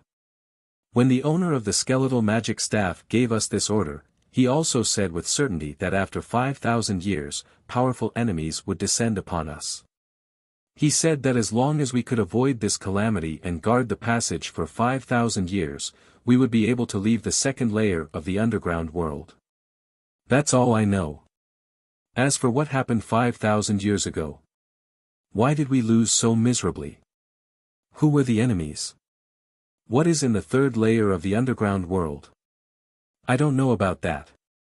After Gilgs finished speaking, Han Shuo couldn't help but fall into contemplation. He was certain that the original owner of the skeletal magic staff should be one of the leaders of the dark dragon race 5,000 years ago. Otherwise, he wouldn't have been able to command the dark dragon race in such a manner. In addition, the original owner of the skeletal magic staff should still be alive. Otherwise, he wouldn't have left so many tricks up his sleeve. It was also from this moment onwards that Han Shuo felt that the legends regarding the cemetery of death in the outside world weren't absolutely true. According to the legends, the cemetery of death was originally created by a group of necromancers. They used the cemetery of death to research the profound mysteries of necromancy magic, and committed many outrageous acts. In the end, the cemetery of death was destroyed by the combined efforts of mages of various elements. The cemetery of death also completely disappeared. As a necromancer, Han Shuo had heard of many of these legends. However, according to the timeline, these legends occurred no more than 1,000 years ago. Now that he heard Gilbert talk about the events of 5,000 years ago, Han Shuo suddenly felt that the cemetery of death should have existed for a longer time. Suddenly, Han Shuo recalled that Gilgs had lived for more than 2,000 years. He immediately asked, "You have lived for more than 2,000 years. Do you know of the existence of the cemetery of death, and the legend regarding the cemetery of death?" "Of course. During these 2,000 years, I'm not completely ignorant of the matters of the outside world. I still know a little about some important matters." Gilgs nodded and immediately asked, "What legend are you referring to about the cemetery of death?" Han Shuo was overjoyed. He hastily described the legend regarding the cemetery of death in the human world. Soon after, he looked at Gilbert with sparkling eyes and asked, "Is that the truth?" Gilbert shook his head and said, "It's true that a group of necromancers gathered in the cemetery of death 1,000 years ago. They researched many kinds of evil necromancy magic. In the end, it's not a problem for them to be hunted to death by the combined efforts of mages from various countries. However, the cemetery of death was definitely not built by them. Just like you, they are only the owners of the cemetery of death, not the creators. Although there is no conclusive evidence, I have always believed that the cemetery of death should have been built by the original owner of the skeletal staff. It should be the same as us dark dragons who have been guarding the passageway from the second to the third layer of the underground world for the past 5,000 years. The original owner of the skeletal staff must have had his reasons for building the cemetery of death. Then, do you know the origins and situation of the Calamity Church? They don't seem to have appeared on the profound continent for very long. Why do they consider the cemetery of death to be the sacred ground of the Calamity Church? Why do they know about the 3 miraculous functions of the skeletal staff?" Han Shuo was somewhat impatient as he continued to ask Gilgs with a hurried tone. "I do know a little about the Calamity Church. Apart from the fact that the cemetery of death wasn't built by those necromancers, most of the rest of the legends are true.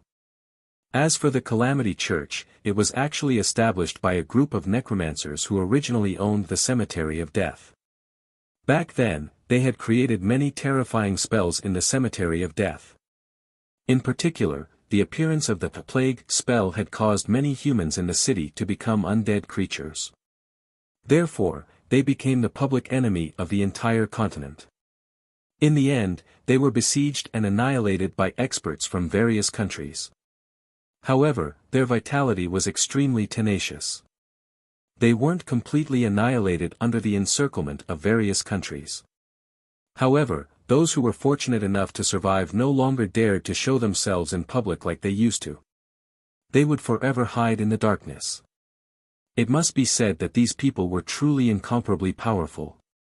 Not only were they not completely annihilated under the encirclement of the entire continent, those who were fortunate enough to survive grew stronger and stronger. Moreover, they became more and more proficient in the field of necromancy magic. They even began to absorb all kinds of evil experts from the profound continent. This continued until those powerful necromancers reached new heights in their research in the field of magic. After gaining the ability to communicate with evil gods and demons, they founded the Calamity Church. They worshipped evil gods and absorbed more and more evil people from the profound continent. They reached a state where only the Church of Light could barely suppress them. The cemetery of death was their birthplace. It was also the place where the first generation of Calamity Church higher-ups researched necromancy magic. It was only natural that they would regard the cemetery of death as the sacred ground of the Calamity Church. Gilgs looked at Han Shuo and explained tirelessly. So that's how it is. Han Shuo finally understood the relationship between the cemetery of death and the Calamity Church after listening to Gilg's explanation. It turned out that the cemetery of death was actually the laboratory of those evil necromancers of the first generation of the Calamity Church.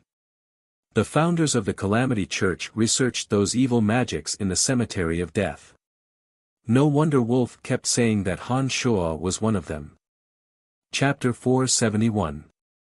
In that case, do you know why the cemetery of death and the skeletal staff disappeared together? With Gilg's description, Han Shuo easily figured out what had happened. The only thing that Han Shuo couldn't figure out was why the skeletal staff would be lost from the hands of the Calamity Church. I don't know either. Ever since those ancient necromancers were encircled and exterminated, the cemetery of death disappeared along with them. Even after the Calamity Church was established, the cemetery of death never reappeared. Now that you have obtained the skeletal staff and obtained the ability to enter and leave the cemetery of death as you please, the cemetery of death reappeared after 1,000 years. Gilgs, the patriarch of the Dark Dragons, shook his head. It seemed that he was also unclear about the inside story. Soon after, Han Shuo inquired about the Calamity Church's cemetery of death. However, this time, Gilg similarly couldn't answer. It seemed that this was all he knew. Right, do you still want to stay here? Han Shuo was not able to obtain any more useful information from Gilgs, so he prepared to leave. We need to discuss this. Also, we need to bury the corpses of our children. When this matter was brought up, Gilgs was once again very sorrowful. Master, I also want to bury my father. From today onwards, as long as I, Gilbert, am alive, I will thoroughly annihilate the Shrine of Ice. Gilbert's gaze was resolute. It seemed that he had regarded the Shrine of Ice as his mortal enemy. Creasing his brows, Han Shuo actually wanted to leave this place first. After all, there were still many matters he needed to take care of in the world above ground. However, he didn't know when those from the Shrine of Ice would come. If by any chance they came again and he wasn't here, the race of dark dragons would once again be hard-pressed to escape misfortune. After thinking for a moment, Han Shuo said, "First, take care of the matters here, then leave this place." Upon finishing those words, Han Shuo summoned the Earth Elite Zombie, as well as many zombie warriors in passing. After issuing an order to the Earth Elite Zombie, Han Shuo said to Gilbert, "Let him help you. Bury your father's corpse first. I will stay here and wait for a few days. When all the matters here have been taken care of, take the cage and we will leave together." "Thank you, Master," Gilbert said. Hence, Han Shuo temporarily stayed in the canyon. Under his grandfather's instructions, Gilbert buried the dead Black Dragon's corpse according to the Black Dragon clan's ritual. Then, they discussed their future plans in the cage. Han Shuo also stayed here, but he stayed away from the area with Gilbert and the others. He diligently studied the mysteries of the 3 boundaries that he had obtained last time. After Han Shuo successfully released the weakness boundary, Han Shuo quickly found the trick to releasing the fear boundary. In just 2 days, he could skillfully release the fear boundary.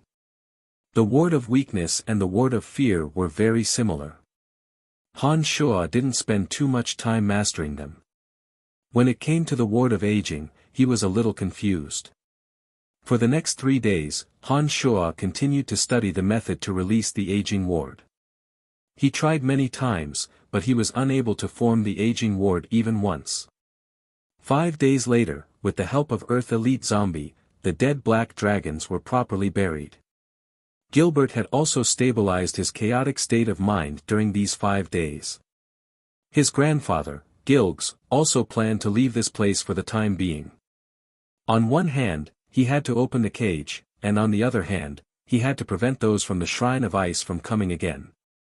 It was unknown whether it was because Gilgs and the others had the same weight as humans after transforming into human form, or because of the special structure of the cage, Dark Dragon Gilbert carried the enormous cage that was completely out of sync with his body. He followed behind Han Shuo and left the place, flying to the first layer according to the path they came from. Before they reached the first layer, Han Shuo suddenly sensed a few weak auras coming from the entrance above. This put Han Shuo on guard. However, these auras really didn't pose any threat to Han Shuo. Therefore, he wasn't really worried. When Han Shuo and Dark Dragon Gilbert walked out of the passageway to the second layer, they finally discovered who were guarding the entrance. 5 mature dark elves who had once had sex with Han Shuo were elegantly waiting at the entrance with a group of dark elves. Among them, when Xiran saw Han Shuo, her pretty face immediately blossomed. She laughed in a very licentious manner and said, "Oh my, it's really you. You've come all the way here, why don't you come to our clan as a guest? Are you looking down on us dark elves?" Ever since Han Shuo had gotten rid of Adele, these 5 had become the new leaders of the Dark Elves. In the beginning, Han Shuo had maintained contact with the underground world. Later on, after Trunks had taken control of the Valley of Sunshine, Trunks' people had gradually begun to trade with the Dark Elves of the underground world. The underground world was rich in crystals and peculiar ores, including some rare treasures that couldn't be found on the surface. The Dark Elves were a race that loved to enjoy life. As the trading point for several countries, the Valley of Sunshine had too many goods for enjoyment. In these few years, the benefits that Trunks had obtained from trading in the underground world were much more than the gold coins he had obtained from missions. "How did you know I was here?" Han Shuo looked at this dark elf, his brows slightly furrowed as he asked in puzzlement. "Hee, after you entered the underground world, you rushed all the way here. On the way, many Batmen and goblins discovered you. Those filthy things now tell us any information about strangers in exchange for some food. That's why I learned of your whereabouts from them as soon as you entered the exit of the second layer." Shiralan first explained to Han Shuo, then immediately giggled, "Although you've rarely entered the underground world these years, we wouldn't have been able to obtain so many rare things from Trunks without your help. Since you've come to the underground world, we, as your hosts, naturally have to fulfill our duties as hosts. So that's how it is." Han Shuo laughed, then said very politely, "Thank you very much, but I'm a bit busy this time and really don't have much time. The next time I come to the underground world, I'll definitely pay you a visit." Gilbert was dragging that enormous cage. It looked very strange for him to drag such an enormous cage after transforming into his human form, as if he was carrying a small mountain. As soon as Gilbert emerged from below, he glanced at the Dark Elves with a bit of loathing on his face. If it wasn't for Gilbert's father's death, these Dark Elves would all be his prey based on his Dark Dragon race's perverted nature. But Gilbert had been in a bad mood recently, and Shiralan and the others' requests had delayed his time to free the Dark Dragons.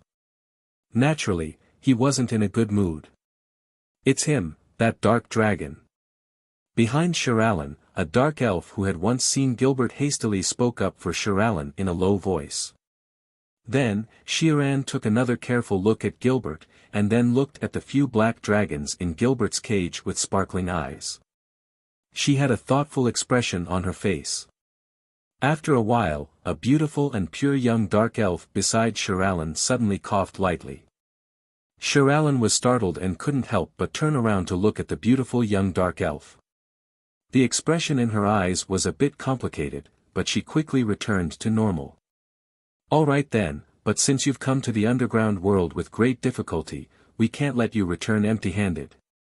Shiralan looked at the young dark elf and seemed to have received some sort of instruction. She pointed at the young girl with a beaming smile and said to Han Shuo, "This is the most beautiful girl of our race right now. Hee, she's even clean. You're our best friend, so I'll give her to you now. Whether she's a servant or a slave, it's all up to you. But you must accept her, or you'll be looking down on us dark elves." To Han Shuo's surprise, Shiralan actually insisted on giving her to Han Shuo after taking a look at the beautiful and pure dark elf girl. While Han Shuo was surprised, he couldn't help but carefully size up the beautiful dark elf. Han Shuo only needed a glance to discover that this dark elf was indeed extremely beautiful. Standing in the middle of Xiaolan's group of 5 beautiful women, her pure and youthful aura was even more eye-catching. She was different from other dark elves. There seemed to be a very clean aura on her body. She probably hadn't been influenced by the obscene culture of the dark elves. She timidly looked at Han Shuo, giving off a kind of delicate and pitiful feeling that would make one feel pity for her. Han Shuo had a very familiar feeling as he deeply sized up this young and beautiful dark elf girl. It was as if he'd known this girl for a long time. It was a very strange feeling. Han Shuo carefully thought for a moment. He'd gone back and forth to the underground world many times, but he was sure that he'd never seen this girl before. This made him a bit puzzled. Could it be that we really hit it off at first sight? Han Shuo thought to himself. He couldn't help but size up this girl even more strangely. You must accept her, or you'll be looking down on us dark elves. Xiaolan didn't know what was going on, but she insisted on pushing this girl to Han Shuo. It was as if Han Shuo didn't accept this girl, he would be an enemy of her race from now on. All right then, come with me. It wasn't a big deal to have another servant in the city lord's mansion in Bretel City. Han Shuo didn't want to cause trouble for Trunks over this matter, so he readily agreed. In this way, Xiaolan and the others no longer obstructed Han Shuo. They chatted cheerfully and wittily along the way as they escorted Han Shuo to the exit. Chapter 472. In the underground world, dark elves were kings and reigned supreme. However, once dark elves appeared on the surface of Profound Continent, they would be captured as prey by humans. The beauty of female elves, and the attainments of male elves in the field of magical weapons, were irresistible to humans. On Profound Continent, there had never been a lack of hunters hunting elves, especially female elves. They had even become the signboard of a great aristocrat. This beautiful dark elf by the name of Crowley was actually able to maintain her virginity among dark elves with an innately lecherous nature. This piqued Han Shuo's interest. As soon as they left the underground world, Han Shuo asked, Crowley, why did Xiaolan and the others send you to me as a slave? Were you coerced by them? Crowley had a terrified expression on her face. She hastily kowtowed to Han Shuo and said, Master, you are the benefactor of us dark elves. It is my honor to serve you. Han Shuo waved his hand and did not continue to speak. However, he had some doubts along the way. He felt that Crowley seemed somewhat familiar. But after carefully thinking for a long time, he was certain that he had never met her before. Brian, I have a few words to discuss with you alone. The imprisoned dark dragon patriarch, Gilgs, suddenly said after exiting the underground world. Han Shuo stared blankly for a moment, but soon after, he nodded and said to Crowley, leave us for a moment. Crowley shot a glance at Gilgs, replied respectfully, yes, master. Then, she left the place. After Crowley was far away, Han Shuo watched as Gilbert put down the cage that imprisoned his grandfather. He then saw Gilgs looking at Crowley from afar. He creased his brows and said, Brian, I feel that there's something wrong with that dark elf. There's something familiar about her. Upon hearing Gilgs' words, Han Shuo's heart tightened. He immediately cried out in alarm, you feel the same way too?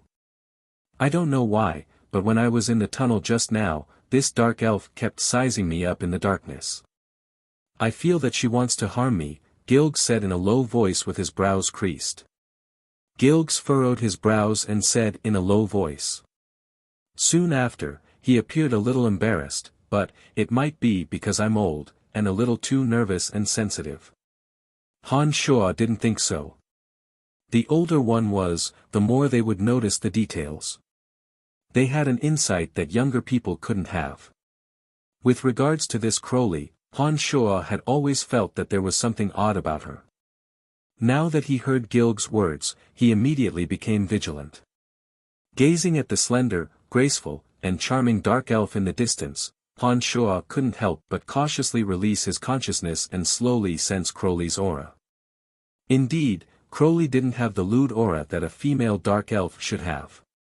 However, when Han Shuo used his divine sense to sense her seriously, he felt that Crowley really was a little unusual.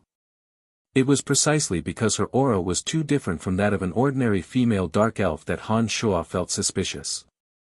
If he closed his eyes and didn't look at her, Han Shuo definitely wouldn't treat her as a dark elf based on his senses alone. Come to think of it, it's strange. Although I've lived in the underground world for many years, I haven't come into contact with many dark elves. Only that Adele that I've imprisoned has stayed with us for a longer period of time. Why do I sense a familiar aura from this young dark elf? While Han Shuo was slowly using his consciousness to observe Crowley, the dark dragon patriarch, Gilgs, was muttering to himself. Grandpa, you must be mistaken. I also know that Adele. She has a bewitching aura on her. One look at her and you'll know that she's a slut. However, this Crowley feels very pure and clean. If it weren't for the fact that she indeed looks like a dark elf, I would really think that she's a forest elf, Dark Dragon Gilbert interrupted. Han Shuo was suddenly startled. Then, his eyes brightened as he stared deeply at Crowley who was standing there in the distance, revealing a pensive expression. Alright, let's not talk about this anymore.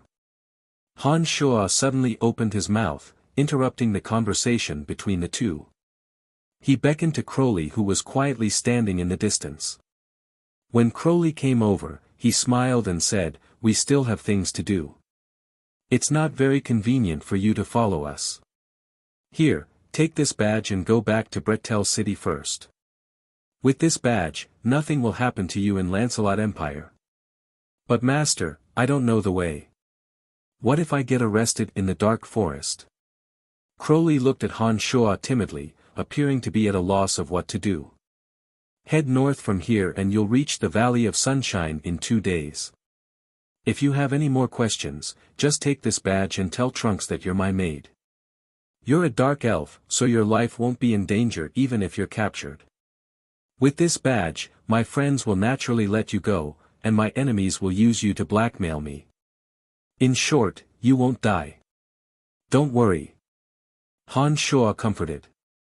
After Han Shuo had been conferred the title of a marquis, he naturally had a complete set of noble status symbols. This badge with the beautiful pattern of a sword and shield was Han Shuo's unique identity symbol. It also had a magical imprint, making it impossible for ordinary people to forge. Of course, those who had the strength to forge it would also disdain to do such a senseless thing. Crowley looked at Han Shuo anxiously. Although Han Shuo seemed amiable, his tone was firm. She knew that as a servant, she had no right to bargain. Even if Han Shuo were to kill her now, that would be her fate. Therefore, the clever Crowley could only take the badge and said meekly, "Understood, master. I hope I'll have the chance to see you again." "Definitely," Han Shuo said with certainty. After Crowley left, Han Shuo sneered, "Playing this game with me, those dark elves are indeed tired of living. Brian, what's going on?" The dark dragon chief, Gilgs, had long since noticed the inkling and couldn't help but ask. "I can sense the aura of the spider goddess Lolth, whom the dark elves worship, on Crowley's body. Back then, I was nearly killed by a sneak attack. I'm afraid that the one who attacked me from behind was that so-called spider goddess Lolth. It seems that this Crowley is targeting me again," Han Shuo explained to Gilgs with a gloomy face. Gilgs was very surprised at Han Shuo's misfortune, but he didn't ask any more questions. He knew that there were some things that Han Shuo wouldn't say, so it wouldn't be appropriate for him to ask. "Let's go." Han Shuo instructed Gilbert and headed in the direction of the Cemetery of Death. After carefully weighing in his mind, Han Shuo ultimately didn't bring the dark dragons to the Cemetery of Death. Although Han Shuo believed in Gilgs, there was more than one dark dragon in the cage. Han Shuo couldn't guarantee that they wouldn't reveal the location of the Cemetery of Death at some point in the future. The cemetery of death was indeed shrouded in a powerful boundary. Without the skeletal staff, it was impossible to open the cemetery of death. However, nothing was absolute. Han Shuo naturally wouldn't think that the boundary of the cemetery of death was invincible. Otherwise, those evil mages who were researching necromancy magic inside wouldn't have suffered such heavy losses. Han Shuo didn't bring the dark dragons to the cemetery of death. Instead, he brought them into the forest trolls tribe and returned to the cemetery of death alone. All these years, the forest troll had always lived under the arrangements of Dark Dragon Gilbert. They had long since regarded Gilbert and Han Shuo as the emissary of the great goddess Dad era in the human world. The Valley of Sunshine wasn't far from the dark forest. When Trunks was fighting for power in the Valley of Sunshine, he had used the power of the forest troll through Gilbert. Afterwards, a good relationship had been established between the forest troll and Trunks. There was even a portion of the forest troll that directly migrated to Tunai Gorge near the Valley of Sunshine to live and work closely with Trunks. After grasping power in the Valley of Sunshine, Trunks' mercenary band grew stronger by the day. In order to take revenge, Trunks put all his energy into strengthening his own strength. With Han Shuo's support behind the scenes, Trunks had established good business relationships with various races in the underground world, including the Dark Elves and Lizard Men. These years, Trunks had obtained extremely sizable profits through the underground world transactions. Under Han Shuo's introduction, the dwarves had treated Trunks as their second good friend. Trunks had also exchanged large amounts of resources for large amounts of sharp weapons from Tunai Dwarf Mountain. With Gilbert's help, the Valley of Sunshine had a close relationship with the forest troll. Trunks provided the forest troll with weapons, armor, and food. Using his powerful intelligence network in Tunai Valley of Sunshine, he provided the forest troll with the trade routes of disobedient or disloyal caravans, allowing the forest troll to plunder them. After experiencing a cruel torture worse than death, Trunks, who wasn't a good person to begin with, had become even more ruthless and decisive. With the help of Han Shuo's Bretel City and Phoebe and Emily, Trunks had completely grasped power in the Valley of Sunshine. Trunks had tied the Soul Destroyer mercenary band, forest trolls, dwarves, lizard men of the underground world, and even Janet's bandits together. With the Valley of Sunshine and the edge of the dark forest as the center, he had already formed a power that no country dared to underestimate. Chapter 473. One day later, in the forest trolls tribe, Han Shuo had come with Elizabeth. Han Shuo had planted a drop of demonic blood in Elizabeth's body. With Han Shuo's current demonic arts, as long as Elizabeth betrayed him, he could take her life with a single thought. Besides, Elizabeth had been driven into a dead end by the Church of Light. With a big tree like Han Shuo to cling to, as long as she had a brain, she should understand that betraying Han Shuo wouldn't bring her any benefits. After arriving at the forest trolls tribe, Han Shuo saw Dark Dragon Gilbert standing guard beside the Jade Frost cage imprisoning the dark dragons. Beside Gilbert, the old forest troll priest was directing some forest troll warriors to deliver large chunks of cured meat to Gilgs inside the cage. The dark dragons, who had been tortured by the shrine of Ice's ice celestial quarry for a long time, were now wolfing down the meat in their hands. It seemed that they were quite famished. After Han Shuo arrived, a group of forest troll led by the old priest immediately kowtowed to Han Shuo, loudly chanting the name of the great goddess Dadera. Towards the forest troll, Han Shuo's initial intention to make use of them had now become rather sentimental. Apart from the nature of plundering, this race was still somewhat in line with Han Shuo's temperament. No matter how cruel they were to others, because of their relationship with Little Skull, these forest troll were absolutely loyal to him. Rise! Han Shuo waved his hand. After seeing the old priest and the others stand up, he smiled and said, "You will have more contact with Trunks in the future. He will give you wise instructions. Rest assured, emissary. Under Lord Trunks' instructions, we have reaped great rewards over the years." A gratified smile blossomed on the old priest's ugly face. Han Shuo nodded. He shot a glance at Elizabeth and said, "Give it a try. See if you can absorb the divine energy of the ice goddess inside the jade frost cage." "Yes, master." Elizabeth replied respectfully with an excited look on her face. Elizabeth, who had been on the run for many years, deeply understood the importance of one's own strength. She understood that if she wanted to better protect herself, she must have a powerful life-saving ability. This time, Han Shuo's instructions were undoubtedly beneficial to her. With the peculiarity of her body, if she could absorb the divine energy in the jade frost cage, her strength would definitely improve. "Be careful, these are all my clansmen." Gilbert did not know Elizabeth's strength. Seeing her approach the cage excitedly, he hurriedly warned her. Elizabeth nodded and did not say anything else. Once she approached the jade frost cage, she reached out with both hands and grabbed onto the bars of the jade frost cage. She closed her eyes and began to use her body of divine favor to sense the power within the jade frost cage. Han Shuo slightly narrowed his eyes. There seemed to be lightning flashing in his slender eyes as he stared unwaveringly at Elizabeth. Suddenly, Han Shuo saw Elizabeth's face lit up with joy. Wisps of green smoke suddenly drifted out of her 7 orifices. The green smoke was like 7 earthworms wriggling in Elizabeth's nostrils, eyes, ears, and mouth. The green smoke coming and going from her 7 orifices made Elizabeth's already ugly old face look even more hideous. "Ma! Master, can she do it?" Gilbert was startled by the strange look on Elizabeth's face. The ones imprisoned in the jade frost cage were Dark Dragon Gilbert's grandfather and clansmen. He was extremely worried that Elizabeth would accidentally injure his clansmen. Han Shuo made a shushing gesture at Gilbert and slowly approached Elizabeth. He used his invisible consciousness to spy on Elizabeth and the movements within the jade frost cage.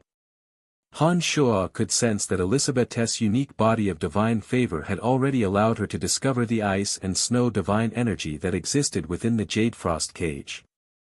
This was also the source of Elizabeth's excitement. As the green smoke lingered around Elizabeth's 7 orifices, the skin on her withered and yellow hands seemed to have shrunk and dried up severely, turning into green iron hooks. Her hands were shriveled and looked like the hands of a 1,000-year-old mummy. The skin on her bony fingers was glowing with a green, misty evil light. Wisps of cold energy, like fine threads, slowly flowed into her body from her bony fingers. The unique structure of the body of divine favor within Elizabeth's body allowed her to endure and digest this divine energy. The sinister-looking Elizabeth's eyes were filled with excitement and joy during this process. Through the transmission of her hands, wisps of divine energy slowly flowed into her body. She could feel the benefits that the energy brought to her body. Han Shuo let out a sigh of relief, thinking that it seemed like he had made the right decision to take Elizabeth as his slave. Elizabeth, who was able to absorb this kind of divine energy, would be of great help to him.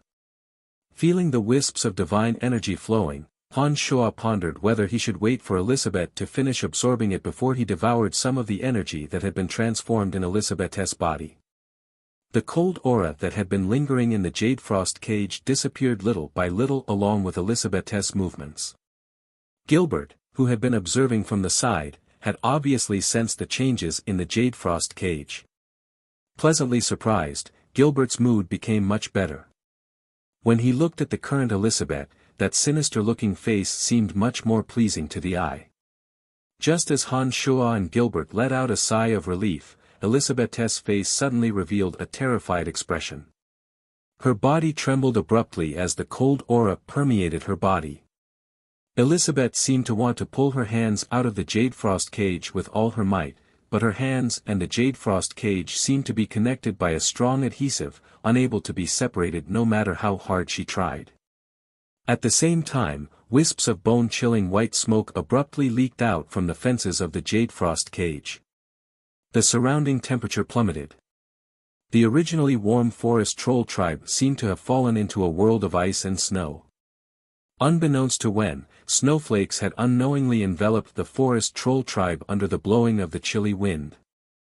The forest troll were immediately shivering from the cold, all of them shouting in terror. They had no idea what was happening. Han Shua's expression changed in fright. He could distinctly feel that the jade frost cage seemed to have been suddenly injected with a few bursts of profound energy. These bursts of energy came in a strange manner, immediately causing the entire region to be filled with a bone-chilling coldness. It even tightly bound Elisabeth's hands, not allowing her to budge an inch. The dark dragons within the jade frost cage suffered the most from the bone-chilling coldness. Gilbert's grandfather Gilg's teeth were chattering, and the hot air he exhaled froze in an instant. The expressions of some of the younger dark dragons gradually stiffened. It seemed like they would be frozen soon. "Damn it, what are you doing? I'm going to kill you!" Gilbert bellowed furiously. He extended his hand and slapped at the top of Elisabeth's head. With Gilbert's strength, Elisabeth would undoubtedly die if this went on. "Stop! It's none of her business." Han Shua shouted and raised his hand to stop Gilbert. Gilbert was stunned by Han Shua's shout, and when he saw Elisabeth's terrified and pained face, he finally came to his senses. However, as the dark dragons in the cage gradually stiffened, Gilbert fell into a state of irritation and restlessness. He anxiously howled, "What should I do? What should I do? Evacuate the clan at once." Han Shua roared at the trembling old priest. Soon after, he summoned Fire Elite Zombie and gave him an order. In an instant, he appeared behind Elisabeth and pressed his hands on Elisabeth's shoulders at lightning speed. At the same time, in the distant territory of Kasi Empire, on the summit of an ice mountain in a world of ice and snow, many ice crystal palaces were situated on the summit of the icy mountain. At the center of one of them was a conical shrine that reached the heavens. Several experts from the Shrine of Ice, led by Ice Celestial Kori, were sitting cross-legged in a semicircle at the center of an enormous magical matrix. Each and every one of them was frozen in ice like ice sculptures. They did not seem to have any signs of life. At the center of the shrine, Ice Celestial Kori and the others all wore solemn and serene expressions. They were facing the enormous ice sculpture of the ice goddess before them. Their bodies were frozen in ice, and they maintained that posture while casting magic from afar. Dense cold air filled the entire shrine. "He has interfered." Suddenly, a loud shout came from the ice sculpture Kori. "Condense ice aura, freeze the heavens and earth." Other than Kori, the other ice sculptures simultaneously chanted in deep voices. Cold air radiated from the entire shrine, and a solemn and dignified aura pervaded the air. Thousands of miles away, Han Shua pressed both of his hands on Elisabeth's shoulders. Surging demonic yuan suddenly poured into Elisabeth's hands from her shoulders, mixing with the bone-chilling coldness. Fire Elite Zombie, summoned by Han Shua, emitted flaming flower buds from the fire lotus in his hand and dispersed in all directions. As soon as the flames flew out from the fire lotus, thick white smoke suddenly appeared in the world of ice and snow. That was the smoke produced by the combination of scorching heat and cold air. When Fire Elite Zombie appeared with the fire lotus in his hand, the dancing flames finally stopped the sudden drop in temperature of the entire forest troll tribe. Only then did the forest troll, who were frozen to the point that it was difficult for them to even walk, noticeably speed up their escape. Inside the Jade Frost cage, with the assistance of Fire Elite Zombie's Fire Lotus, the ice rapidly melted into water. It was only at this moment that Gilg's grinding teeth could be heard. Han Shua's two hands that were pressed on Elisabeth's shoulders were fully activated with the mystical glacial spell flame. Surging demonic yuan rapidly poured into Elisabeth's palms, forming a scorching high temperature that helped Elisabeth resist the invasion of the cold air inside the cage. Han Shua shuddered. Through the cold air that erupted from Elisabeth's palms, he sensed the divine energy that Ice Celestial Kori had unleashed a few days ago. Han Shua was almost certain that the anomaly of the Jade Frost cage must have something to do with Ice Celestial Kori. Han Shuo understood that this jade frost cage blessed by the ice goddess must have some kind of miraculous function that allowed Ice Celestial Kori and the others to directly communicate with each other. It seemed that he had fallen into Ice Celestial Kori's trap this time. When Ice Celestial Kori rapidly left the Valley of the Dark Dragons and did not pay attention to the disappearance of the Jade Frost Cage, he had long planned to use the Jade Frost Cage to scheme against him. Cursing Ice Celestial Kori's treachery and viciousness in his heart, the endless demonic yuan in Han Shuo's body frantically transformed into scorching red flames through the mystical glacial spell flame, doing his utmost to help Elizabeth resist the invasion of the cold air inside the Jade Frost Cage. It wasn't that Han Shuo cared about Elizabeth's life or death, but that even if Elizabeth were to die at this moment, the cold air inside the Jade Frost Cage would not vanish. Furthermore, using Elizabeth's unique body to prevent the cold air from leaking out was at least safer than Han Shuo using his own body as a battlefield. Cold, so cold. With the infusion of Han Shuo's demonic yuan, Elizabeth was finally able to speak while trembling. Hold on. Han Shuo coldly groaned. Discarding all distracting thoughts, he knitted his brows and strenuously held on. As the temperature rapidly plummeted, some of the old, weak, and young forest troll froze to death before they could even be roasted by fire elite zombies' flames. The entire forest troll tribe was shrouded in panic. Under the old priest's loud roars, all the young and strong forest troll fled in panic towards the outskirts of the tribe. Just like Han Shuo, Fire Elite Zombie continued to release flames from the Fire Lotus, bitterly holding on. Among them, Gilbert had the most free time. However, the one who was the most fearful and uneasy was none other than Gilbert. Standing beside Fire Elite Zombie, although Gilbert was also shivering from the cold, he could still hold on. Looking at the miserable state of his tribesmen inside the Jade Frost Cage, Gilbert understood that once Fire Elite Zombie and Han Shuo could no longer hold on, his tribesmen would face the fate of being frozen to death. This made Gilbert as anxious as fire. Unfortunately, he couldn't intervene.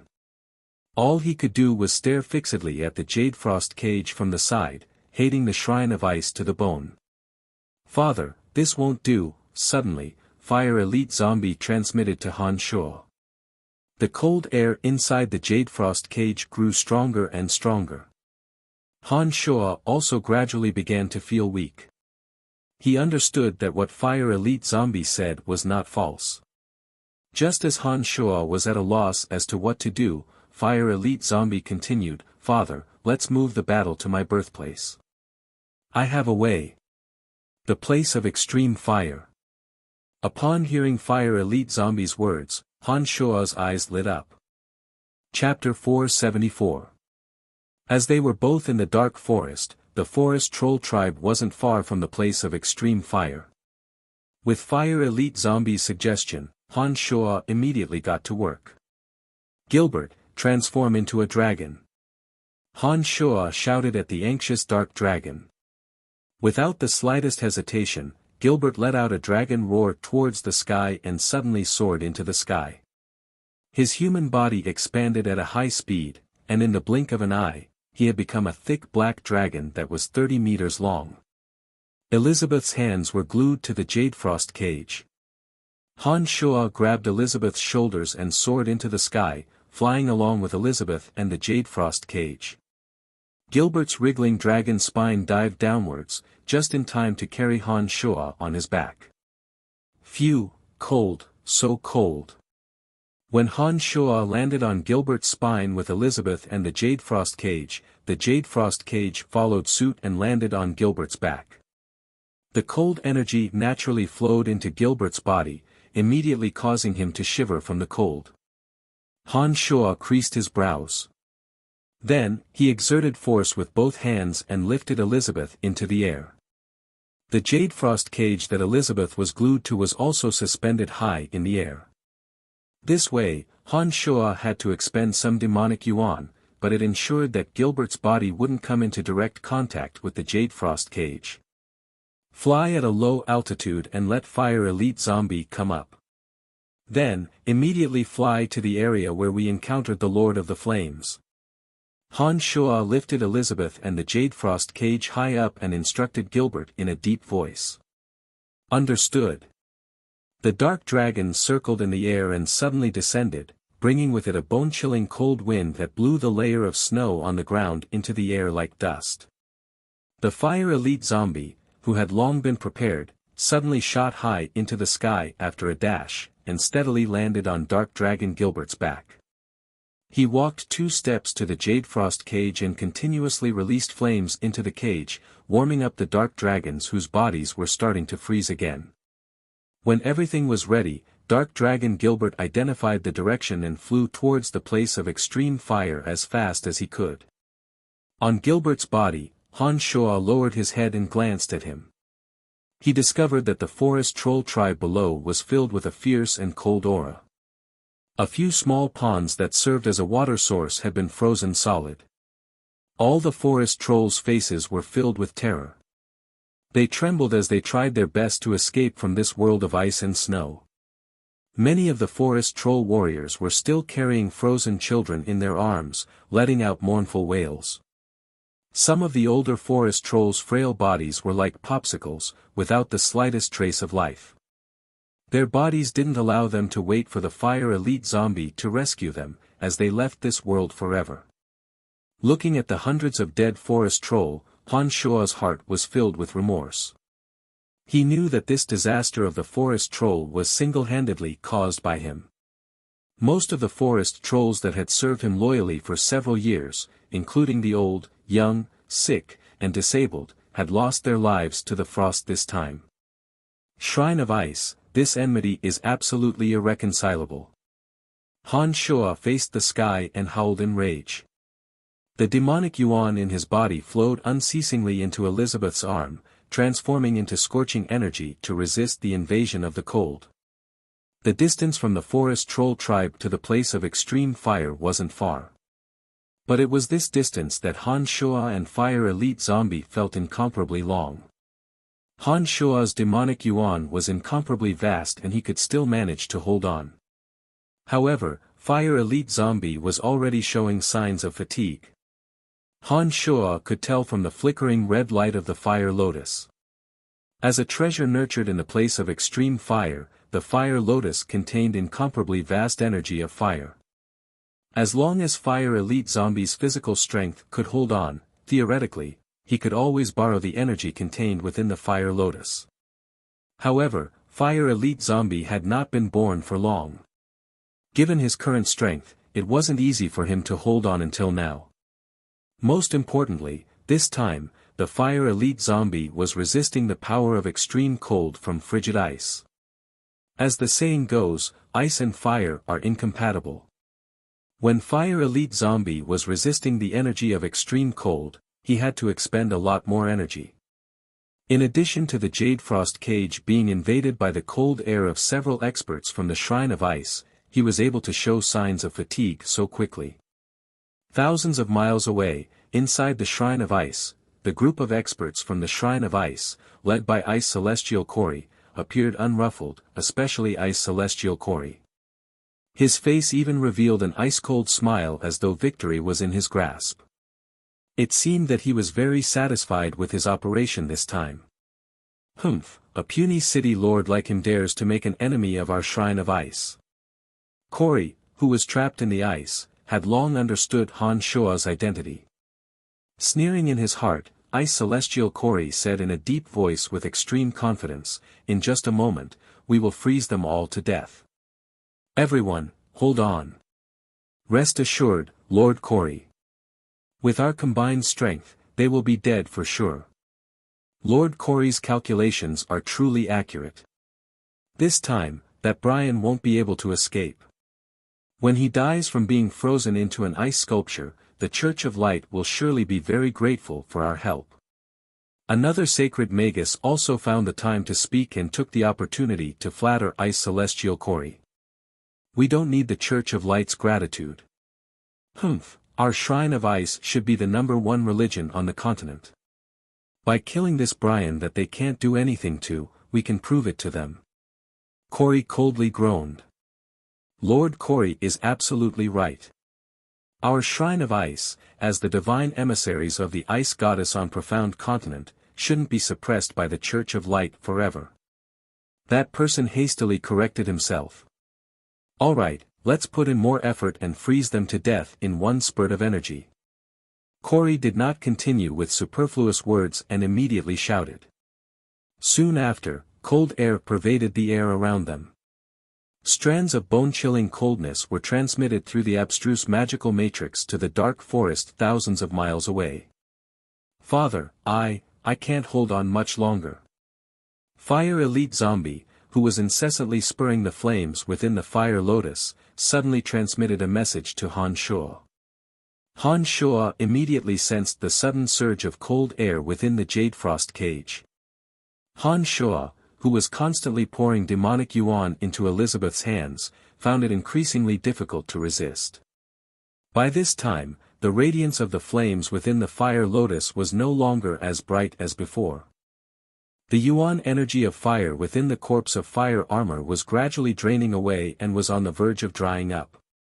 Elizabeth's hands were frozen to a greenish-purple color. Her body of divine favor simply couldn't withstand the onslaught of such enormous cold energy. The few cyclones in her body also slowly stopped transforming energy. And now, they were only halfway through their journey. With Dark Dragon Gilbert's speed, it would take them another 10 minutes or so to reach the place of extreme fire.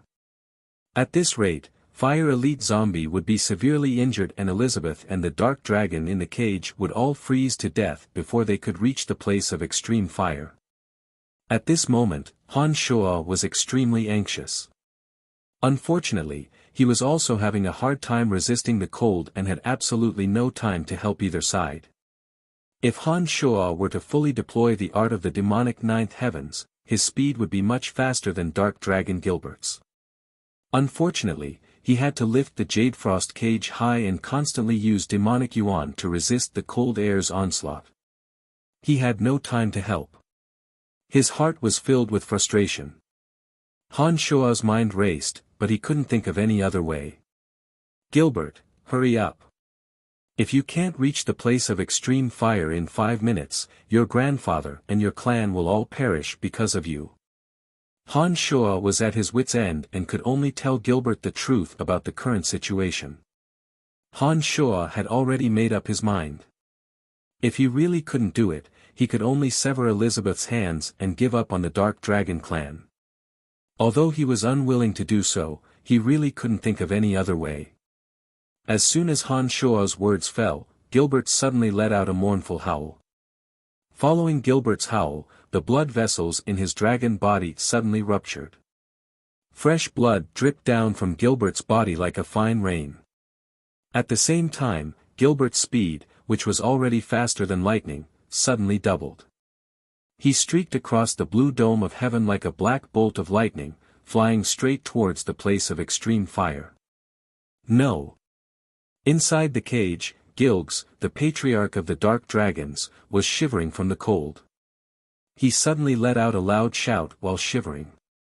He twisted his body with all his might, grabbed the bone-chilling bars with both hands, and yelled desperately, "Little bastard, stop it.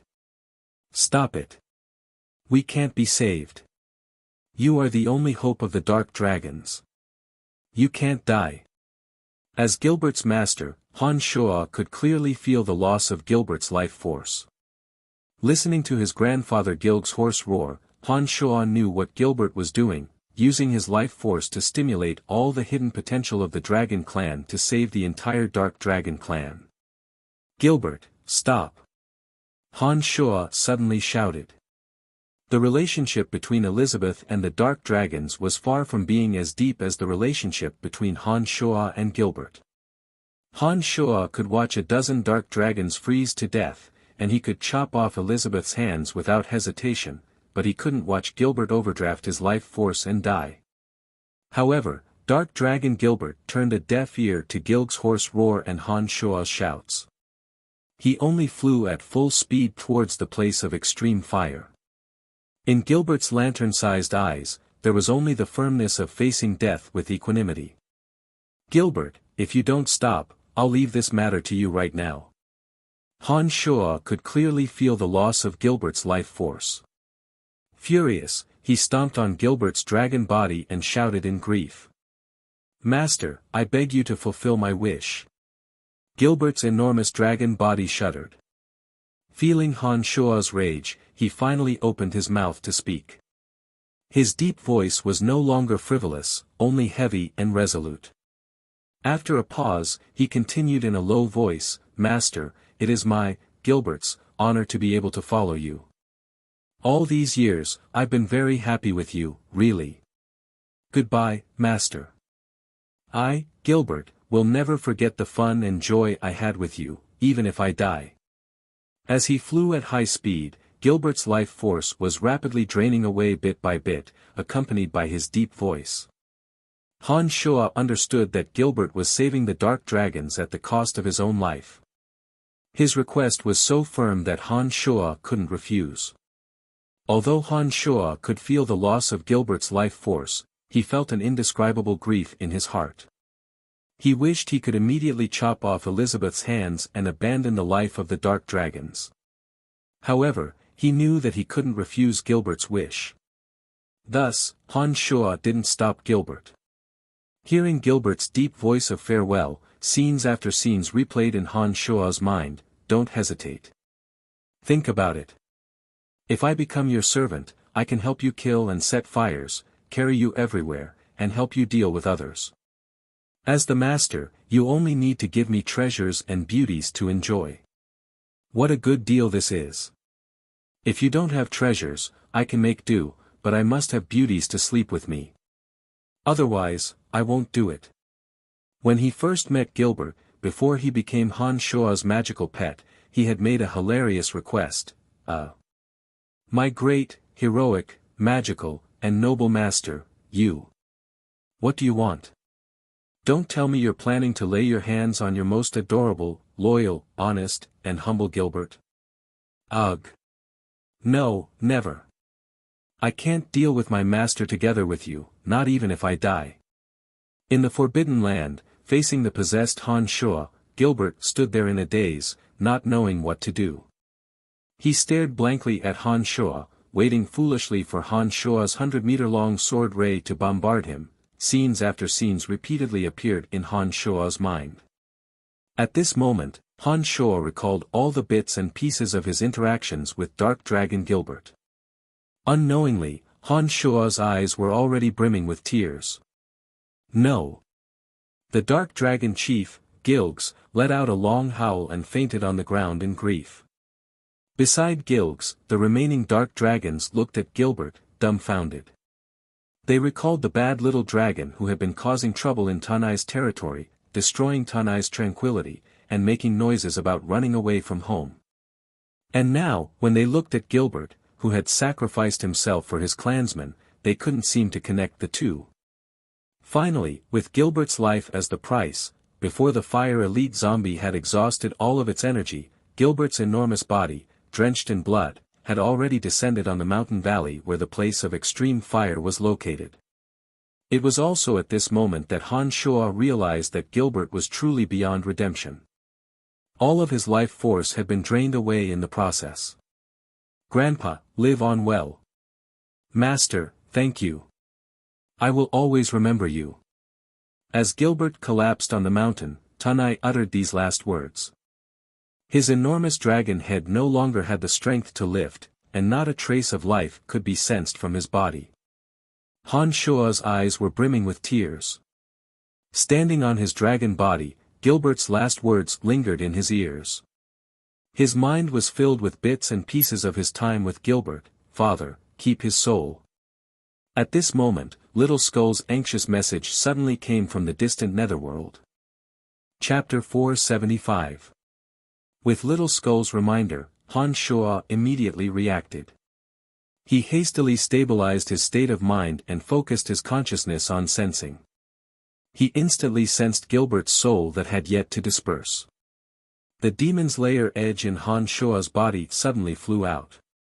An extremely strong suction force was generated.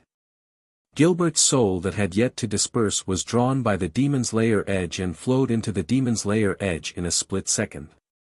Although the Demon's Lair Edge couldn't help Han Shuo in battle for the time being, absorbing a soul wasn't a big deal. As the owner of the Demon's Lair Edge, Han Shuo could even open up a separate area within the Demon's Lair Edge for Gilbert to hide in. Little Skull's reminder dispelled Han Shuo's sorrow. He suddenly recalled that the demonic arts and necromancy magic he practiced were both evil arts despised by righteous people. Whether it was demonic arts or necromancy magic, they were extremely familiar and proficient with souls. Han Shuo's mind only spun for a moment before he discovered that whether it was demonic arts or necromancy magic, he could make use of Gilbert's powerful soul to rebuild his body and revive him. As long as his soul remained, Gilbert wouldn't be considered to have completely vanished. With that, the sorrow Han Shuo felt from Gilbert naturally faded by a lot. After the Demon's Lair Edge returned to Han Shuo's body, he took a look at Fire Elite Zombie and discovered that Fire Elite Zombie was already at the end of his rope. He immediately knew that he couldn't hesitate any longer. The cold air within the Jade Frost cage was as chilly as ever. By now, Han Shuo had already lost 2/3 of the surging demonic yuan in his body. However, judging from the energy transmitted from the Jade Frost cage, it seemed to be endless. This made Han Shuo realize that his opponent was indeed a cut above him in terms of endurance. Go! Han Shuo shouted and descended towards a crack in the magma of Mountain Tanai. Before Han Shuo could approach the crack in the magma, the entire Tanai mountain suddenly trembled. The scorching temperature continued to rise, and thick magma shot out like a fountain. A strong feeling of longing suddenly filled the entire valley. It was like a mother who had bitterly watched over her child for many years and suddenly found her son standing in front of the door. She knows that I'm back, Fire Elite Zombie immediately transmitted to Han Shuo, pleasantly surprised. Han Shuo finally arrived at the mouth of the lava fissure. He activated his protective shield and enveloped Elizabeth before descending. As the refiner of the Fire Elite Zombie, Han Shuo could clearly sense the exchange between the Fire Elite Zombie and the Lord of the Flames. As soon as the Fire Elite Zombie arrived in this area, the surrounding temperature continued to rise and the Fire Elite Zombie's exhausted energy began to recover bit by bit. Raging flames shot out in all directions. The place of extreme fire was bubbling with fire bubbles, and a terrifyingly high temperature filled all directions. Suddenly, a roar sounded from the place of extreme fire. Han Shuo lowered his head to take a look and discovered that the enormous body of the Lord of the Flames was slowly emerging from the place of extreme fire. On the surrounding cliffs of the place of extreme fire, many flame demon warriors had surged out of nowhere. Each and every one of them was looking at Han Shuo and his party that were slowly descending. "Father, don't worry, she will help me," Fire Elite Zombie hastily transmitted to Han Shuo when he sensed Han Shuo's vigilance. "Alright, I'll count on you." Han Shuo naturally had absolute trust in Fire Elite Zombie. Upon hearing Fire Elite Zombie's assurance that nothing would go wrong, he immediately felt at ease. While Han Shuo was speaking, Fire Elite Zombie held the Fire Lotus in his hand and suddenly landed on the enormous Lord of the Flames that had emerged from the place of extreme fire. Fire Elite Zombie sat on the broad shoulders of the Lord of the Flames. Endless energy was suddenly released from the Lord of the Flames' body. A dozen or so streams of magma were directly spat out from its mouth. Like fiery red silk, they all wrapped around the Jade Frost cage. At the same time, the place of extreme fire that had existed for an unknown number of years and had nurtured the fire attribute treasure, the Fire Lotus, suddenly seemed to come alive. Thousands and thousands of strands of the yuan energy of fire flowed into the Fire Elite Zombie's body. The previously exhausted Fire Elite Zombie instantly recovered the strength he had lost. The Fire Lotus suddenly glowed brightly. Under Fire Elite Zombie's manipulation, the enormous yuan energy of fire in the place of extreme fire was mobilized.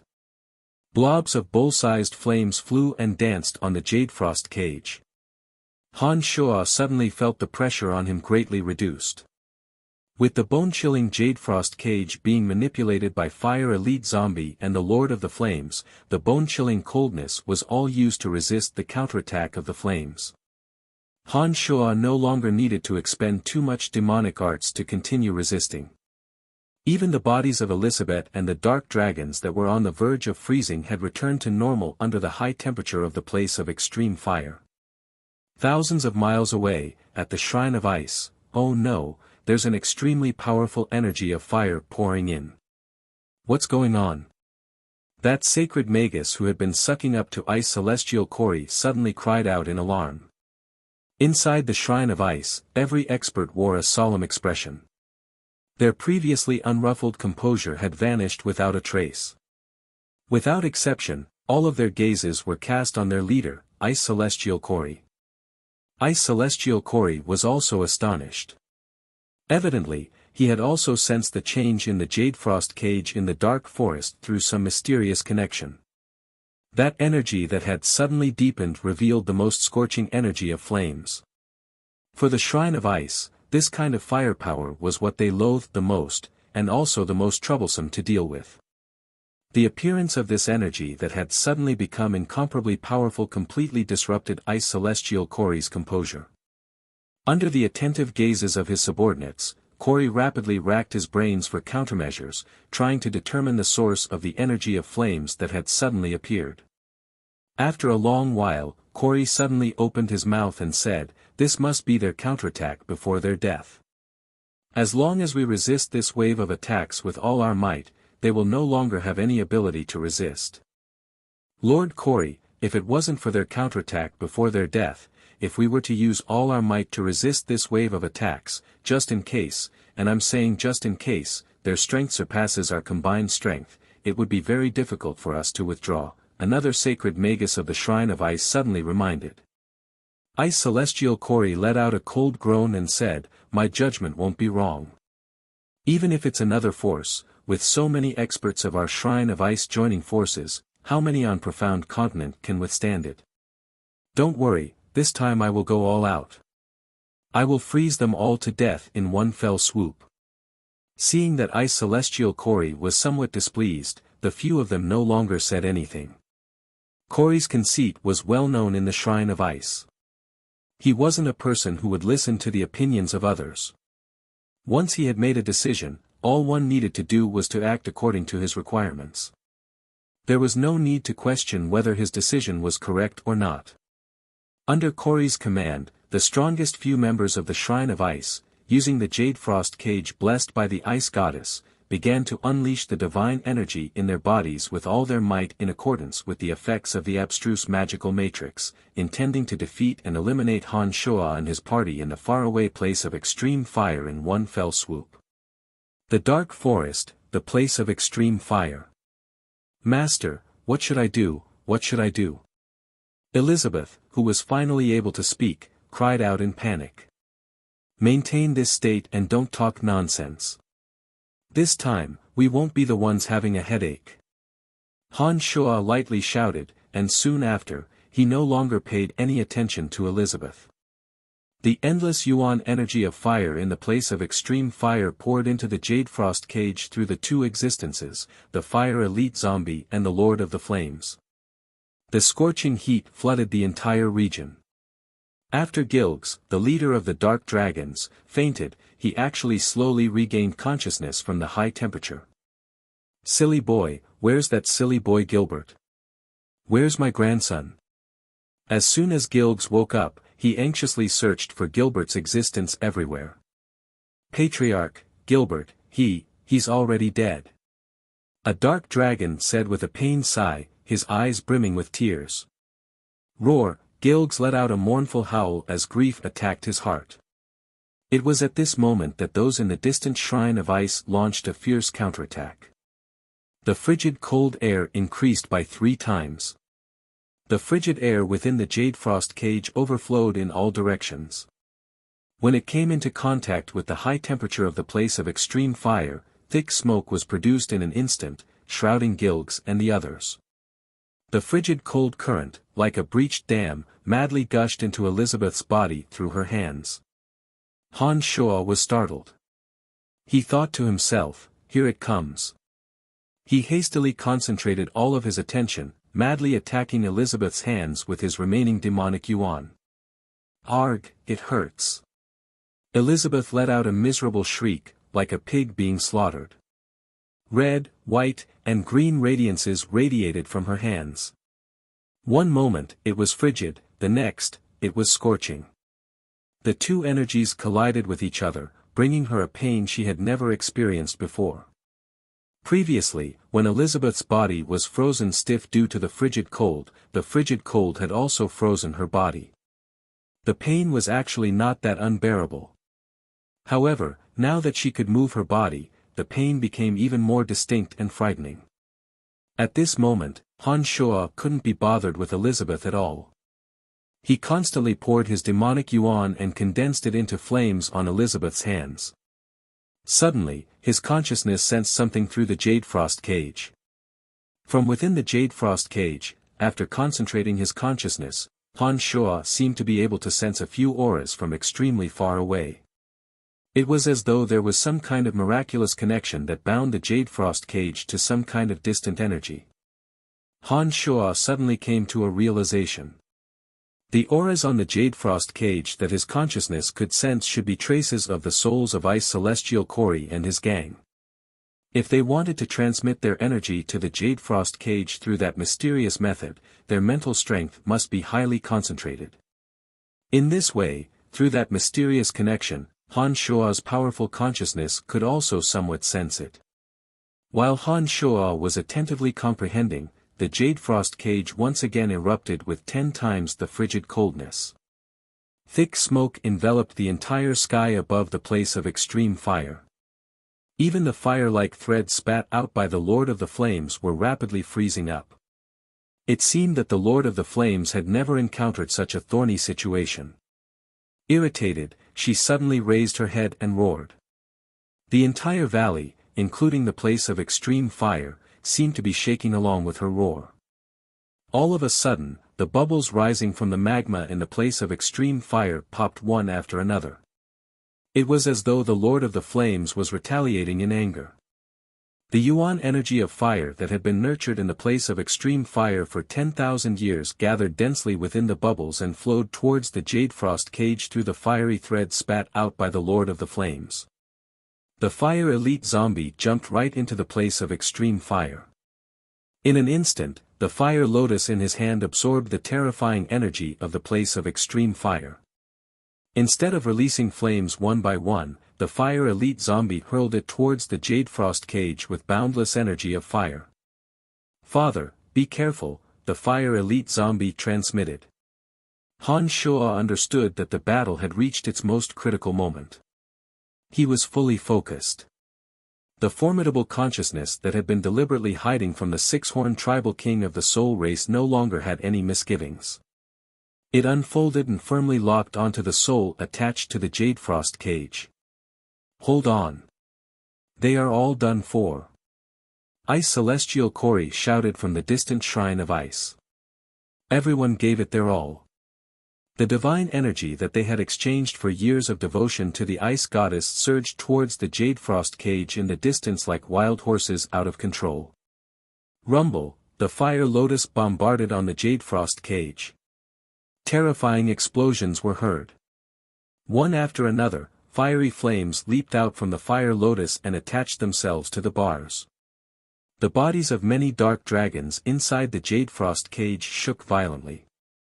That young lady even vomited a large mouthful of blood. It seemed that she had been injured. After the Lord of the Flames exerted her full strength, the fiery threads connected to the Jade Frost cage madly gushed out endless energy. Looking at the Jade Frost cage again, white smoke spread in all directions. So powerful. "Lord Corey, we can't hold on any longer," the sacred magus who had been praising Corey suddenly shouted in alarm. Under the joint efforts of Fire Elite Zombie and the Lord of the Flames, utilizing the energy accumulated in the place of extreme fire for millions of years, the Shrine of Ice and the Jade Frost cage were completely routed. From White Elizabeth's two hands, Han Shuo understood that Ice Celestial Corey and his party could no longer hold on. Han Shua's consciousness could even sense that the few presences that had been shrouding the Jade Frost cage were gradually leaving. It was at this moment that Han Shua, who had been waiting all along, suddenly made his move. While they were frantically defending against the counterattack of the flames, all of Han Shua's mental strength, including his consciousness, attacked those few presences like sharp swords. PFFF, all the experts in the Shrine of Ice, including Ice Celestial Kori, violently vomited a mouthful of blood. Their souls felt as though they were being sliced by 1,000 blades. With that, they no longer had the slightest ability to resist. The Jade Frost cage shattered with a loud bang. Not a shred of frigid energy could be sensed in the place of extreme fire. Elizabeth's 2 hands were freed. Han Shua casually grabbed her. Although the dark dragons had yet to fully recover their strength, they were still able to hover in the air. Not a single one of them fell into the place of extreme fire. Thousands of miles away, in the Shrine of Ice. The ice on Kori and the others, who were like ice sculptures, exploded one after another. Even Ice Celestial Kori's body was flung far away, his blood splattering all over the ground.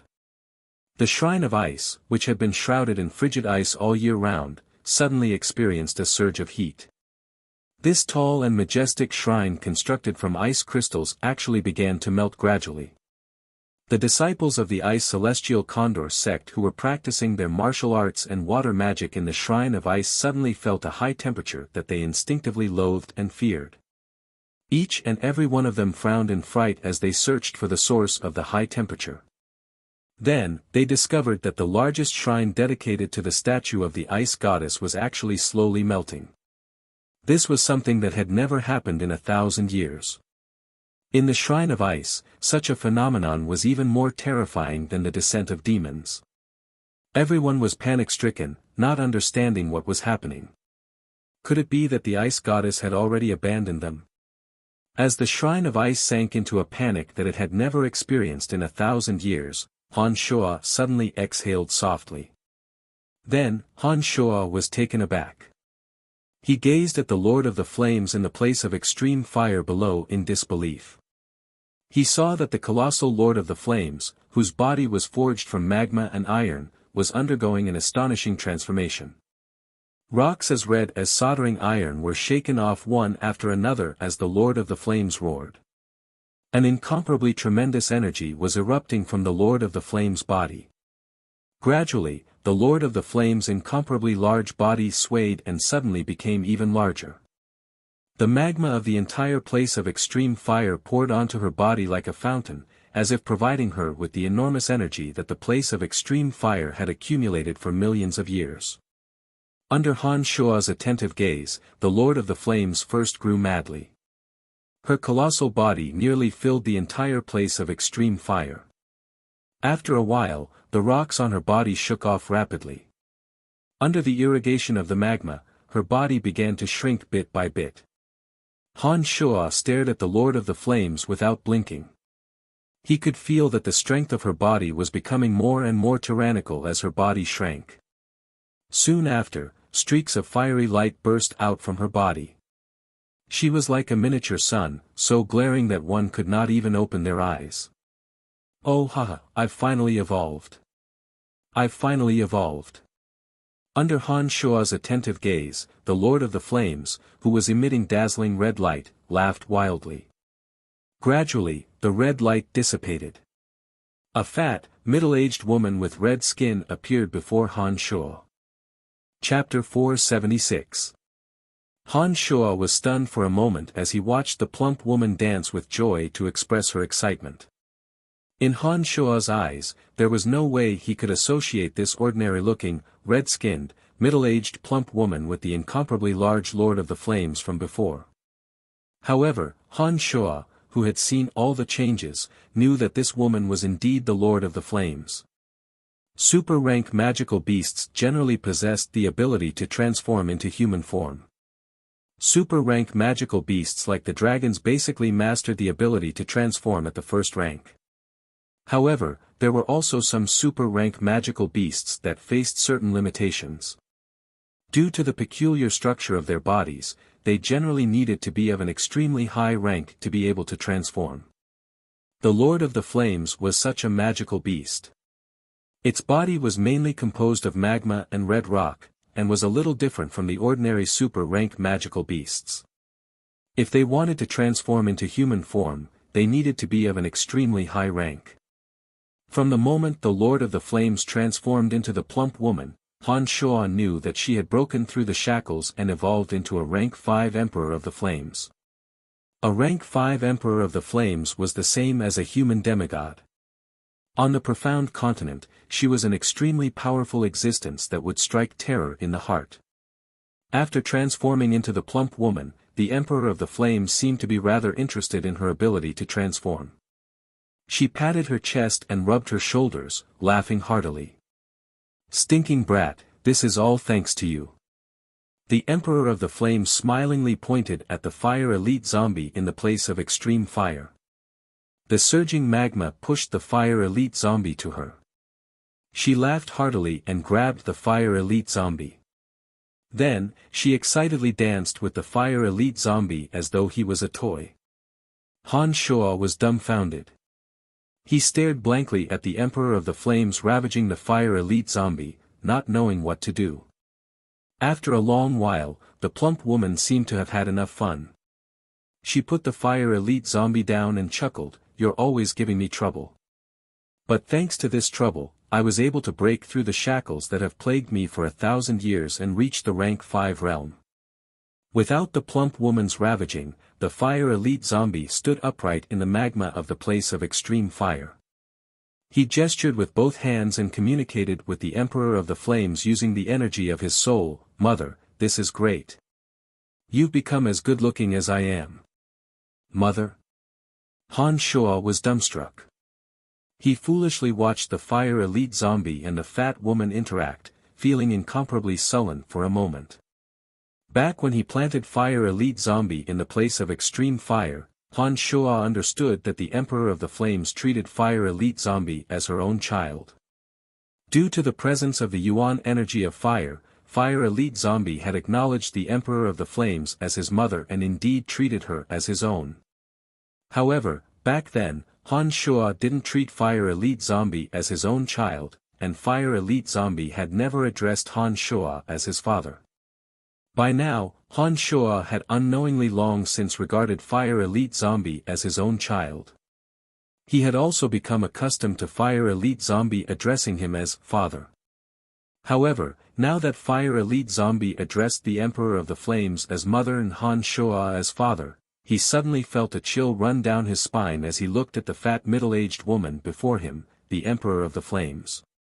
Han Shuo's scalp went numb. He blinked his eyes as he watched fire elite zombie communicate with the Emperor of the Flames. Hearing fire elite zombie address the Emperor of the Flames as mother over and over again, Han Shuo couldn't help but imagine some rather terrifying scenes in his mind. Too terrifying. Han Shuo thought of something and his complexion turned incomparably ugly. "Hey, kid, are you the father of my child?" Just as Han Shuo was letting his imagination run wild, the fat middle-aged woman suddenly shouted at Han Shuo. "Are you the father of my child?" Han Shuo shivered when he heard the fat woman's words. He squeezed out a smile that was uglier than crying and hastily replied, "No, you and I didn't give birth to him." Han Shuo really wanted to slap himself as soon as the words left his mouth. The more panicked he was, the more incoherent his speech became. His complexion became uglier and uglier. This was an embarrassment he hadn't felt for many years. "Nonsense, of course I know he's not the child of you and I." The Emperor of the Flames casually reprimanded Han Shuo. She really did look like a shrewish woman. She did not show the slightest bit of embarrassment. She then added, "Besides, it's not like I can give birth." It's even more impossible for you to give birth to him." "Father, my mother can now transform into human form. She wants to leave this place and experience the outside world." Fire Elite Zombie transmitted to Han Shuo. Then, sensing Han Shuo's chaotic state of mind, he asked with concern, "Father, what's wrong?" Why are you so flustered? No, it's nothing. Han Shuo hastily replied. Ever since I found out about this great place, I have been staying here to accumulate energy and evolve. I don't even know how many years have passed. Now that I can finally transform into human form, I plan to experience the outside world. The fat woman, the Emperor of the Flames, said to Han Shuo.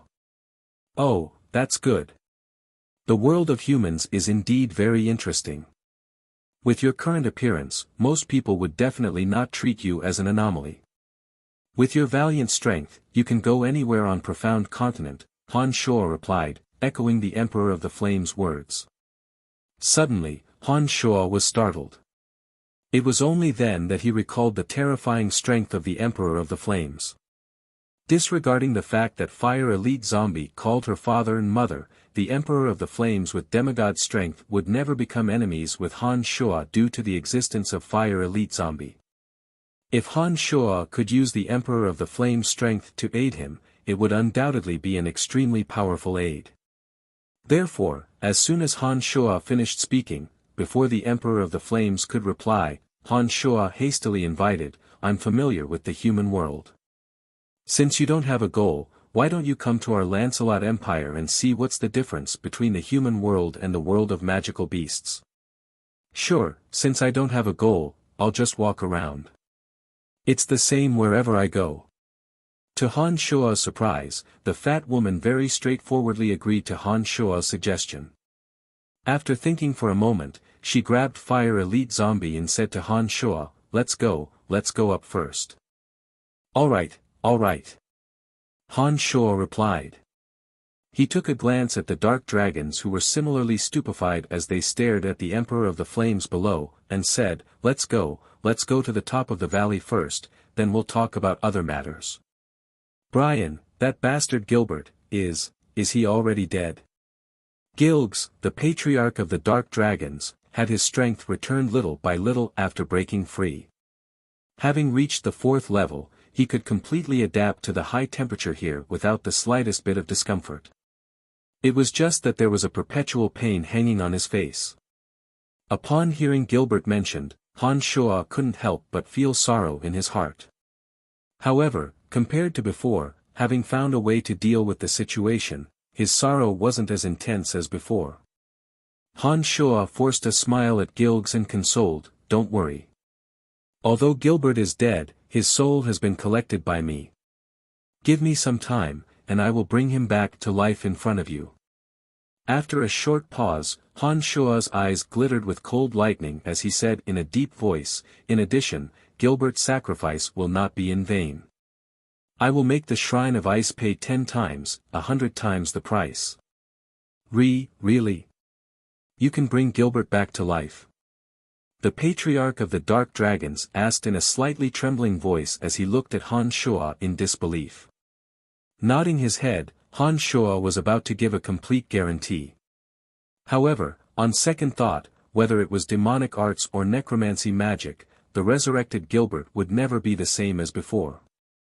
Thinking of this, Han Shuo couldn't help but sigh and say, I can guarantee that Gilbert can come back to life. It's just that his new body might have some changes. Gilgs naturally wasn't an ordinary person. He obviously understood the meaning behind Han Shuo's words. He couldn't help but sigh and say, as long as he can be resurrected, nothing else matters. Let's go. You've lived for thousands of years, yet you're as long-winded as a woman. While Han Shuo and Gilgs were still sighing with emotion, the fat woman, the Emperor of the Flames, couldn't help but urge them. She had never roamed the continent as a human before. Now that she had finally evolved to the 5th level of the Emperor realm, she couldn't wait any longer. Without saying anything else, Han Shuo nodded at Gilgs and flew out of the lava crevice.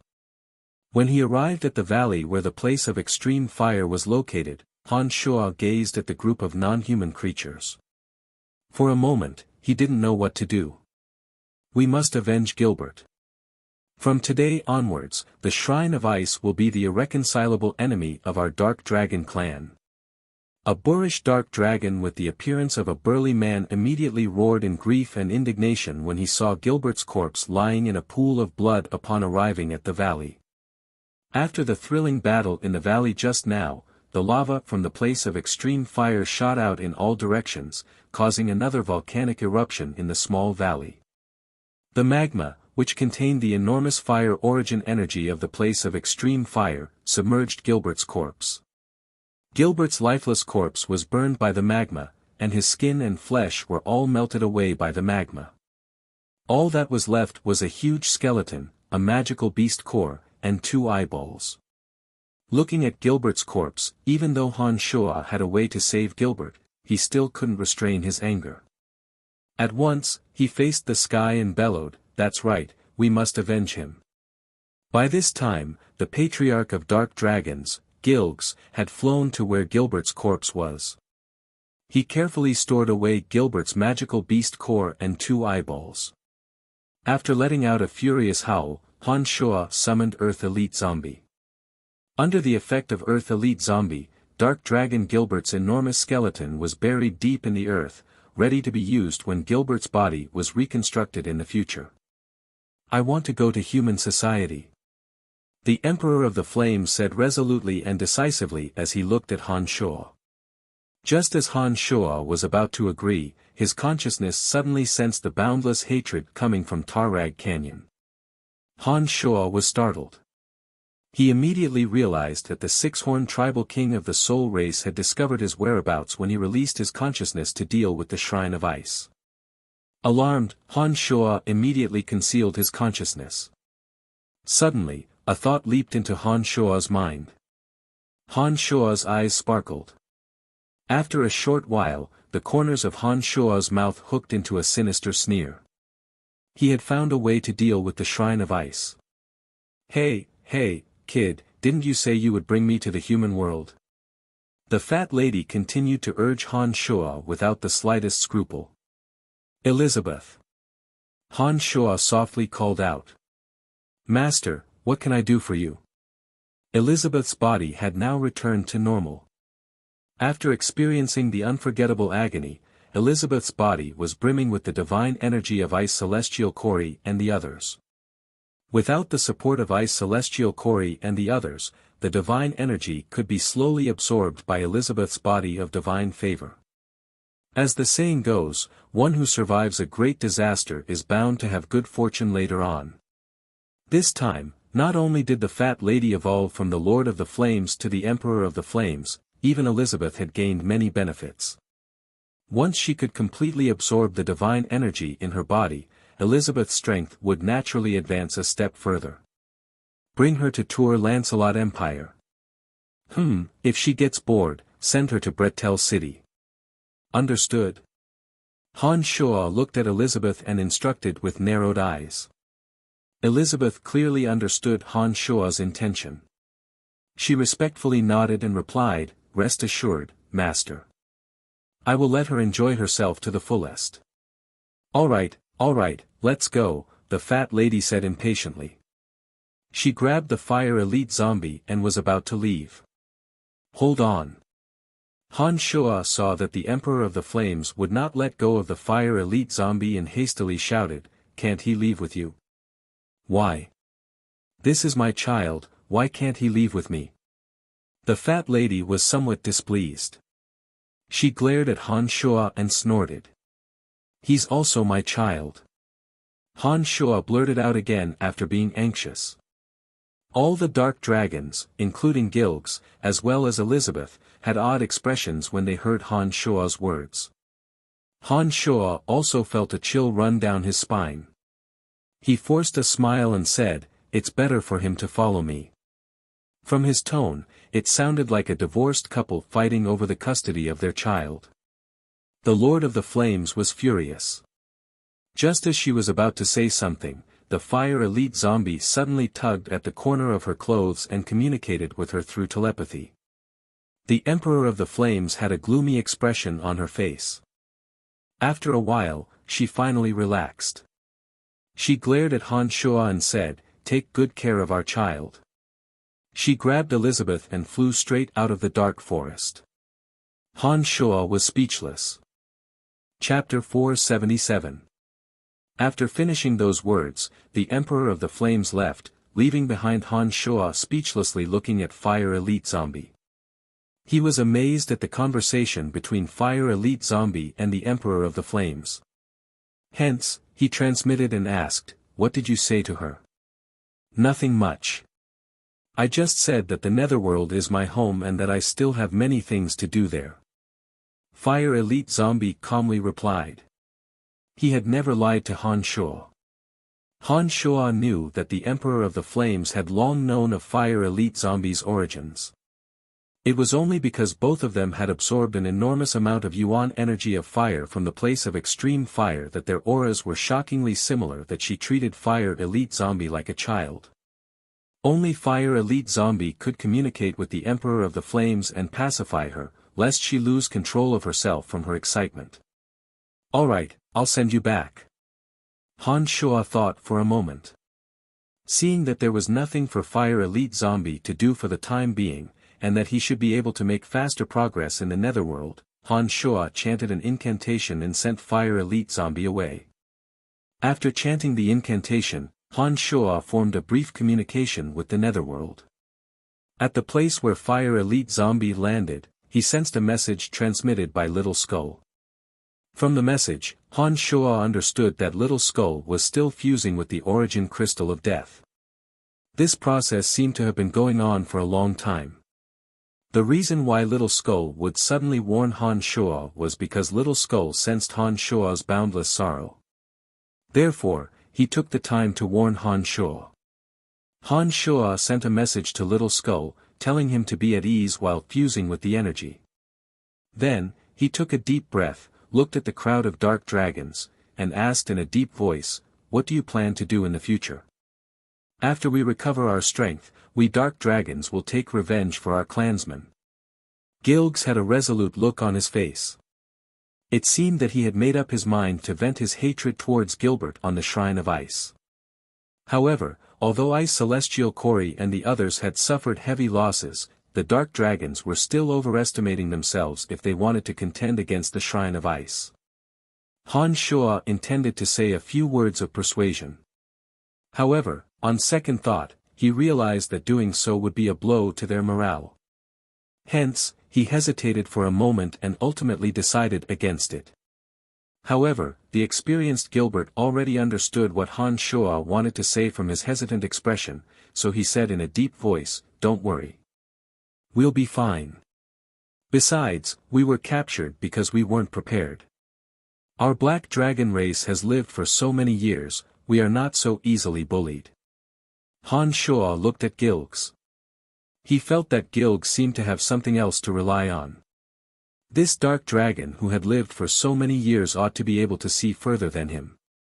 Therefore, Han Shuo nodded and said, "Then be careful. I hope that I can see Gilbert again." Gilgs gazed deeply at Han Shuo. His tone was somewhat sentimental and pleading. "There will be a chance. Don't worry." "Oh, right. This time, those from the Shrine of Ice have suffered rather serious injuries. I believe they won't dare to come to your Black Dragon Canyon for the time being," Han Shuo said. "Thank you, Brian.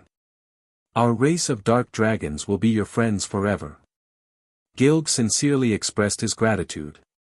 "You're welcome. Goodbye." Han Shuo did not continue exchanging pleasantries with Gilgs. With a faint smile, he left through the air with the art of the demonic ninth heavens. Kasi Empire's northernmost snowy region.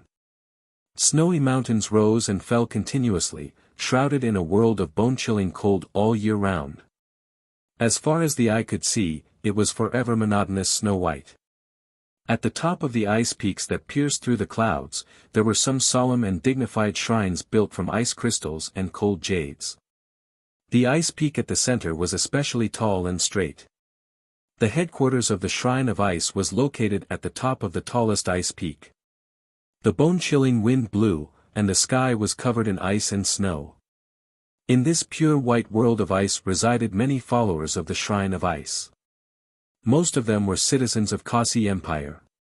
Here, they offered their most pious faith to the ice goddess. For many years, the central main peak had always been a forbidden area. Apart from special festivals and the followers of the Shrine of Ice with noble status, ordinary people could not set foot on the main peak. However, in the past 2 days, an unimaginable event happened that broke this rule. The followers of the surrounding mountain peaks ascended the main peak one after another. In fear and trepidation, they used their meager divine energy to once again solidify the largest shrine of ice on the main peak. 2 days ago, amidst the bone-chilling cold of the snowy region, the shrine of ice on the coldest main peak suddenly began to melt. Several elders of the Shrine of Ice, and even one of its highest leaders, Ice Celestial Kori, were injured and recuperated. This grievous news instantly spread throughout the entire Shrine of Ice. Was it because the ice goddess was enraged by their incompetence? Or was it because demons were about to invade the Shrine of Ice? Many followers were secretly guessing in their hearts. They were frightened by the changes in the Shrine of Ice, and did not understand what had actually happened. This strange situation, which had not occurred for hundreds and thousands of years, had caused immeasurable negative effects on the Shrine of Ice. Gradually, panic began to spread among the followers of the Shrine of Ice in the snowy region. Even some followers of the Shrine of Ice who were far away in other regions learned of the tragic changes at the headquarters of the Shrine of Ice. Far north of Kasi Empire, Icicle City. Icicle City was one of the many cities surrounding the snowy region of the far north. It would only take an average adventurer squad 10 days to travel from Icicle City to the Shrine of Ice in the depths of the snowy region. On this day, after a long and arduous journey, Han Shuo arrived at Icicle City and began to carry out his revenge against the Shrine of Ice. Han Shuo's plan was very simple. Just like how he dealt with the Church of Light, he would directly release his consciousness and draw the six-horned tribal king of the soul race over to kill him. The only difference was that Han Shuo could now easily release his consciousness. Even if the six-horned tribal king of the soul race came over, Han Shuo only needed to conceal his consciousness, and he could vanish from the six-horned tribal king's senses. There was one more point. Han Shuo could be sure that there was no godly existence in the Shrine of Ice like the saintess on the sacred mountain of the Church of Light. Otherwise, they would have all been frozen to death even before they reached the place of extreme fire when they fought using the Jade Frost cage a few days ago. From the fact that Snow Celestial Tiana had to flee to the Church of Light to hide from the six-horned tribal king of the soul race, it could be seen that there was no one in the Shrine of Ice who could match the six-horned tribal king. Otherwise, Tiana would have returned to the Shrine of Ice straight away instead of wholeheartedly seeking the Church of Light. Given the strength of the six-horned tribal king of the soul race, once he arrived at the Shrine of Ice, and Han Shuo suddenly concealed his consciousness, the six-horned tribal king would certainly search for Han Shuo's traces all over the mountains and plains. The Shrine of Ice was just as arrogant as the Church of Light. A great battle would break out almost immediately. When the six-horned tribal king of the soul race arrived at the Shrine of Ice, and there was no other godly existence of the same level in the Shrine of Ice, Han Shuo was already somewhat looking forward to how much damage the six-horned tribal king could inflict on the Shrine of Ice. After the six-horned tribal king of the soul race locked onto Han Shuo also sensed the ice-cold, merciless killing intent of the six-horned tribal king. However, what surprised Han Shuo was that, the six-horned tribal king did not take any immediate action. He was somewhat stunned. Han Shuo had stayed in Icicle City for an entire morning, yet he did not sense the six-horned tribal king approaching. This meant that the six-horned tribal king was still in Tarrag Canyon. This had obviously ruined Han Shuo's wishful thinking. Han Shuo cursed inwardly. His consciousness could still sense the boundless killing intent coming from the distant Tarrag Canyon. However, the six-horned tribal king's inaction had rendered Han Shuo's plan impossible. Previously, when Han Shuo escaped from Tarrag Canyon, the six-horned tribal king of the soul race, along with 4 of his generals, almost immediately killed their way to the sacred mountain of the Church of Light. They charged forward with a ferocious momentum, ready to kill anyone who stood in their way. Han Shuo did not expect that the six-horned tribal king would actually remain indifferent after sensing his presence so soon. This made Han Shuo rather baffled. Could it be that the soul race had changed? Han Shuo immediately denied this thought.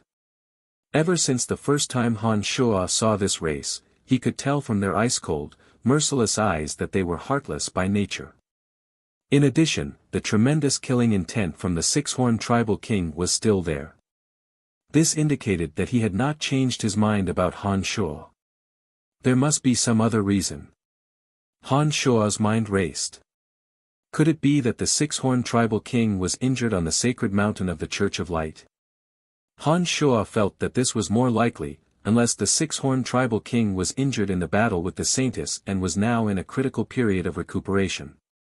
Only then would he let him and the old monster Statholm off for the time being. When he thought of this, Han Shuo could not help but rejoice for Statholm. He thought that as long as Statholm could make use of this time gap to fuse with his soul, he would no longer have to worry about the threat of the six-horned tribal king. Since the six-horned tribal king could not come for the time being, Han Shuo had no choice but to make other plans.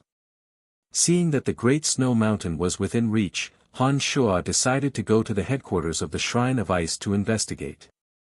Without the presence of any god-rank experts, Han Shuo believed that he could freely enter and exit the Shrine of Ice without worrying about his own safety.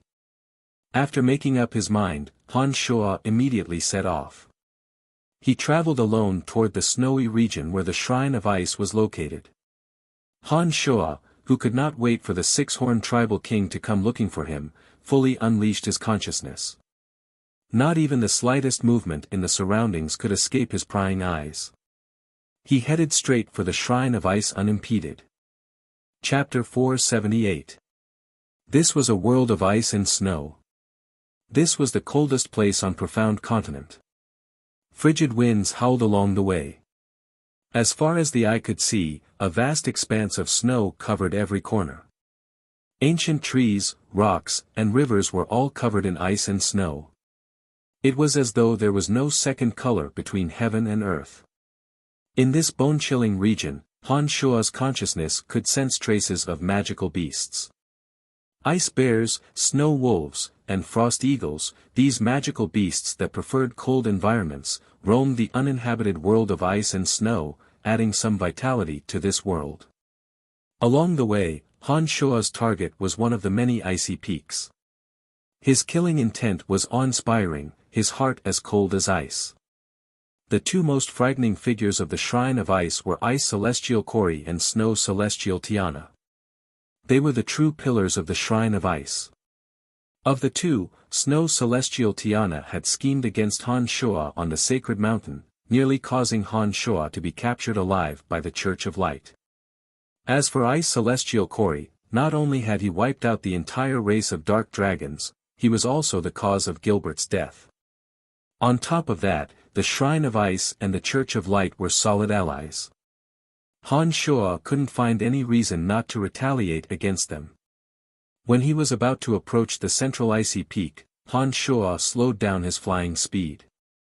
He fully unfolded his consciousness, concealing the aura on his body. While carefully observing every movement on the main peak, he searched for a way to enter the main peak undetected. Holding his breath and concentrating, Han Shuo's consciousness immediately sensed the boundary of frost all around the icy peak. The boundary enveloped the entire main peak. Fierce, frigid winds and solid ice wrapped around the central peak. Amidst the frigid winds and solid ice, Han Shuo sensed the presence of the divine energy of the ice goddess. This discovery made Han Shuo even more cautious. The speed at which he approached the main peak of the Shrine of Ice slowed down even more. His mind was rapidly pondering countermeasures. One after another, disciples of the Shrine of Ice entered and exited the icy peak. However, the boundary that enveloped the main peak all year round never gave any warning, nor did it make any counterattack. Han Shuo carefully observed for a moment and discovered that some of these disciples who had entered the main peak of the Shrine of Ice actually did not possess the divine power of the ice goddess. However, without exception, their bodies were ice cold, much lower than the average person's body temperature. After observing for a while, Han Shuo came to a conclusion. Hovering in the sky at an altitude difficult to see with the naked eye, Han Shuo slowly adjusted his body's temperature. He even converted an appropriate amount of cold energy into the mystical glacial spell fire. In an extremely short period of time, Han Shuo's body temperature had reached the same level as the disciples of the Shrine of Ice below. On the profound continent, there were existences stronger than Han Shuo. However, Han Shuo believed that no one could surpass him in terms of physical control. This was the confidence that came from the demonic arts towards the abnormal forging of the body. After adjusting his body's temperature, Han Shuo observed for a while to ensure that he would not trigger any abnormalities in the boundary around the icy peak. Only then did he start searching for an opportunity to enter the main peak. After observing for a while, Han Shuo discovered a precipitous cliff that jutted out halfway up the icy peak. There was not a single disciple of the Shrine of Ice stationed in that area. Having ascertained his target, Han Shuo seized the opportunity and noiselessly descended to that cliff from the sky.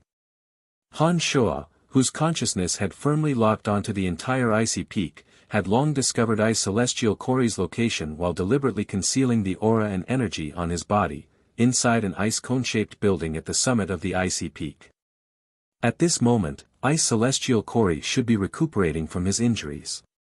Han Shuo could sense that Kori's aura was stable, without the slightest emotional fluctuation.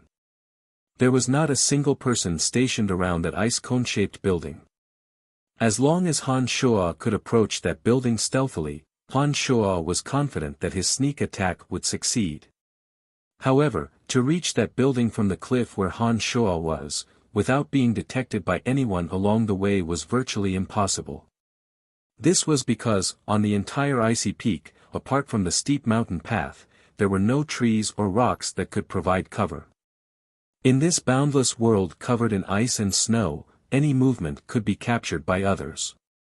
Moreover, within a magical tower at the summit of the icy peak, Han Shuo even discovered magical undulations similar to the eye of the sky. The magic released by that magical tower seemed to be able to see every movement on the entire icy peak. After pondering for a moment with his brows creased, Han Shuo suddenly thought of Metal Elite Zombie. After quickly spinning his brain, he immediately felt that this method was feasible. Although this icy peak was covered in solid ice, its interior was still supported by solid rock. The thick layer of ice surrounding the icy peak was formed naturally on one hand, and was intentionally created by the Shrine of Ice on the other. As long as he could break through the solid ice and reach the rock, using Metal Elite Zombie's ability, Han Shuo could completely penetrate through the rock and reach the bottom of the building where Ice Celestial Kori was located. This method is feasible. Han Shuo immediately spread open his hands. His fingernails suddenly grew into the shape of demonic blades. The demonic blades glinting with cold light were incomparably sharp. Under the infusion of demonic arts, Han Shuo broke through the 3-meter layer of ice bit by bit and saw the foundation that supported the icy peak, the rock. As soon as Han Shuo gave the command, Metal Elite Zombie tacitly understood.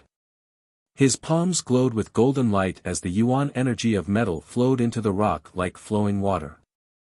Then, under Han Shuo's attentive gaze, the solid rock split open to reveal a path. The 5 elite zombies, regardless of their individual strengths, were indeed of great help to Han Shuo. Han Shuo couldn't help but sigh in his heart as he looked at the creation of the tunnel. Following Ice Celestial Kori's position, Han Shuo, with Metal Elite Zombie's assistance, slowly made his way from the center of the mountainside to the summit of the icy peak where Ice Celestial Kori was located. Metal Elite Zombie could freely enter and exit the rock, but with the addition of Han Shuo, he had no choice but to open up a path. Under the release of dazzling golden light from his hands, the solid rock split, recombined, and compacted, forming a path that extended upwards in a way that Han Shuo could not comprehend. As the tunnel was illuminated by the dazzling golden light from Metal Elite Zombie's hands, Han Shuo did not feel the slightest bit of darkness. While following behind Metal Elite Zombie, he inwardly pondered the details of his sneak attack on Ice Celestial Cory. Suddenly, Metal Elite Zombie abruptly stopped. Caught off guard, Han Shuo nearly crashed into Metal Elite Zombie. They had only traveled 100 meters and were still a long distance away from the summit of the icy peak where Ice Celestial Cory was. Why did Metal Elite Zombie suddenly stop? Han Shuo was puzzled. He couldn't help but look at Metal Elite Zombie's back and transmitted, "Why did he stop?" "Father, look." Metal Elite Zombie leaned his body to one side. The surrounding rock shrank a little more, allowing Han Shuo and Metal Elite Zombie to stand side by side. Han Shuo took a step forward and stood at the spot Metal Elite Zombie had intentionally vacated. Following the direction Metal Elite Zombie's right hand was pointing at, Han Shuo was immediately dumbstruck by what he saw. Before Han Shuo, the belly of the mountain had been hollowed out. A majestic statue of the ice goddess, approximately 60 meters tall, was sitting in the hollowed-out belly of the mountain. This enormous and majestic statue of the ice goddess was formed from solid ice that was as bright as crystal. The sculpture was vivid and lifelike. She wore a frosty expression on her face. Her left hand tightly grasped a crystal staff that was similarly sculpted from solid ice. She looked as though she was in battle with some evil demon. Her expression was solemn and dignified, carrying an air of inviolable holiness. The statue of the ice goddess wore a peculiar white robe. However, as the entire statue was constructed from the same transparent solid ice, Han Shuo was able to clearly see the inside of her body. There were no internal organs within the body of the ice goddess. There was only a peculiar substance that was a mixture of ice and water circulating within. It sparkled with a dazzling brilliance like a diamond and slowly flowed within her body according to some mysterious trajectory. However, in the womb of the ice goddess stood a beautiful naked young lady with skin of ice and bones of jade. This young lady's eyes were peacefully closed. There was not the slightest trace of life coming from her.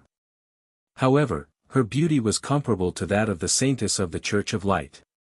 It was a kind of perfection that shouldn't exist in the secular world. Han Shuo was standing at the foot of the ice goddess statue. When he raised his head to look at this majestic statue, a feeling of insignificance immediately welled up from the bottom of his heart.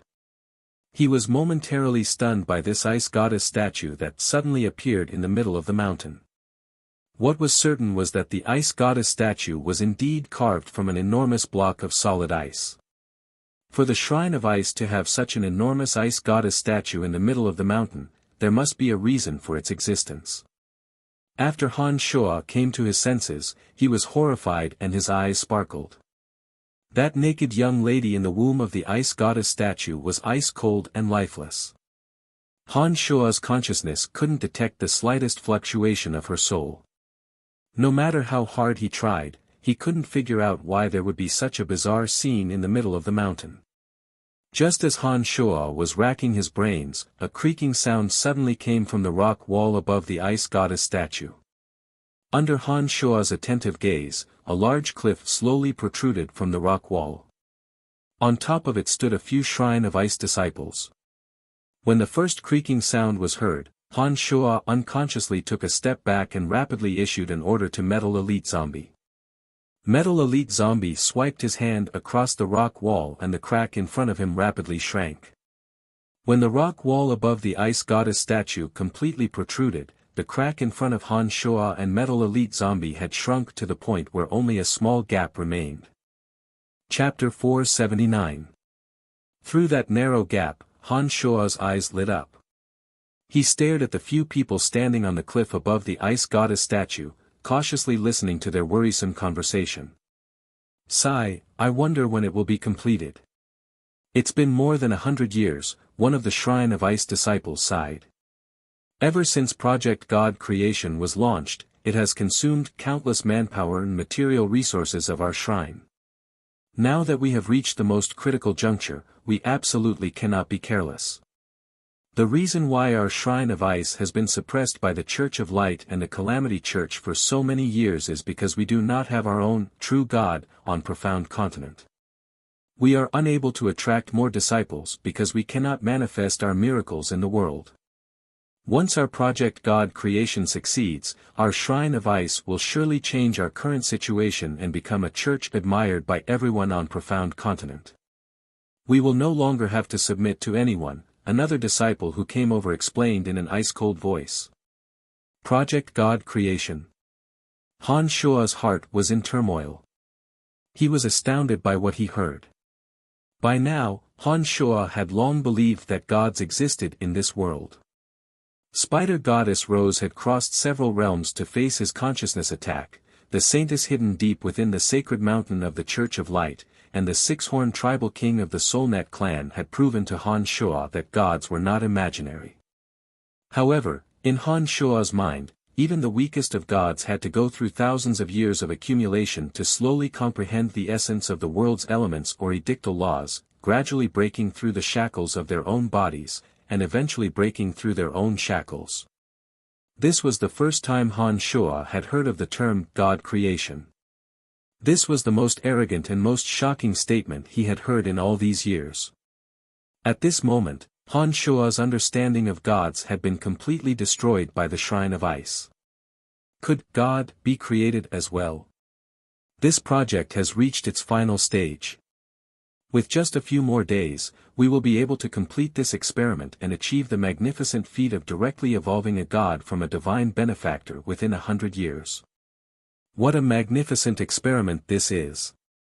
Therefore, we cannot afford to make any mistakes during this period of time, one of them shouted in a deep voice. His tone was filled with indescribable pride. Divine benefactor. Han Shua was shocked again. After thinking for a while, he completely believed in the authenticity of this plan. The body structure of a body of divine favor was different from that of an ordinary person. They often had strange abilities, such as Janet's extraordinary strength, or Elizabeth's ability to absorb divine power. There were also many people with the body of divine favor who could easily communicate with a certain element in the world. As long as they practiced the magic of that element, their progress would be beyond imagination. Perhaps in 1/10 or even 1/100th of an ordinary person's time, they would be able to reach the level of an ordinary person in that element of magic. For a long time, Han Shua had been very curious about the possessors of the body of divine favor. He was curious about the special abilities that their bodies brought to them. Now, after listening to these people, Han Shua vaguely understood something. Were those with the body of divine grace the descendants of the gods? Alright, pour the energy crystals in. Let's hurry up and leave, one of them urged impatiently. As soon as this person finished speaking, Han Shua immediately began to pay attention to the cliff above the ice goddess statue. He saw them taking out crystal fragments rich in water element from their space rings, carefully carrying them with magic and placing them into the crack on the crown of the ice goddess statue. As soon as the crystal fragments containing the water element entered the ice goddess statue, they rapidly melted with the mixture of ice and water within the statue. Through the mixture of ice and snow, strands of water element slowly flowed into the beautiful, naked maiden within the child palace of the statue.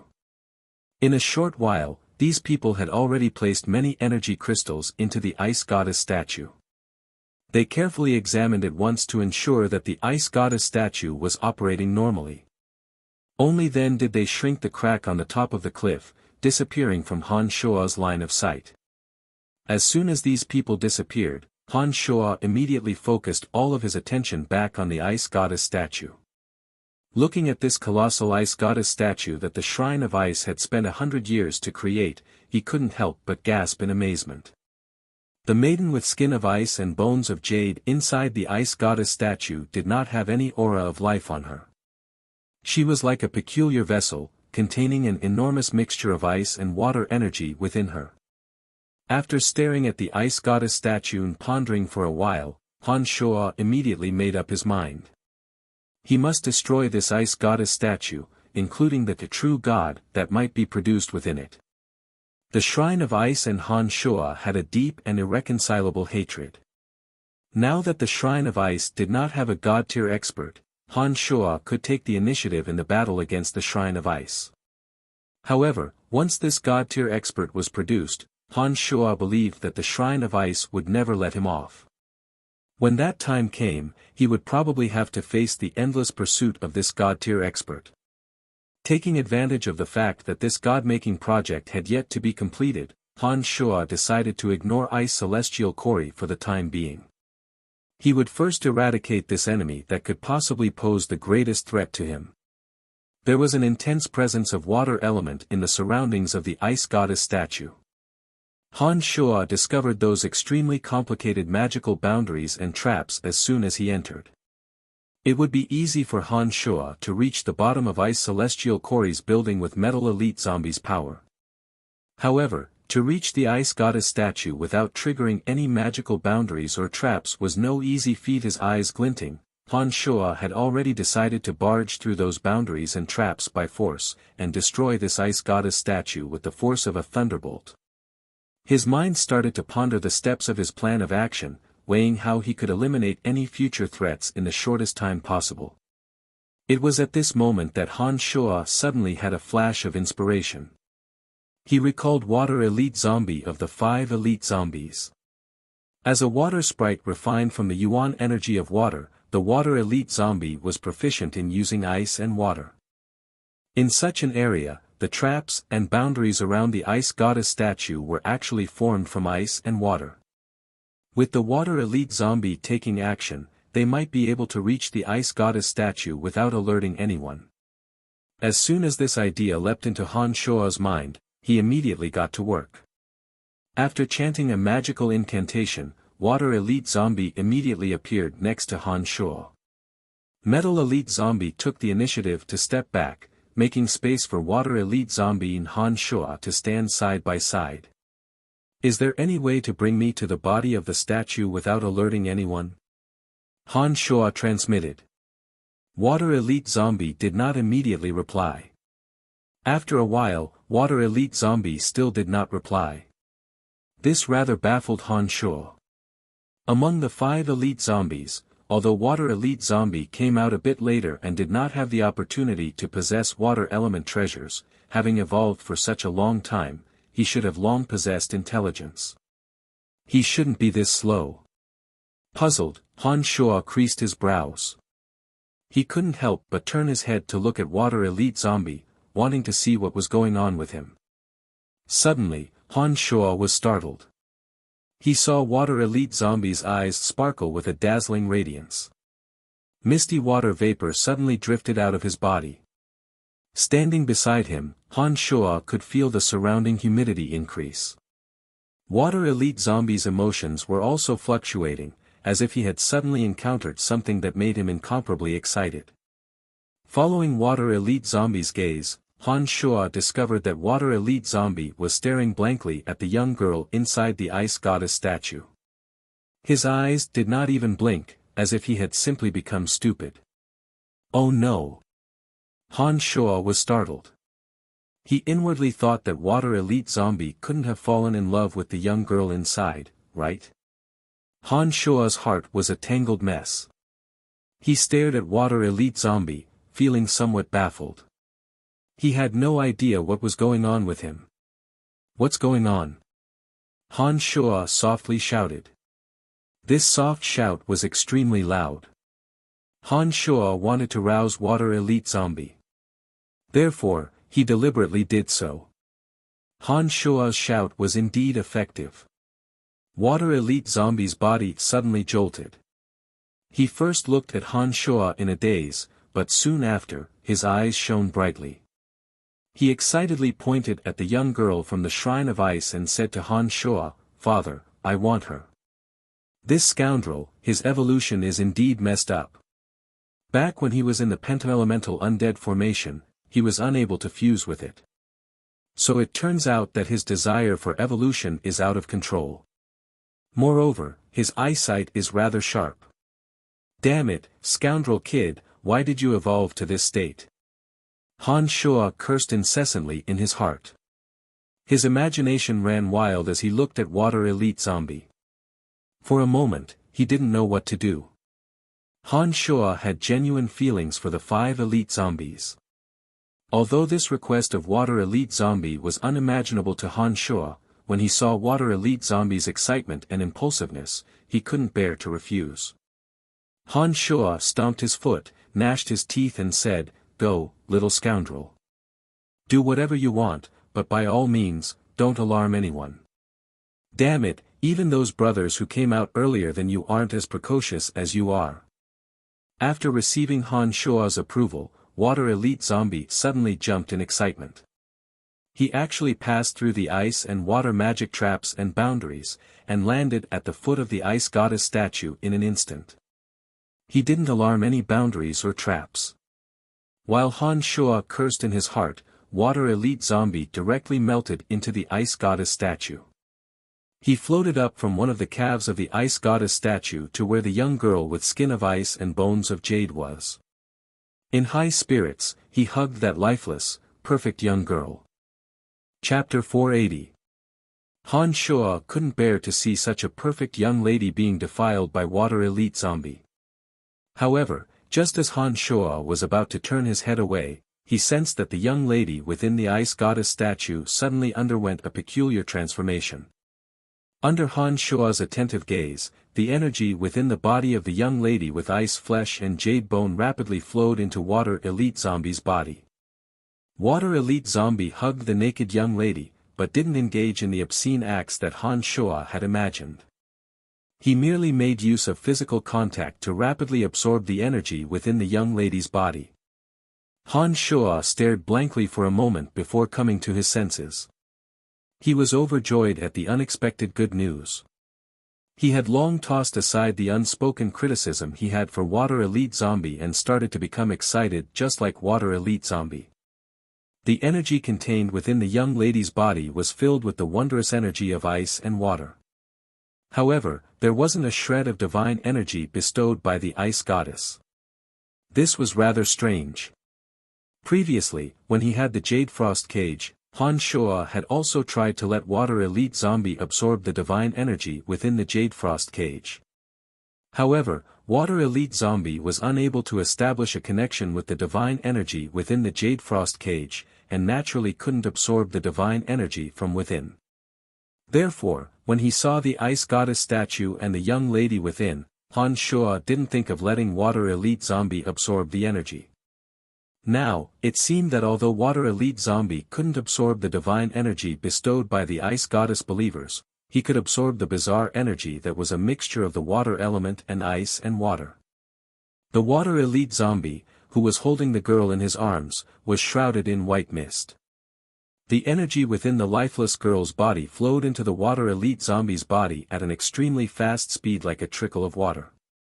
Han Shuo could sense Water Elite Zombie's excitement. His eyes were glowing with vigor. As he rapidly absorbed the energy within the young lady's body, he transmitted to Han Shuo, "Thank you, Father, thank you, Father. Your luck is pretty good." Han Shuo couldn't help but sigh with emotion. He then felt a little embarrassed for having such dirty thoughts earlier. "Father, I believe that he will be able to fuse his energy into the formation after this." The Fire Elite Zombie beside Han Shuo transmitted. With Fire Elite Zombie's reminder, Han Shuo was once again delighted. In the Pentaelemental Undead formation, Fire Elite Zombie, Metal Elite Zombie, and Earth Elite Zombie were already able to fuse the three energies. Only Water Elite Zombie and Wood Elite Zombie had been unable to fuse their energies with the three of them due to the fact that they had come out of the Pentaelemental Undead formation rather late and had not obtained any wood or water attribute treasures. At present, Water Elite Zombie was absorbing the energy used by the Shrine of Ice to create a god. Once Water Elite Zombie and that energy completely fused, Han Shuo didn't know what realm he would reach, but he was certain that he would be able to rapidly evolve. It shouldn't be too difficult to successfully integrate the power into the Pentaelemental Undead formation. Just as Han Shuo was in high spirits, he suddenly sensed abnormal movements coming from the Shrine of Ice above. A group of injured experts, led by Ice Celestial Kori, who was recuperating, suddenly gathered together at the same time. All of them moved towards the Shrine of Ice in a panic. The cliff that those disciples of the Shrine of Ice had previously left from, began to protrude again amidst creaking noises. Han Shuo immediately understood that the matter had been exposed. This ice goddess statue manufactured by the Shrine of Ice must have some kind of connection with them that Han Shuo was unaware of. The rapid flow of energy in that young lady's body must have alarmed those from the Shrine of Ice. That was why they had left in such a panic and returned. With things having developed to this point, Han Shuo knew that there was absolutely no way to resolve this peacefully. Hardening his heart, Han Shuo, under the effect of Metal Elite Zombie's energy, walked up the stone path for a while. At this moment, the energy in that young lady's body within the ice goddess statue had yet to be completely absorbed by Water Elite Zombie. Whether Water Elite Zombie could evolve to the greatest degree would depend on whether Han Shuo could buy enough time for Water Elite Zombie. Father, I want this energy. Water Elite Zombie, who was holding that young lady, greedily transmitted to Han Shuo while rapidly absorbing the energy in that young lady's body like a child begging for candy. Make haste and quickly absorb that energy. Don't worry about anything else. Han Shuo understood what that energy meant to Water Elite Zombie. He hastily instructed and prepared to do his utmost to buy more time for Water Elite Zombie. Finally, the cliff completely protruded. The panic-stricken disciples of the Shrine of Ice hastily cast their gazes at the majestic ice goddess statue at the center of the mountain. Other than those disciples who had just left, there was also Ice Celestial Corey and his party whom he previously met in the Black Dragon Canyon. With just a glance at them, Han Shuo was certain that they were the ones who had interfered in the tens of thousands of miles battle at the place of extreme fire a few days ago. When this party was finally routed, Han Shuo seized the opportunity to use his consciousness and mental strength to attack their souls. Caught off guard, they immediately suffered heavy injuries. Although their bodies were ice-cold before, their complexions were still normal. But now, their faces were as pale as the dead. Compared to their calm and unruffled demeanor during the battle in the Black Dragon Canyon, their auras were in utter chaos. This indicated that they had yet to fully recover from their injuries. Goddess! What is that thing? Suddenly, a disciple clutched his chest, trembling from head to toe as he pointed at Water Elite Zombie who was tightly hugging that young lady with skin of ice and bones of jade. Unable to bear it any longer, he shrieked. While this disciple was shrieking, the disciples of the Shrine of Ice on top of the cliff had also seen the situation below. All the disciples of the Shrine of Ice, including Ice Celestial Corey, were instantly enraged. Cries of alarm and rage filled the entire mountainside. What an ugly thing! How did he get inside the ice goddess statue? Ice Celestial Corey bellowed furiously.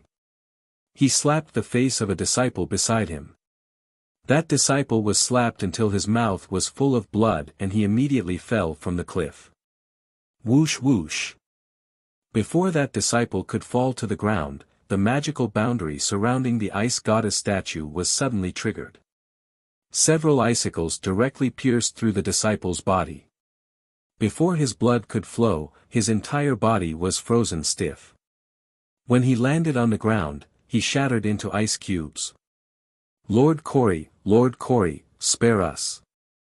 We don't know what's going on either. If you kill all of us, Project God-making will never be completed. One of the disciples suddenly cried out in alarm and knelt before Ice Celestial Corey, yelling loudly. Ice Celestial Corey, whose face was ashen and furious, was about to kill all those disciples who had previously come down to add crystal energy. His hand was already gripping the neck of another disciple, preparing to kill this derelict disciple as well. However, when he heard that disciple kneeling down and yelling loudly, for the sake of Project God-making, he finally held back his impulse. Use your divine energy to enter the ice goddess statue at once and kill that ugly thing.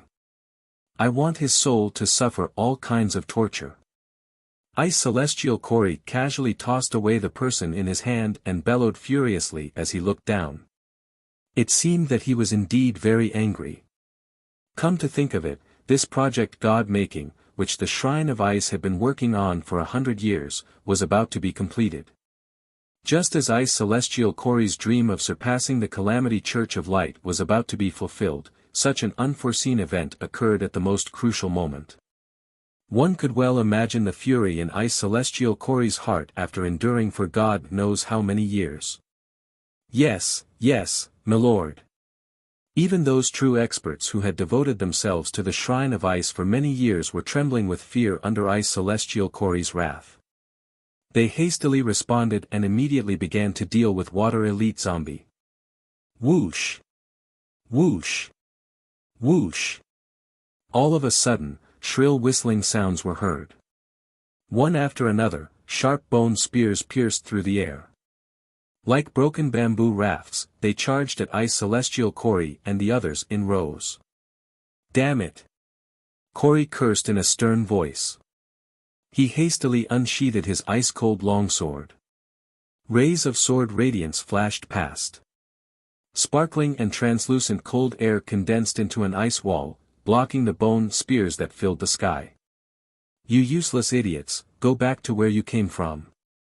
Ice Celestial Corey, who had hastily blocked a wave of bone spears, cursed loudly as he lifted his leg and kicked the disciple kneeling at his feet. Although these disciples of the Shrine of Ice who came last time were also priests of the Shrine of Ice, they majored in alchemy, pharmaceutics, magical matrices, and other complicated and esoteric subjects. It was because of these that they could successfully carry out the God creation project. However, their personal strengths were not particularly strong. Under Han Shua's all-encompassing attacks, it was highly possible that they would be carelessly eliminated. Having lost these disciples who had studied the God creation project for many years, it would be very difficult for the God creation project to be completed. Therefore, although Ice Celestial Corey wished that he could kill them immediately, for the sake of the success of the God creation project, he had no choice but to put their safety first. Ice Celestial Corey let loose a torrent of curses as he kicked and tossed, forcibly shoving these cultists who were experts in this field into the passageway. Then, he bellowed in a seemingly insane manner, "Come out, Brian. I know it's you, you filthy, damned necromancer." Under extreme rage, Ice Celestial Corey's usual composure vanished without a trace.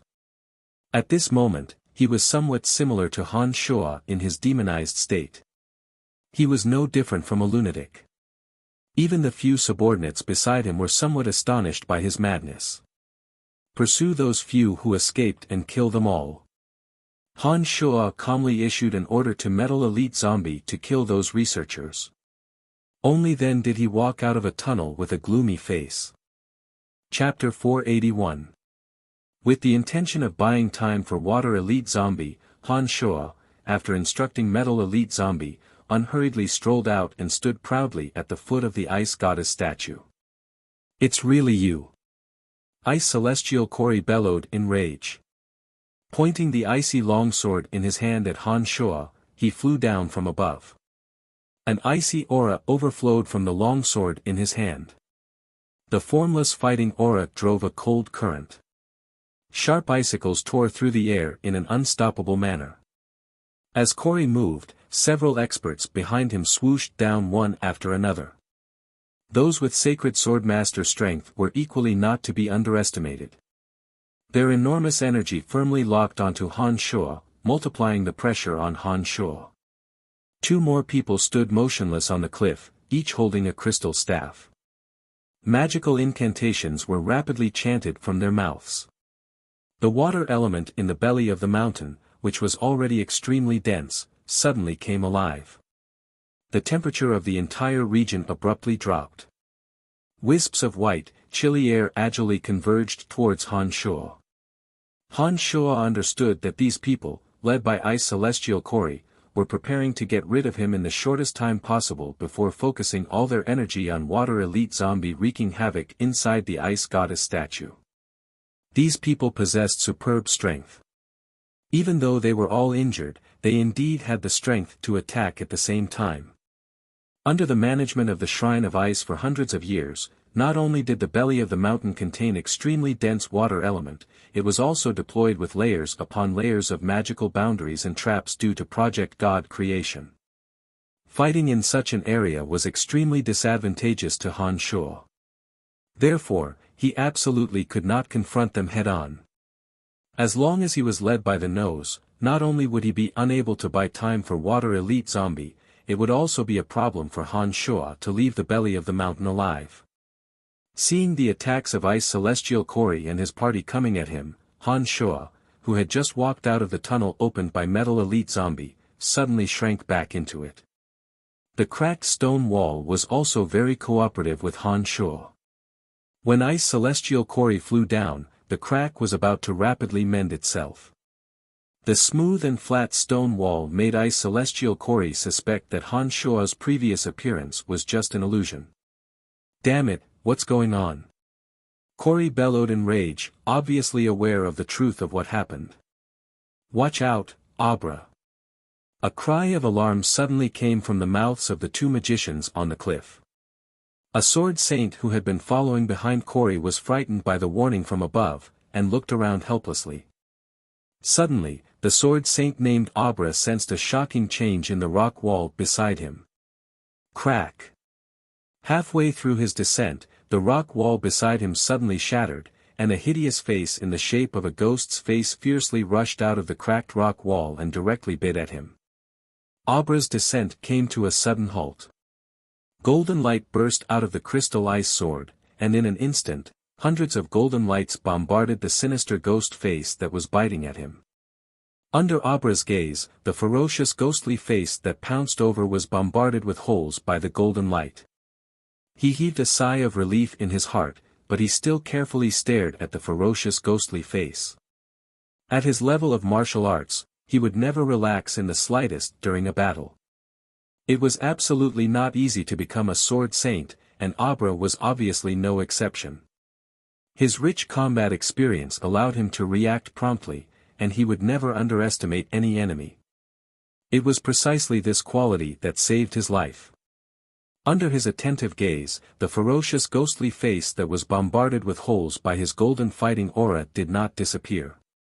Even the speed at which it pounced at him did not slow down in the slightest, and was still pouncing at him with a shrill howl. Abra's expression changed in horror. His body, which was frozen in mid-air, rapidly retreated. He brandished the crystal ice sword crisscrossed in front of his chest. Amidst the golden fighting aura, ice-cold divine energy was released. The divine energy bestowed by the ice goddess interweaved with his fighting aura, forming layers of defense. The ferocious ghostly face advanced another 3 meters, and finally turned into light smoke and disappeared. Right at this moment, after the ferocious ghostly face dissipated, an iron fist slowly enlarged in front of Abra. Its destructive momentum shocked him to the core. Whoosh whoosh whoosh. All the experts of the Shrine of Ice around Abra brandished their swords and attacked from afar.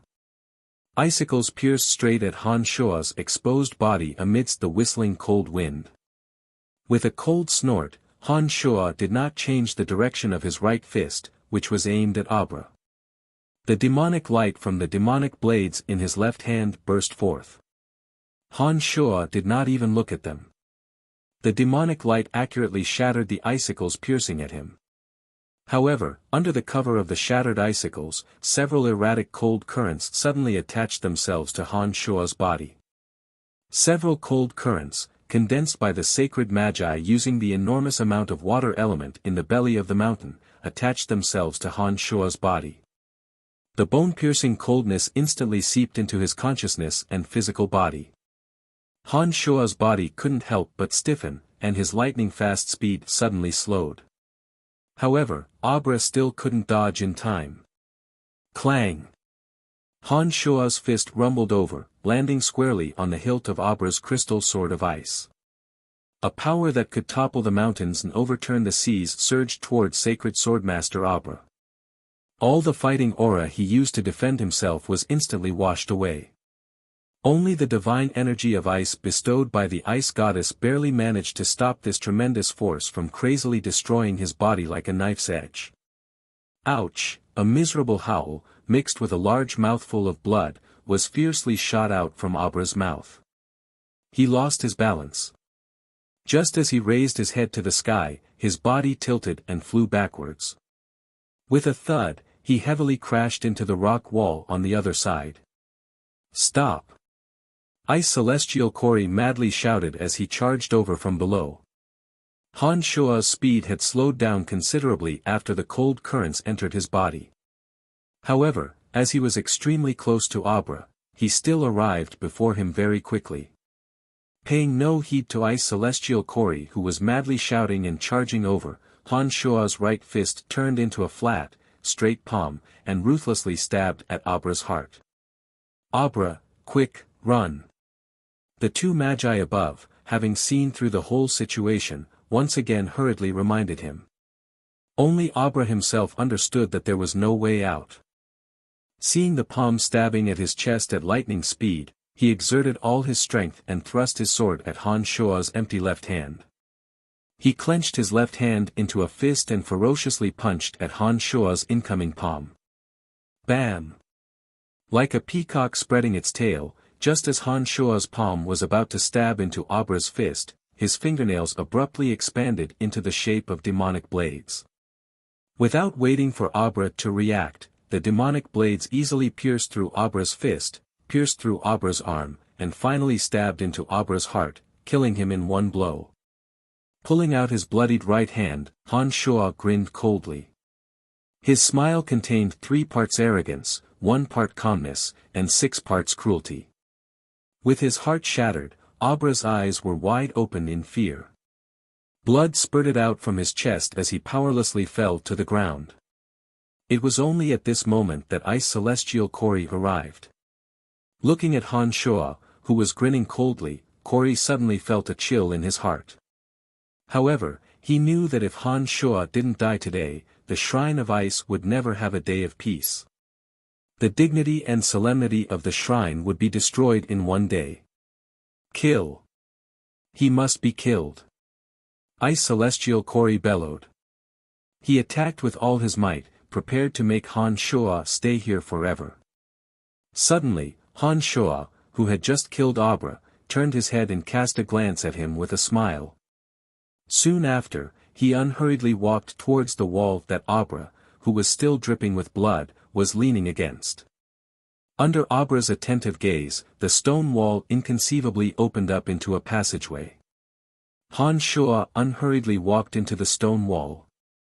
Then, Han Shua stood proudly in the passageway of the stone wall, facing Ice Celestial Kori, who was about to reach him. His face was still wearing the same cold smile.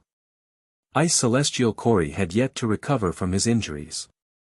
At this moment, his subordinates had yet to approach him, and the 2 magi above him were not fully prepared either. Ice Celestial Kori, whose heart was chilled, suddenly slowed down his rapid charge. He actually did not dare to confront Han Shua head-on. In just 2 seconds, Han Shua's body emitted popping sounds. The demonic arts had completely expelled the cold current that had invaded his body. Ha, coward! The cold current in my body was still there. You originally had the chance to kill me. Han Shua's body was no longer stiff. With a long laugh, he looked at Ice Celestial Kori and taunted venomously. As soon as Han Shua's words fell, Ice Celestial Kori's subordinates arrived one after another. The 2 magi above him were finally fully prepared. Ice Celestial Kori's complexion was ashen. Gnashing his teeth, he spat out the word kill and finally took the lead in charging at Han Shua. At this moment, Han Shua took a step back. The stone wall in front of him once again miraculously closed up. When Ice Celestial Kori arrived, there was only a mirror-smooth stone wall in front of him. Where was Han Shua? My lord, this is not the way. If this continues, the energy inside the Ice Goddess statue will be completely depleted. Just as Ice Celestial Kori was furiously cursing Han Shua again, a disciple finally could not help but remind him. As if enlightened, Ice Celestial Kori abruptly woke up with a start. Only now did he remember that the ugly thing inside the Ice Goddess statue was still hugging his test subject and sucking away its energy. Don't bother with that filthy necromancer. Get rid of that ugly thing first. Ice Celestial Cory's body trembled as he ordered his subordinates beside him. Ice Celestial Cory understood that he had truly been driven mad by Han Shuo. That was why he would act so irrationally. With his subordinate's reminder, Ice Celestial Cory finally realized that he had been played by Han Shuo. Yes, my lord. Several disciples hastily replied and immediately got to work on dealing with Water Elite Zombie who was happily absorbing energy inside the Ice Goddess statue. You're tuning in to the Han Lee's Wuxia Adventures YouTube channel. We're so grateful for your support and don't forget to subscribe to join us on this incredible journey through captivating stories.